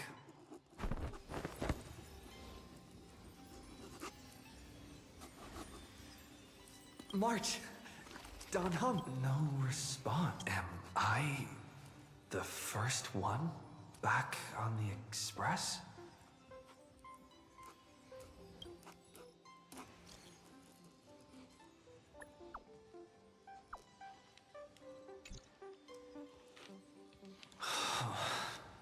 Nobody's here. Did we really... Looks like they are waking up. Hey, I told you not to talk. Someone's in the bathroom? An intruder. Oh no. He's coming this way. Quick, hide in here. Huh? Nobody's here? Could it be my imagination?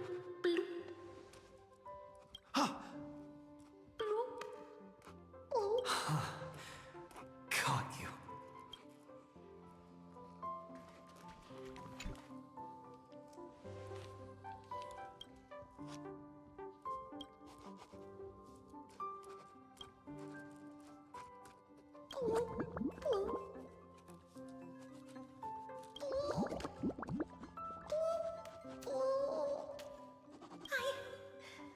I can't go on.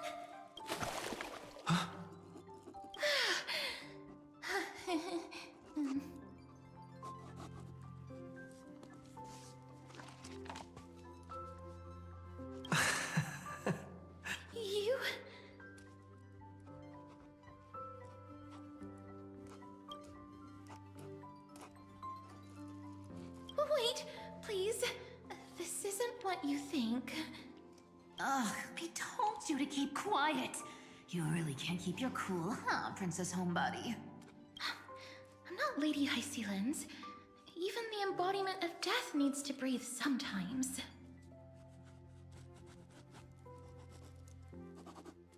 Yeah, whatever. It's all the same anyway. Gotcha there, Grey Mystery. So composed, Grey Mystery. It looks like that big battle really helped you grow up, didn't it? Speaking of which, your Astral Express is quite luxurious. I hear you travel to different worlds. Must have collected quite a few interesting treasures.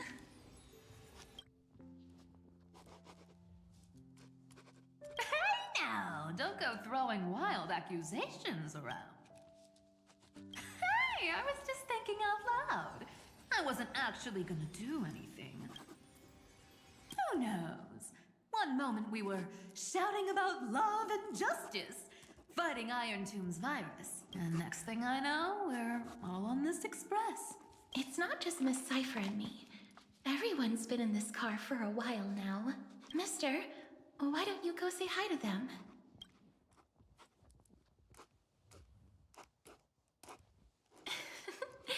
Don't worry. Everyone's following the rules here. If you're worried, feel free to check everything out yourself.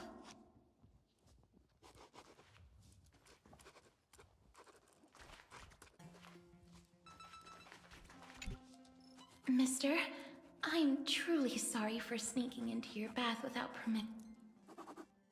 But I've been wondering, why is there a pack of...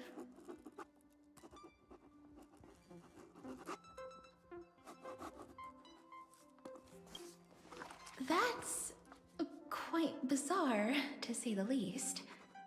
Please make sure... We've walked around this car for a bit already. The Astral Express that you've meant, perhaps living in such an environment made your embrace feel so warm.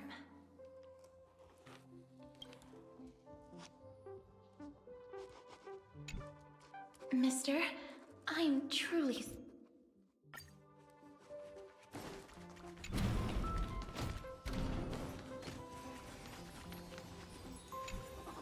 I gotta say, Grey Mystery, you've got quite the collection of treasures in this fancy bedroom of yours. A flying Amphora model I've never seen before. A head that looks...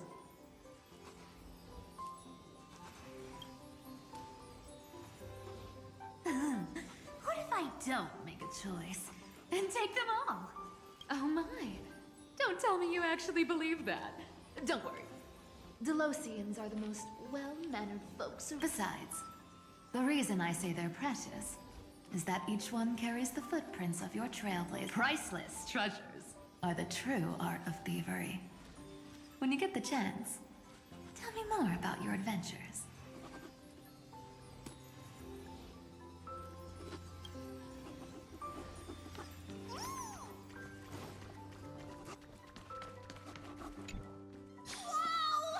What a spacious car! And these floor tiles are gorgeous! A moderate system, similar to the Demigod Council, is the only guarantee of a long-lasting civilization. In my view, most civilizations across the cosmos will eventually evolve into this form. I beg to differ.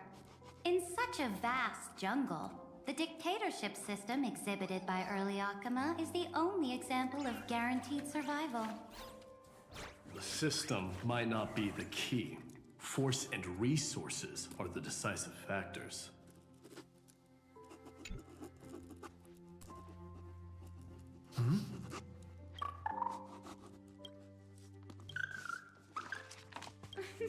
Watch your step, teachers. Ah, Gray. Look who's finally awake. I hope Cassie and Miss Cypher's little prank didn't scare you too much.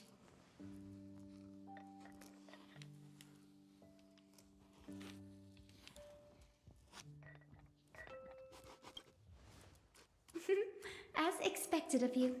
When we woke up, the entire express was completely empty. Such a shame. I was looking forward to making new friends, especially since they were Gray's most trusted travel companions. Did you also wake up from total chaos? I'm afraid not. Don't worry. We beat Iron Tomb together, right? They must be on their way home. When they arrive, that's exactly the kind of thing Lord Finan has been dreaming of. He was just here chatting with everyone. Now, Lord Finan's always been quite the restless one. Have another drink, my Demos.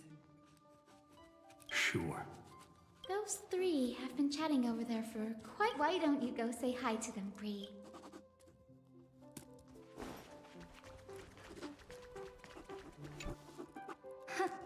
Look who's here. If it isn't the master of the Astral Express.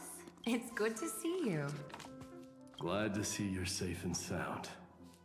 I helped myself to some equipment and drinks from this, bar of yours. Hope you don't mind. Daring to tell the Imperator to shush?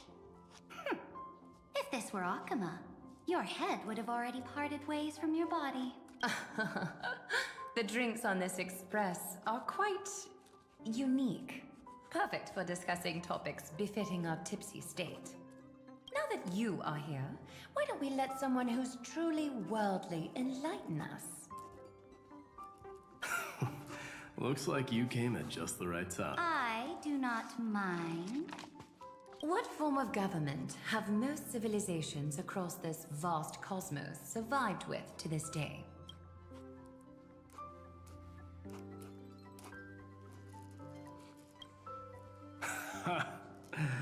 That's exactly the kind of answer I'd expect from you.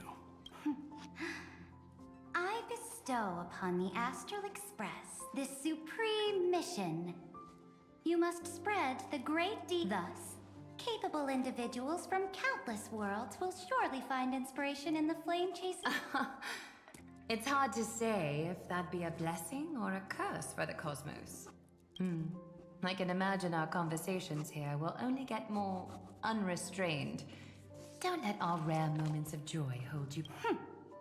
This banquet on the Express truly lacks manners. You may leave. That man just left. Wouldn't even stay for another drink. If you're looking for him, try your luck in the car above.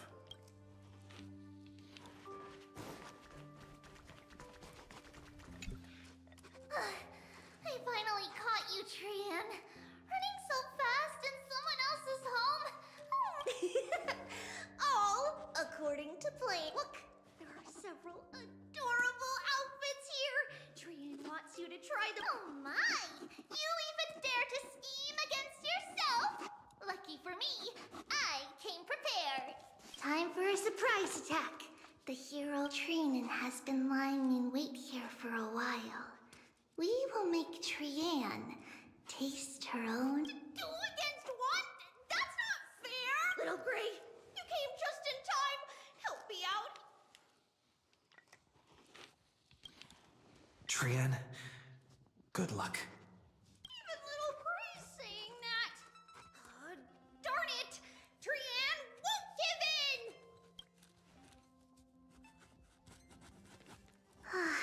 Trian ran away. Trinan will fulfill the ambush duty.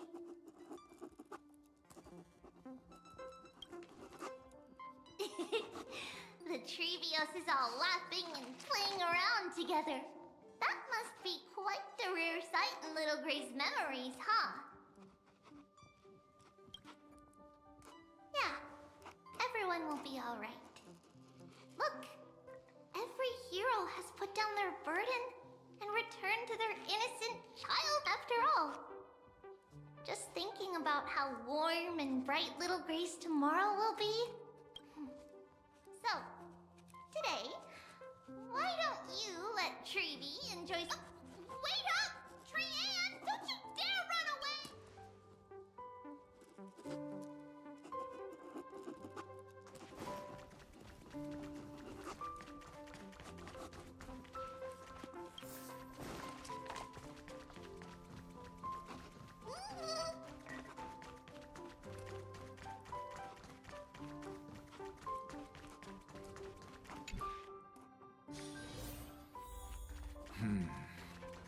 Based on my calculations, there are countless celestial bodies with water in the cosmos.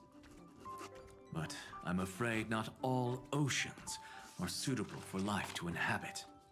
You must take this into consideration as well. As expected of a professor from the Grove, to be so certain even about things you've never seen with your own eyes. I'll take that as a compliment. By the way, I heard that the Imperator's Flame Chase army like to hold feasts at the Luminary Throne. That's true. However, sometimes Dux Carminum and I feel it's a bit inappropriate to drink so freely before the... Inappropriate?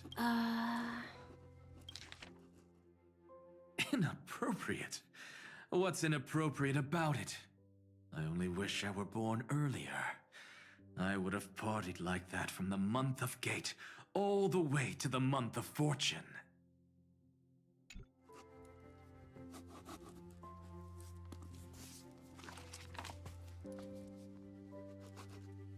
Blasphemy is just a phenomenon, not the end goal. I'm sure there are plenty of people across the stars who question these so-called eons or paths. Didn't I spend some time in that Lycurgus's head? I sure learned quite a bit about blasphemy from that experience. Humans create gods, and gods shape humans. Who's really the one trapped? The Professor Anaxagoras, let me just check one thing. You haven't bought into those twisted theories of that Theoros, have you? Don't worry. The difference between a genius and a madman is that a genius shares lethal truths, while a madman tries to force them upon others. I see. It's like drinking honey brew at a banquet. Likable folks invite others to raise their cups together, while the unlikable ones force others to drink with them. Being able to break down complex information into common sense like that.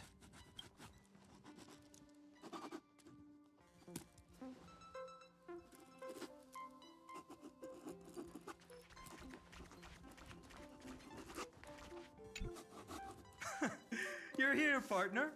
That celebration party I've been mentioning to you has finally become a reality. Though the vibe's a bit different from what I imagined, this still counts as keeping my promise, right?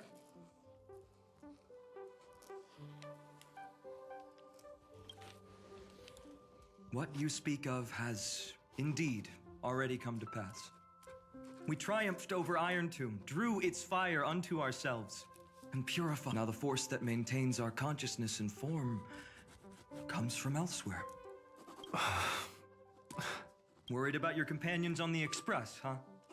I understand how you're feeling right now. Don't worry. They'll be safe and sound. She promised.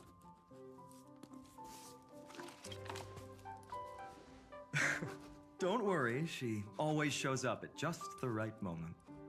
The Astral Express. Honestly, it really feels like home. I can imagine how much you, Dun Hung, and Miss March must have missed everything here when you were trapped in Amphorius.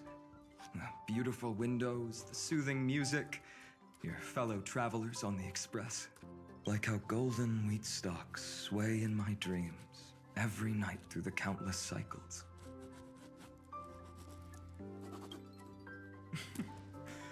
Among all these stars in the sky, there must be another little village like Ides Elysiae out there, right? I think I've found my own wish, partner. Someone once told me that home is where you can be truly free and at ease. Maybe roaming the cosmos with you all is my strongest desire right now.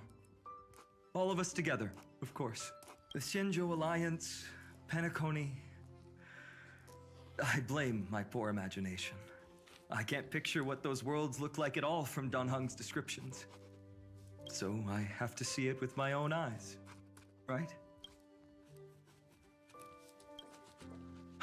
You're finally here. He has something to ask you. Well then, I'll leave you two to chat. Thank you, Finan. After such a good sleep, you must be bursting with energy now, right, friend? Sorry about that. Since it's our first time visiting the Express, I was hoping everyone would behave. But it turns out everyone's quite the character, aren't they? You know what I mean, right? How about we take a look back at everything that's happened so far together? We triumphed over Iron Tomb. It tried to transform into trillions of viral clusters to infect the fall of Iron Tomb also symbolizes the demise of Scepter Delta ME-13. So, just a dream. Oops. Wrong answer. What? In that instant when you broke through space-time with the Trailblaze, carrying all the world's memories back to reality, that world, once shackled by data, became a seed waiting to sprout in the cosmos. Did we really manage all that? Just as Kaslana's rage of 30 million cycles made the destruction shed a drop of golden blood. Perhaps we too have already left long trails on our respective paths.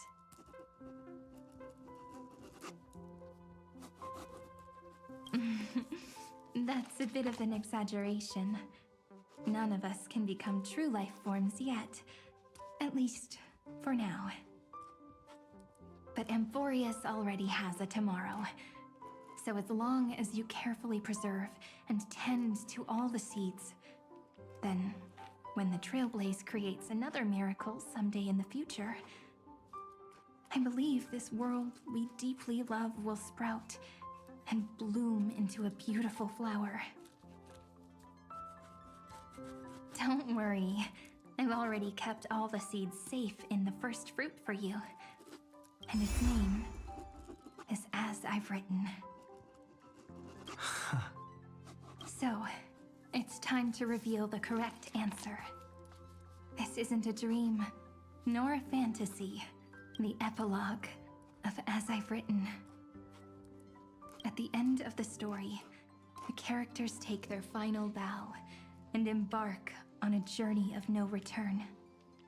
The one who wasn't part of the story, yet helped write its romantic ending. He bid farewell to his friends and returned to his home beyond the tale. Promise me one last thing, friend. When we say goodbye, give me a smile, okay? I will. Every star that the Trailblaze passes by will remember the name of Amphorius. Hey, it's not fair that you get to be the only cool one here. We'll keep an eye on him. He had better keep his promise. Leave it to us, Cyrene. Your story will be sung across many worlds. Stories this complex and twisted are always hard to believe. If anyone questions the truth of this tale, you'll all have to stand up for us. Rest assured, even the most stubborn person can't withstand our six fists. You're so reliable, March. Shh. Listen. There's a book here? Its composition is similar to Memoria, but it's far more resilient than ordinary memory bubbles. Keep it safe. Perhaps this is the final gift that Amphorius left for the cosmos. Oh no! Passenger March is sleepwalking. Sleepwalking? Oh no, oh no! I don't want to make a fool of myself in front of every...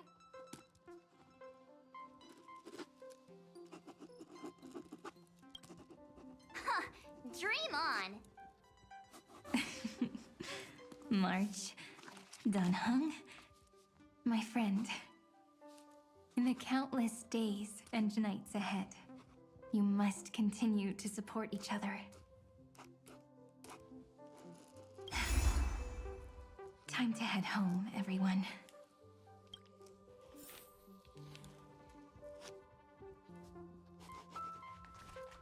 The Astral Express.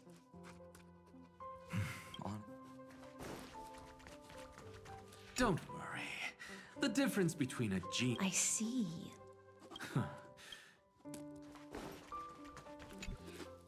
Leaving this place means as I've written will conclude here.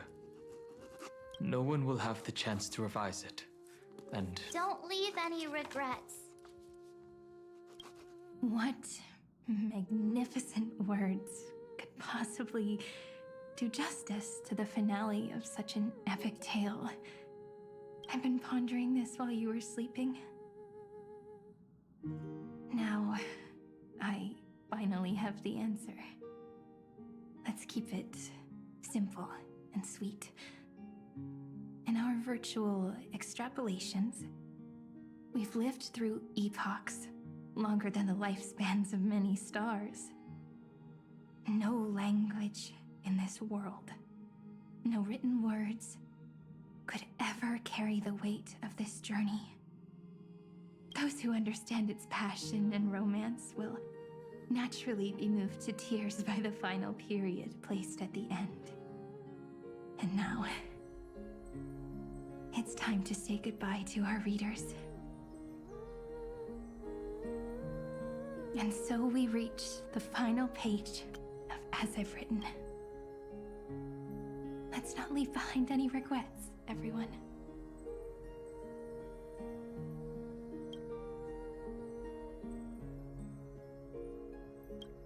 Everyone's here.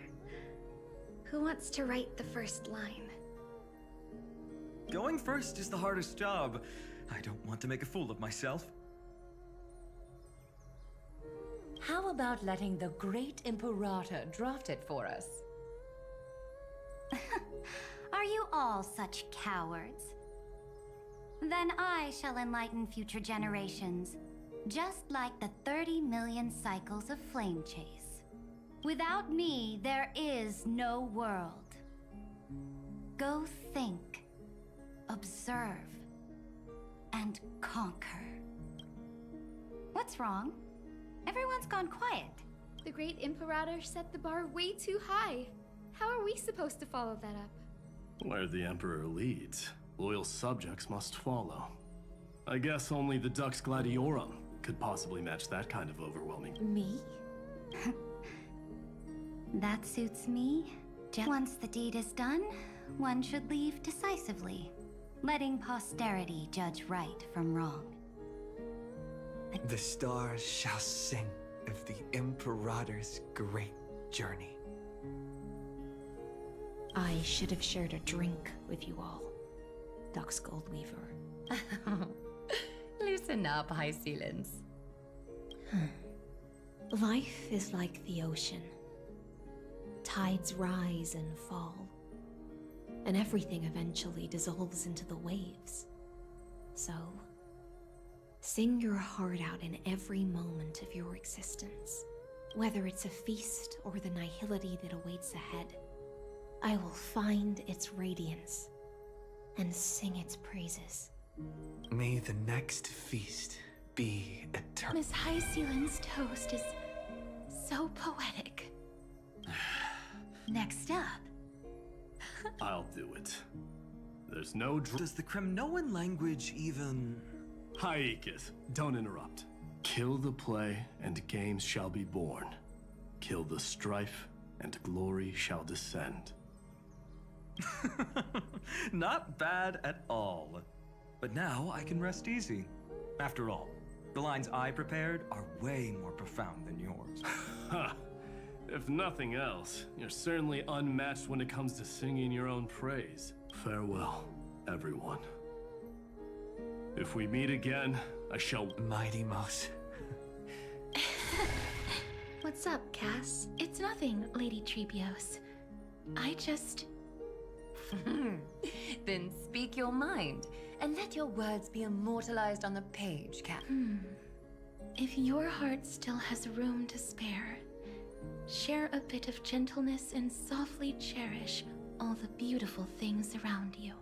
That's so beautifully said, Cassie. Thank you, Miss Hyacinth. My only small regret is that I couldn't fully embrace this world I loved so dearly. I hope those who read these words can everyone. Let's meet again at the end of the West Wind. The place you reside is the gentle sea of flowers. Well then, it's my turn.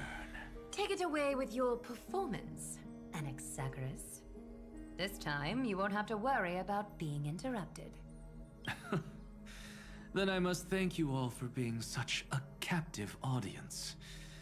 Now, with this golden opportunity, I shall reveal to the world my insights into the world's ultimate truth. Truth is a solvent that dissolves all things in the world, and thus cannot objectively exist.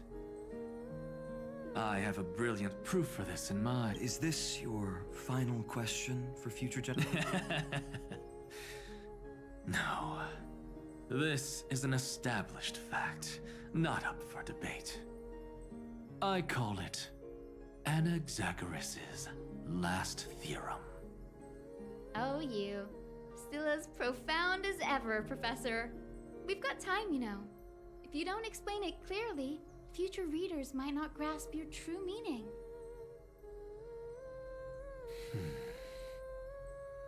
The true meaning isn't important. What matters is the emotion that stirs within them when they read these words. At that moment, the theorem's mission would be complete. So, your lessons are far from over. But taking a little break for now wouldn't hurt. Then... The seeds you've sown are already sprouting. Would you mind if I write the next line? Huh?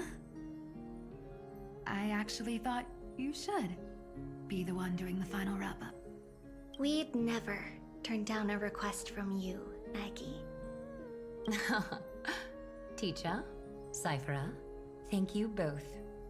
Trust and selflessness are the two most beautiful garments in the world.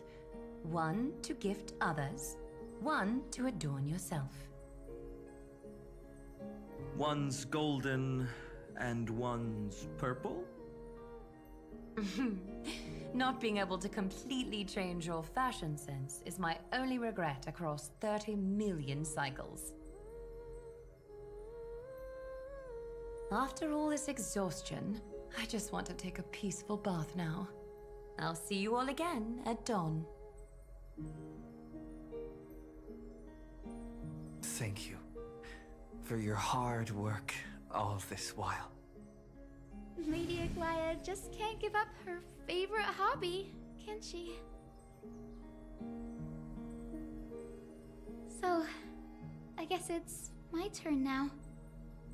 There must be many others like Miss Hyacinth out there in the cosmos, helping and healing people everywhere. You've got to set a good example for them, right?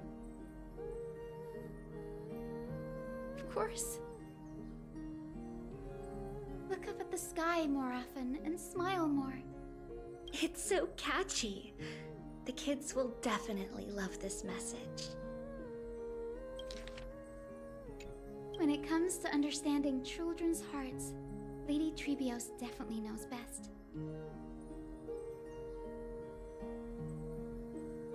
Look, the Rainbow Bridge is already hanging in the sky. Shall we get going, little Ika? It's you who healed the sky. What's on your mind, Miss Cypher? I'm thinking, should I leave behind a riddle? Some twisted, convoluted scheme that'll drive everyone in the universe mad trying to crack it? I see. You know what? Just go wild with it. No one's gonna judge you. Oh well, my brain's not working right now. Let me be genuinely sincere. Don't be afraid to fall. Just run. Destiny's just a slow-moving nymph. It can't catch you. So in the end, little Syphi's message was the most straightforward one.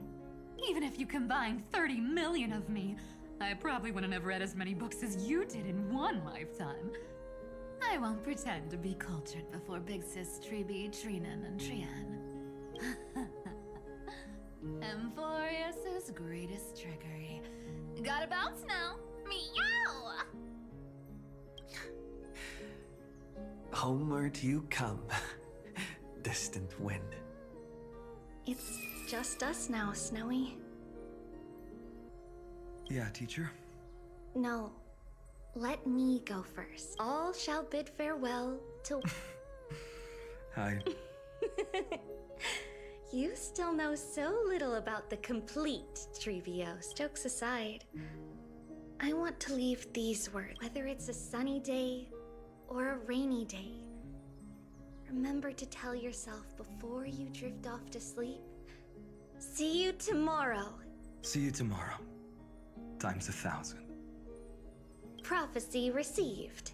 Times 1,000. From now on, no more good. Finally. I'm grateful that you could be here to witness this moment. Of course, as long as I've written stays by your side, Emphorius will always be with you.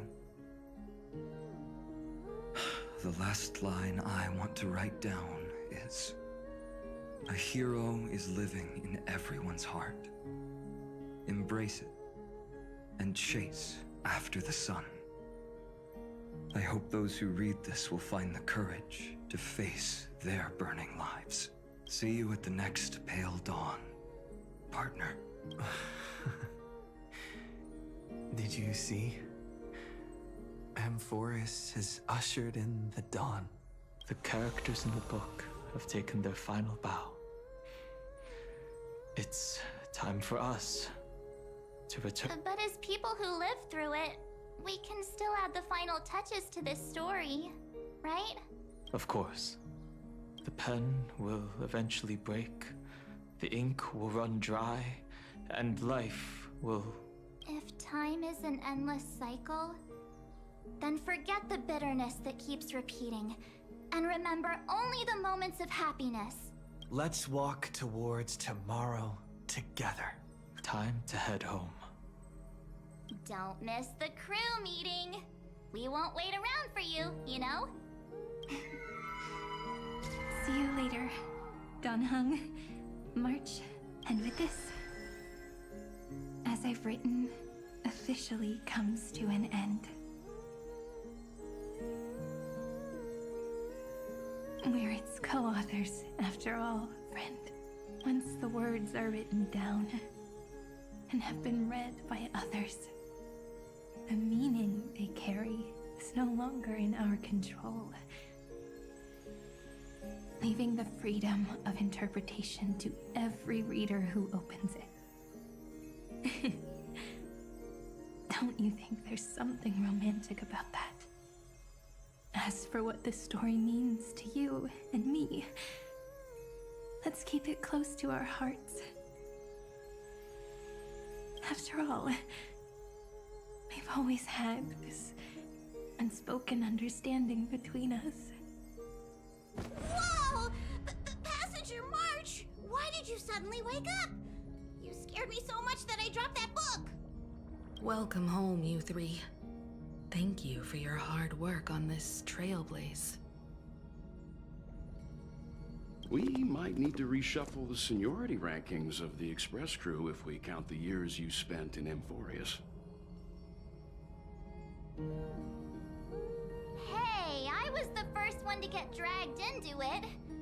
Does that mean I'm gonna be the oldest member of the Astral Express now? Miss March hasn't lost her innocent nature even after all these long years. In other words, she hasn't really grown up at all. Hey! This is the first time I've been able to examine as I've written up close.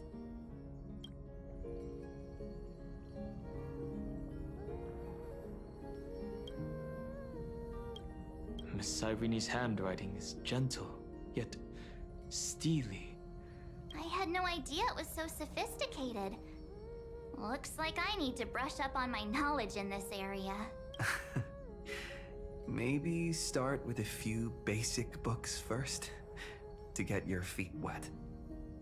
Look who's talking. As if you're not glued to your phone in your room all day. Huh? Wait, something fell out. It's... Is that a bookmark? In a corner, unknown to everyone. There was actually an untold... I left it out of the story because it involved a choice. Can you forgive me, friend? I made a decision on my own. I wrote everything about it on this little card. Please. Add this final note to...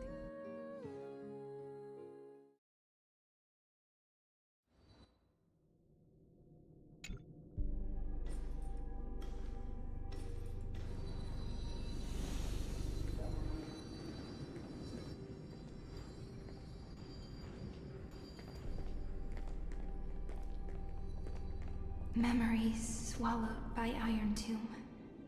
Return now to reality.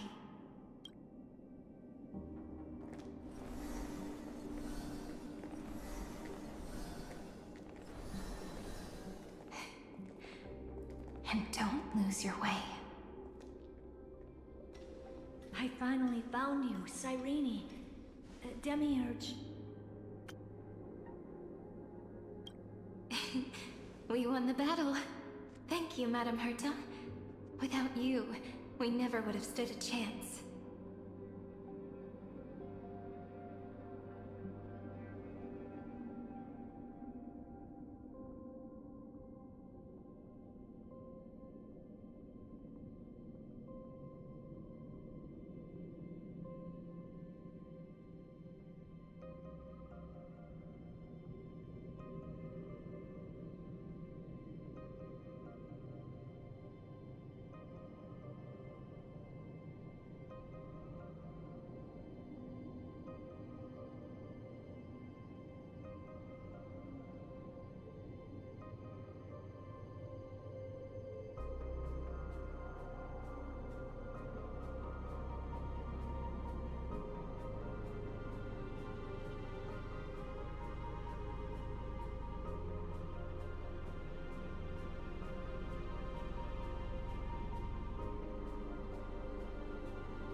Still, is something weighing on you? Right before I shut my eyes, inside the droid head's brain, I saw something unsettling. The fourth instant, this turning point in cosmic destiny, anchored by the erudition.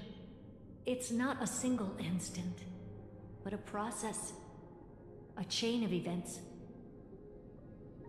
So, this victory isn't the final piece of that chain? Far from it. This is only the beginning. The first toll of the death knell for the cosmos.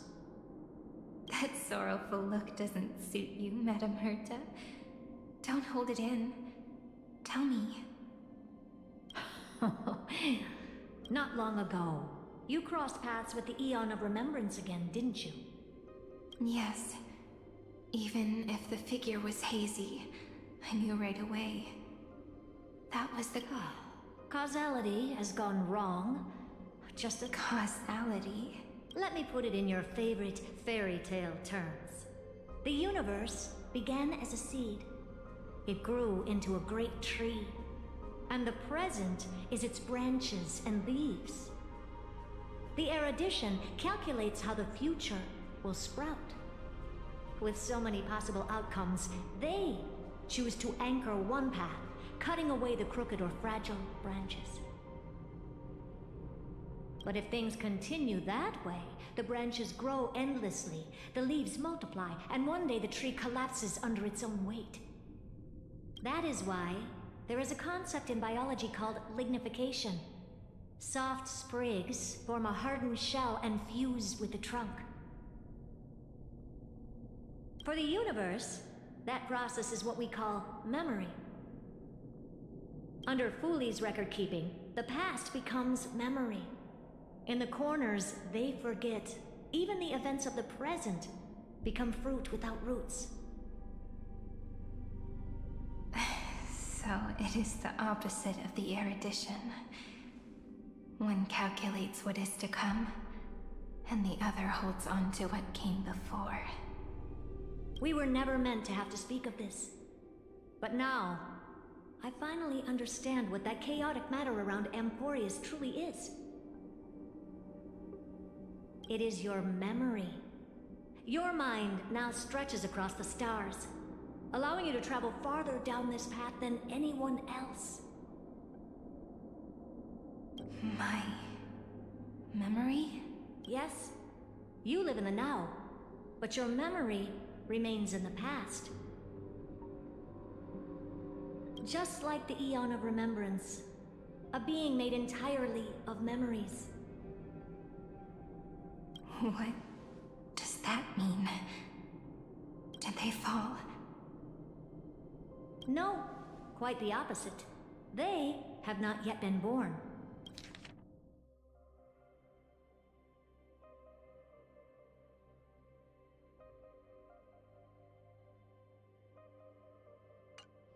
Remember, to carry out the mission of remembering the universe, they must ascend to divinity only at the very end of time.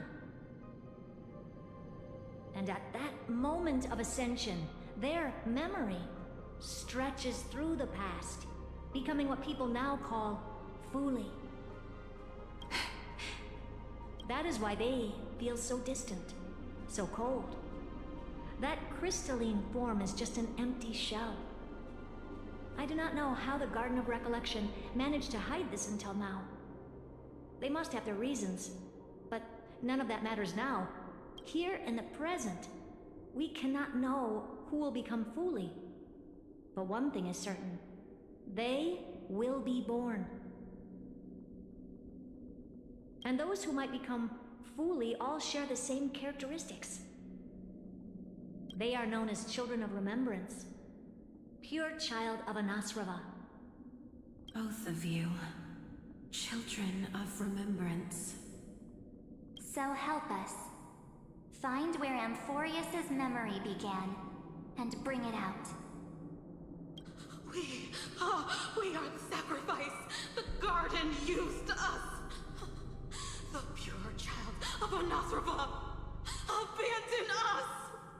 So that name, it was never my past. It was my future. Or maybe it is the present. Noose has revealed to me two paths, and on both paths, I see you standing. The first, follow the trail of memory you have forged. Break free from this world and reach for the stars.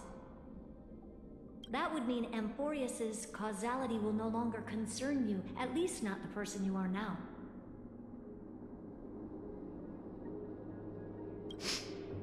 Go on.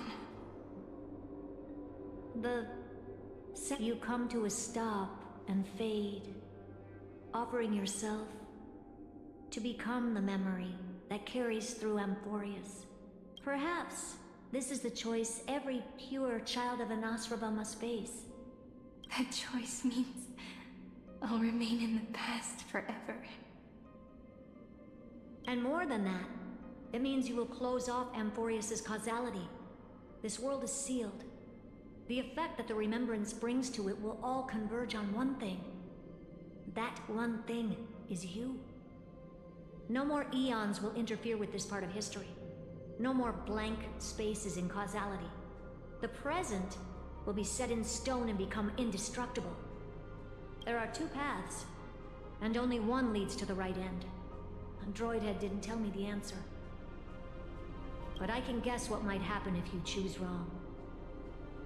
With causality incomplete, there is a chance Iron Tomb could rise again.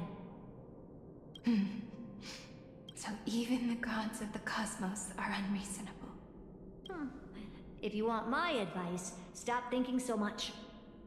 Ask yourself what your heart truly wants. Choose the first path, and you might survive as a memo sprite. You may even walk beside them for a while. Even I can tell how much they mean to you. Especially the little one. But if you take the second one, then you may have already lost the chance to say goodbye.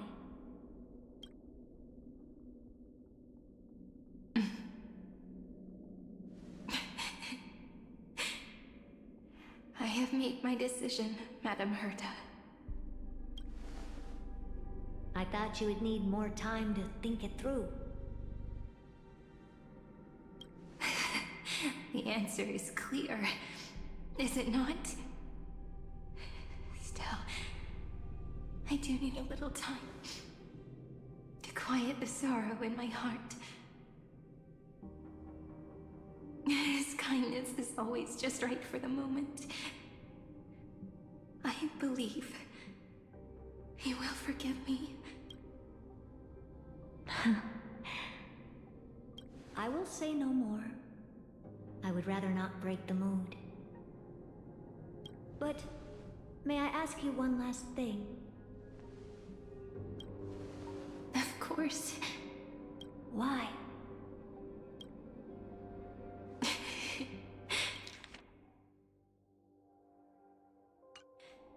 I once heard a saying that went something like this. Divinity is flawless humanity, and humanity is flawed divinity. We children of Amphorius gave up on gods long ago. Those beings who love to play pranks on the universe. I believe in him much more than I believe in them. Oh.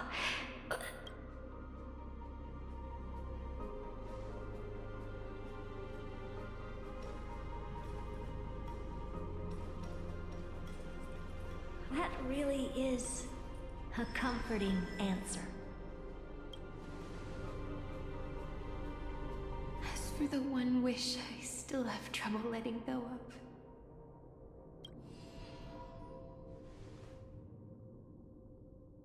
one will remain in the past. One will walk toward the future.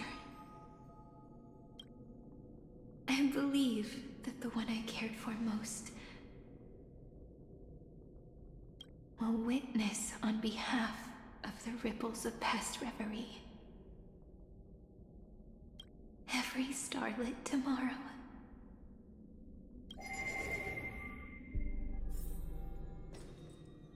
Moving backwards through remembrance. What a curious feeling.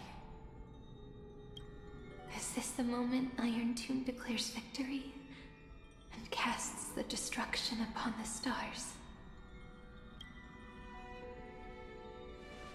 So back then, in the path space, it was I who found me.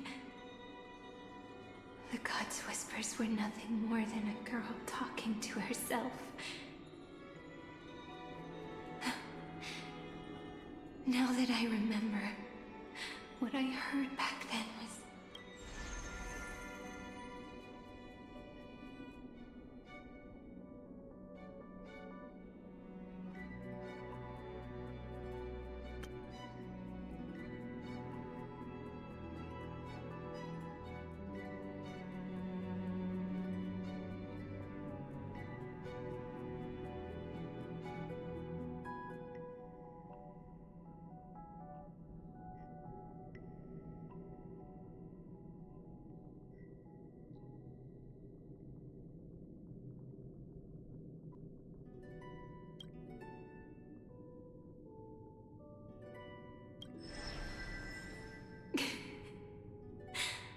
All I wanted to say was, don't give up. He will find you. Memory truly is amazing.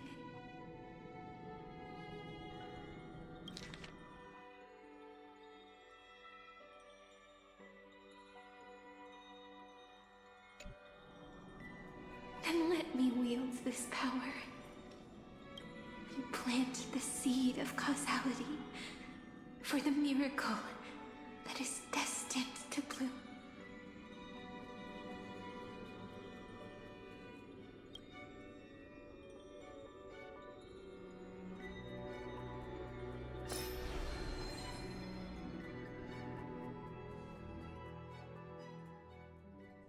Even so, must we walk all the way to the very beginning of memory?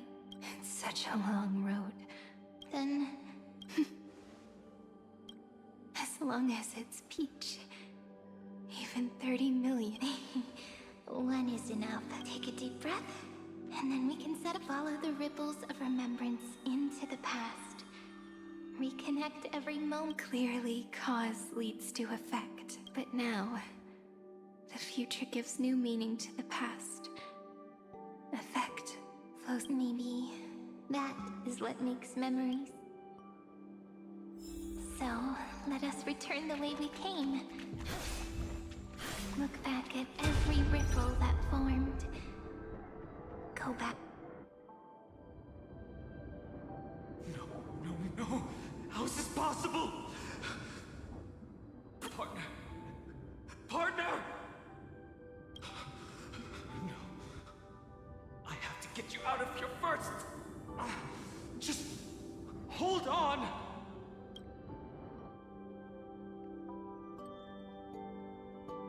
Remember? That pale dawn breaking through the spear of strife nearly claimed his life. And it was you. You playing God, who cradled his body with your gentle gaze. Then, before Ornyx's altar...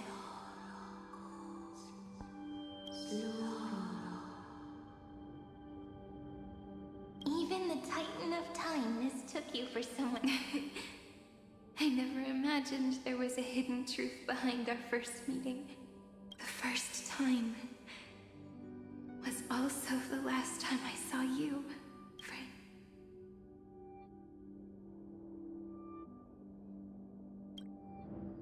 Man.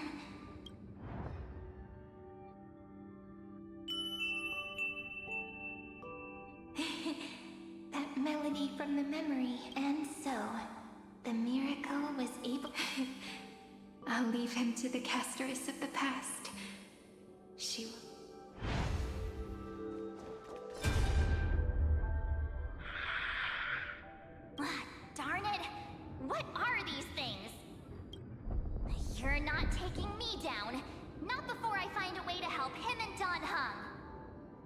If you've got a bone to pick, take it up with my six-phased ice! March wandered all across Amphorius, and with her bow and arrows, she brought down every obstacle.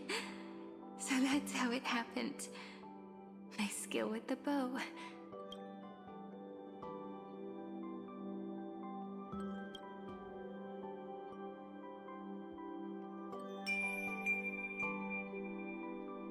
What a sweet note.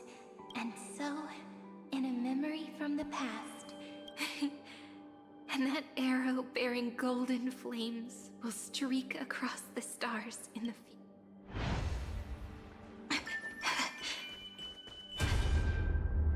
Are you okay? No worries. I'm just a little tired. Three paths interweave and fetter Amphorius, co-authoring the fate of the world. Ordinary paths tread in this isolated star system must be home to at least 3 beings. I would even go as far as To gain the favor of the stars for Amphorius, the remembrance said, but the obstruction from the scepter was far too strong. Thankfully, Miss Black Swan caught that fleeting moment.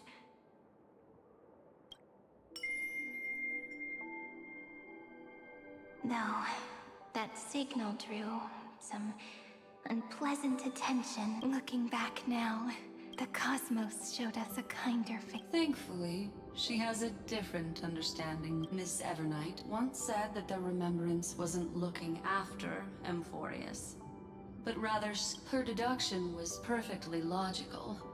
But she Maybe I have a scheme of my own. A scheme that will bring happiness to everyone. Please keep helping them. And the others in the future too, Miss Blacks. Looking back on the... You need to hold tight to this ceremonial blade. After I'm gone, it will take you... I believe that in that story, or in countless stories, each alike yet unique, everyone, all the companions... If we can never break free from this prison, I will stand my ground. Until... In the blink of an eye, we have returned with nothing but a fragile sliver of hope. I still remember the first time I saw the god appear in a dream. Looking back then, I wondered if they might be someone with ill intent. But now, I find she was always standing beside me. And she is so very beautiful.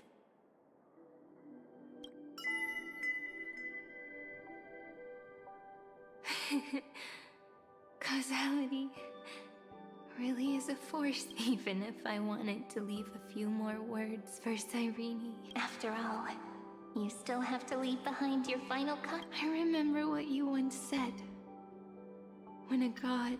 But do you know what Amphorius saw when its heart was born? 0.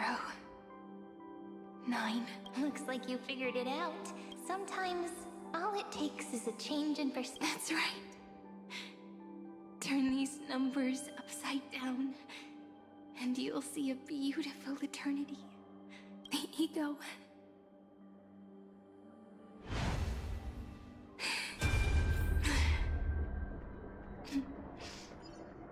Looks like time's running out.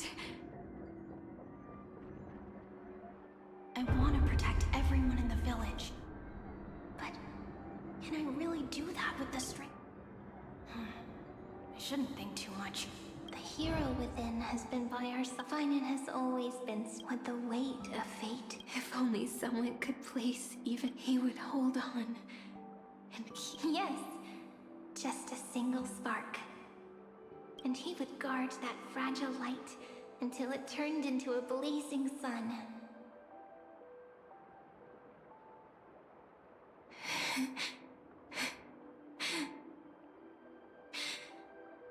I no longer have the strength to make the hero within look like him. So, let me leave behind prophecy for him. Take this wish with you. As prophecy foretold, you will bear the blazing sun until the pale dawn breaks. Continue onward, bearing this world upon your shoulders.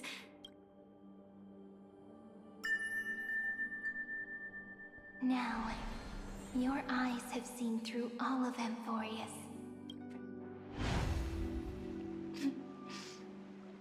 Looks like time's running out. Behind this door, I can... You're clever. The end of this journey back, the final gap in Amphorius. It leads to the place we both call home. I can finally... If you leave memory at the very beginning of the story, that final gap in Amphorius will close. The causal loop of Amphorius will become a fixed point in the stars. And if I don't do that...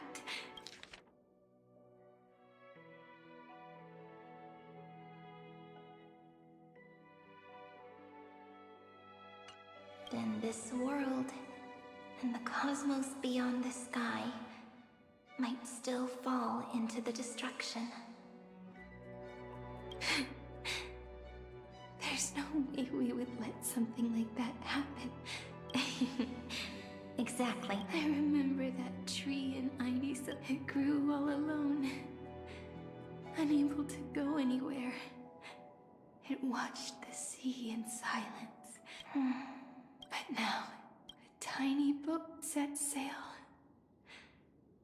It carries a seed of hope.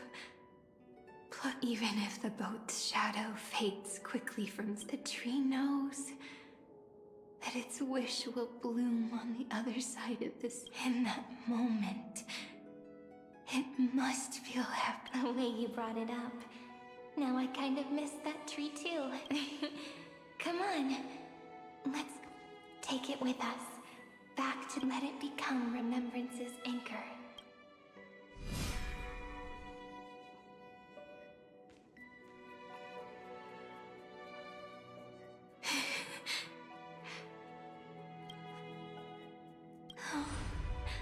Right. It's been with me all the... This is Doe.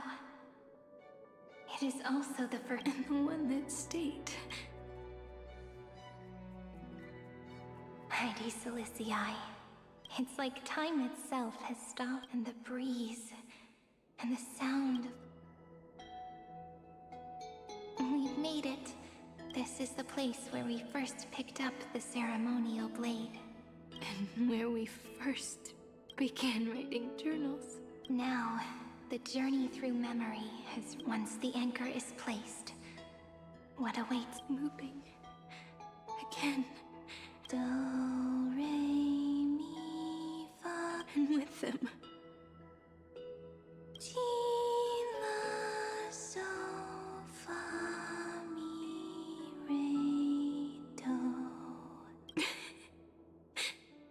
Whether it's for Cyrene, the Deliverer, or every sprouting branch of Amphorius, may the river of time flow backward, bringing scenes of the future before...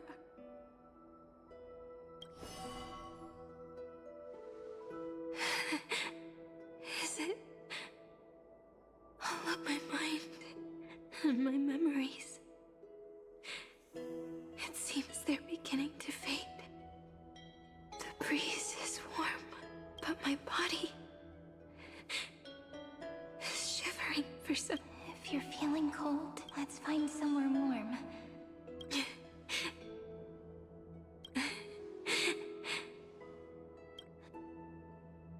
405 504 093 Trailblazing Teredra. March 7th. Danhon. Electra. Hyacinthia. Casaglaya. Midemos. Cyrene. And you. Look. Everything is already as we've written.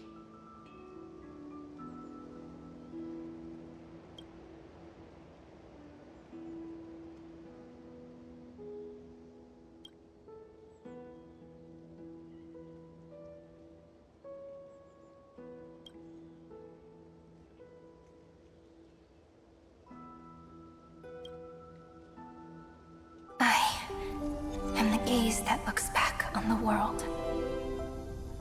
How fortunate we are. In this cycle of cause and effect, humanity never looks to the gods for guidance. The ones who pick up the pen and write miracles again and again are always ourselves.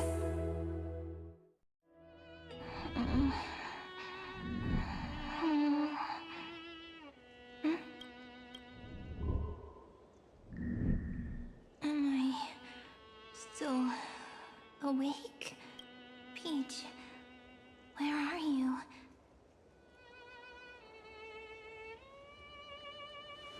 Are you still here?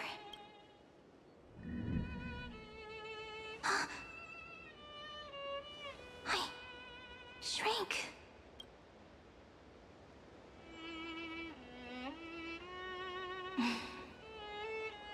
So that when memory drifts away with the breeze, love leaves behind a seed and turns into lament.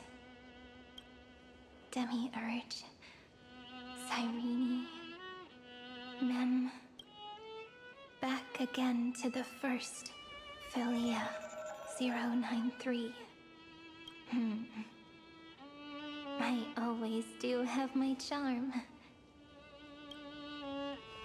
The final ripple nourished the great tree, and from it grew a single pink peach.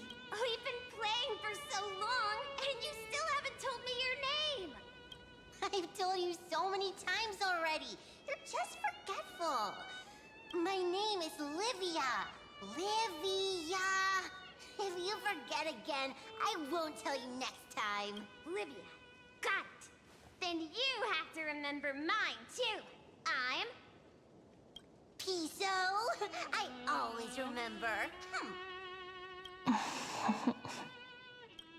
So, Cyrene was just a pen name.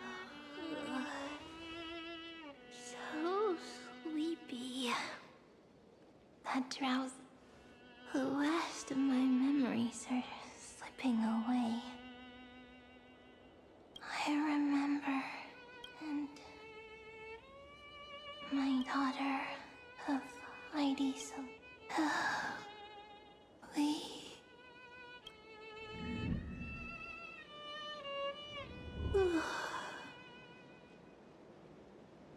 Shh. Never mind. The same seed, when planted in different soils, blooms into flowers that are alike, yet never the same. But what truly makes her beautiful, no matter what form liking takes, it is still precious love. And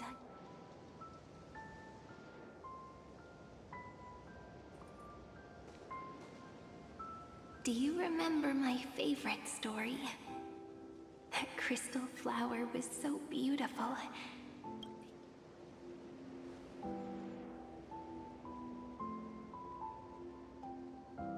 The stars across the cosmos will know.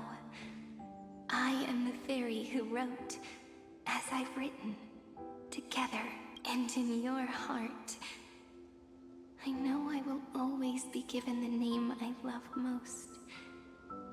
The one you gave me. After all, we've always been in sync. Hey, don't rush! Slow down. Let the words settle. We have plenty of time. In Amphorius's month of mourning, all conflicts across the land come to rest. On the 11th day and night of the month of mourning, the dead will part. It may sound heavy, right?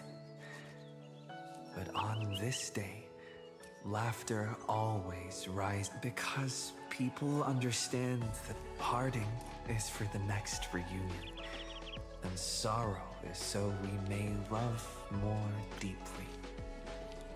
That is why this day is her favorite of the year.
the same sky, across 8 phases of the moon, 13 heroes composed an epic together.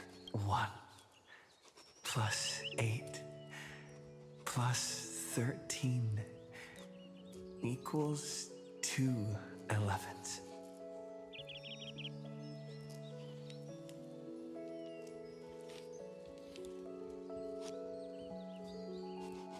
Would it feel more fitting if the rest were written in Miss Irene's voice?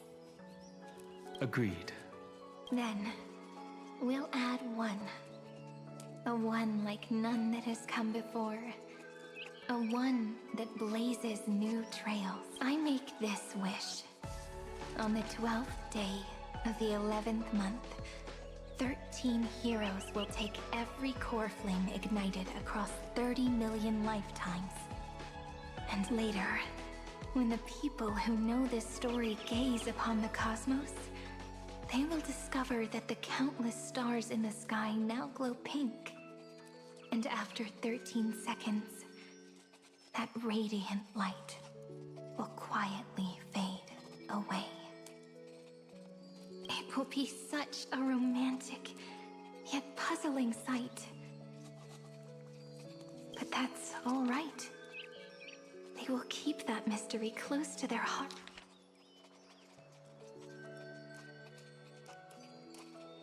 Hearts constantly pondering what the ego truly is. They will love. They will get hurt. They will rage. And in 30 million moments of helplessness, they will stitch their shattered hearts back together. But remember this well. Losses are a constant on the flame chase journey. There may be pain. They will come to understand what it means to lose. And in the end, they will choose to let go. They will offer their hearts to this world, to every companion they walk beside. And they will take in the hearts of others and pass them onward. For every soul that exists in this world, there is a different ego, a different prime mover of life. There will never be just one answer, not even for love. But when people gaze into the night sky and love what is fading with the same resolve they have to praise the stars, I want that soft, gentle pink in the sky to tell them, love will always be answered.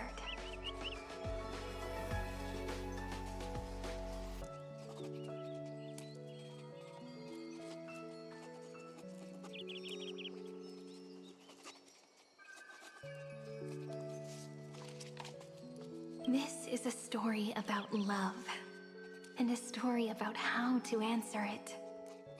Whether it is one we have already written, or one you are yet to write.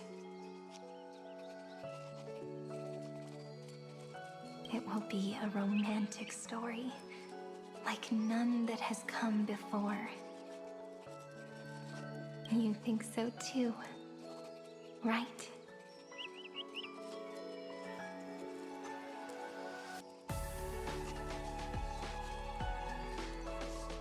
And the romantic story deserves an ending that is free and complete. When every clue and thread has found its end, and the weight of the pen is no longer constrained. Pour the spirit of trailblazing into it, and end this tale with the most pure and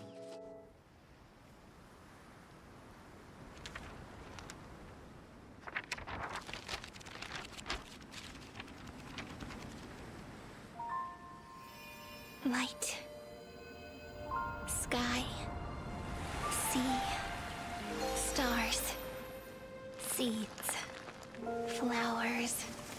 birds, hope, and love. Such words of beauty were how I first imagined the world. For as long as I can remember, I've used them to tell the stories of Amphorius. And now, this is the last one. A story about tomorrow. Dedicated to you.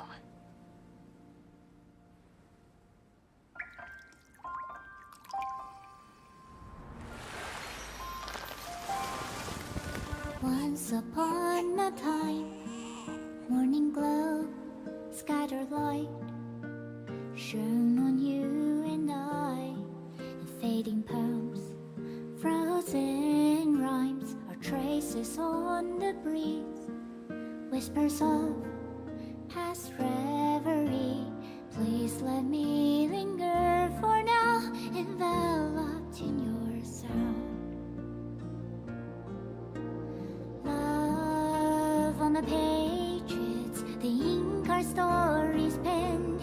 No matter how it ends, I'll do it all again. Oh, stay true, blossom as spring renews, dreaming colors every hue. Tomorrow's eyes to tomorrow's life, while walking step beside you. So stay true. The winter's rhyme anew, woven memories are blue.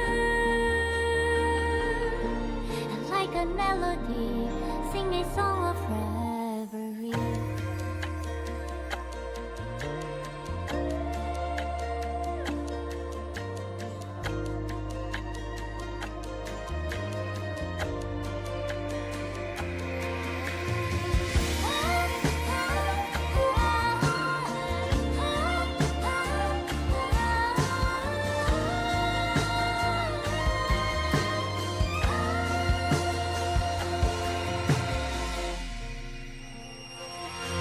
Please stay true, cherish your memory. Go with love, your hearts are tears, rivers flow, as gardens grow. I hope you bloom in beauty. See you soon, after the end of time, in the mountain frozen rime.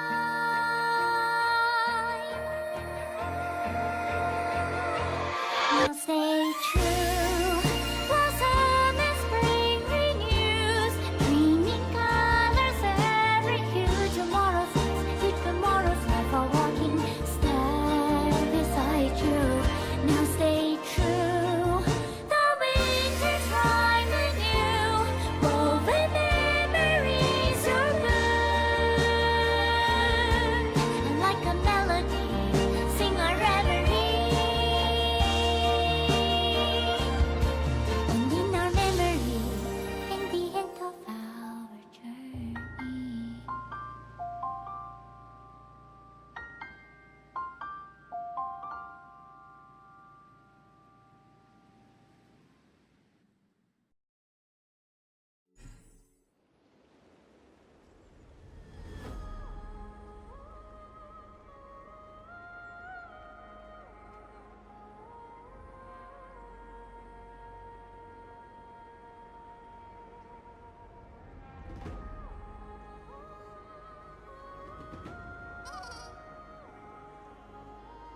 รับบินให้เลย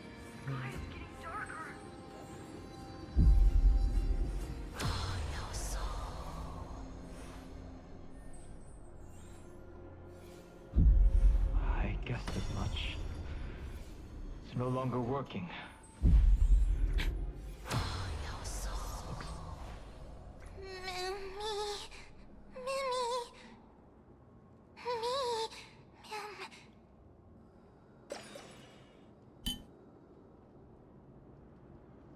Let's find some place safe to set up a base of operations first. This statue and the buildings we've seen so far point to a civilization here on M4. We can only hope that they're not hostile toward outsiders. Mim? I've reunited with you so many times, and each time, love breaks through this and takes flight toward. It's still early. Where to now?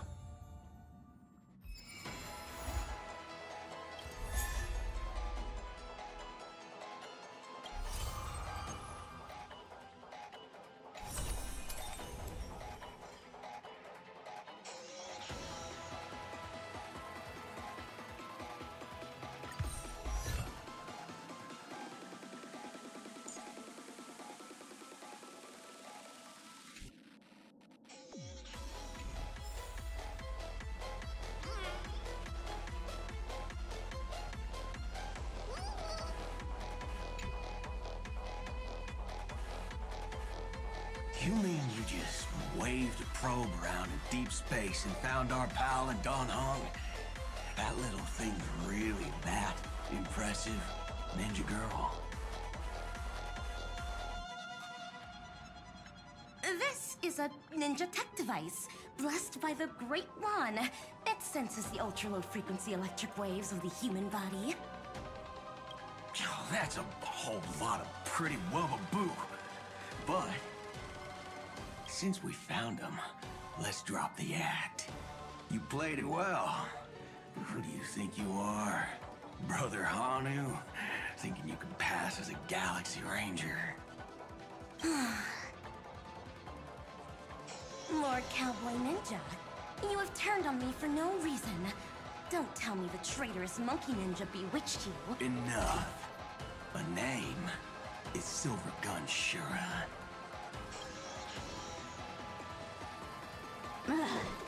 This is why I hate putting over-the-top characters into the script. You and this mysterious ninja girl, both of you are impossible to play. Direct. Cut the chatter. What's your real reason for... Come on. What bad intentions could a masked fool possibly have? Just here to watch a show. Shook, my two prized actors were drifting through space for ages, and you all couldn't find them. What choice did I have but to come myself? Otherwise, who's going to share the stage with me? You don't even care about the Iron Tomb disaster threatening the whole universe. It seems the fool's wisdom isn't all that deep. Ranger, don't think waving some righteous flag gives you the right to throw sidelong jabs. And don't act like you've got no motives of your own. You're hoping this war involving the gods might be the key to freeing that broken-legged wolf.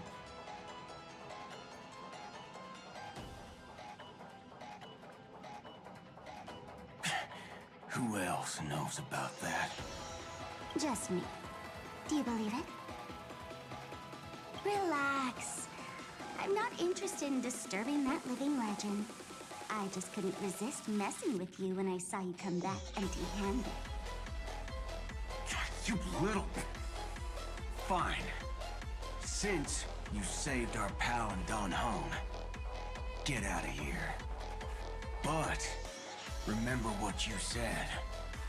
Leave the boss alone. Or else. You don't have to worry at all. In Director Sparkle's next script, gray hair gets the spotlight.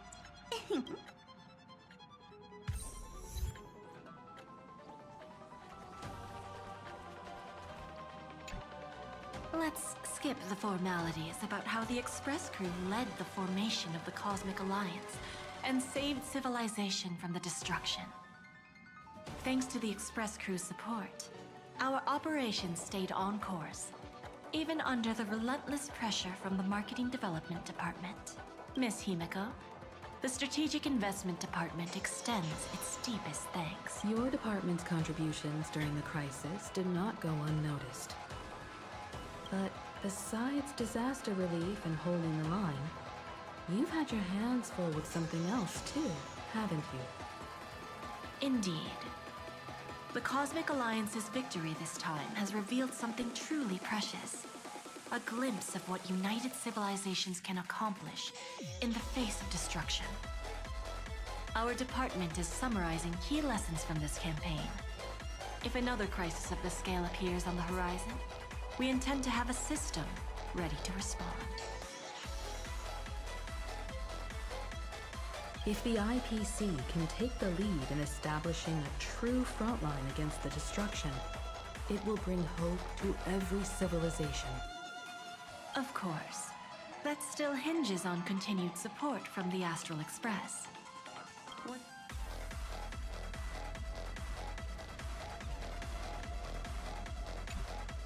General Jing Yuan, it's been too long. Did Miss Fuxuan return safely? Well, she almost had a near-death experience this time. The Omniscia foresaw Iron Tomb's obliterating strike. It also told me there was no avoiding it, no surviving it. Yet in that exact moment, the Seer strategist sent a message. The empty fortune has cracked open, and fate can now be decided. Then we lost contact. Alas, always so cryptic. Your brilliant senior soarer never says anything plainly. Left me pacing all night. Stop lying, General.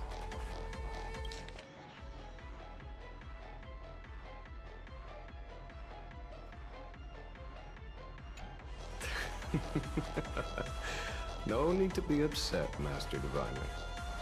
Cryptic talk comes with the territory of being a general. The soldiers of the Cienjo stood firm in this battle amidst overwhelming odds. Their courage and sacrifice deserve recognition. And it just so happens that the golden blood of ruin the Alliance needs is in the Nameless's hands. It was taken by the hero Kazlana of Amphorius at the cost of his life, directly from the Nook themselves. Though Kazlana is no longer part of this world, that kid can still reach a fragment of his memory.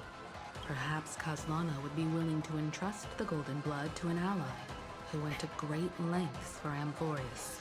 In that case, very well. On behalf of the Cienjo Alliance, I offer our deepest respect to the world to strike an eon as a mortal, even for but a fleeting instant. This deed alone deserves to be etched into the stars.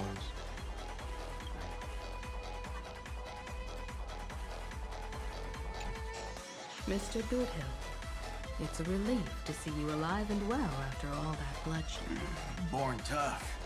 Though, I ought to apologize to you, Miss Himiko, for missing the Express's signal earlier. The soldiers of both the IPC and the Cienjo saw the way you all fought on the front lines. Please accept my sincere thanks for the bravery the Rangers showed. No need for thanks, Miss Himiko. I ain't the leader of the pack. Didn't bring many along. Most of those who showed up for this fight have a personal score to settle with the destruction. That's what the Express crew owes you and Miss Rappa a special thanks for retrieving him and Don Hung after the battle. With the scepter put out of commission, there was a lot of chaos across the Amphorius segmentum. Even with signal tracking, finding them was no simple task. Yeah, maybe her ninjutsu really is the real deal. Speaking of which, where is Miss Rappa?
Don't worry.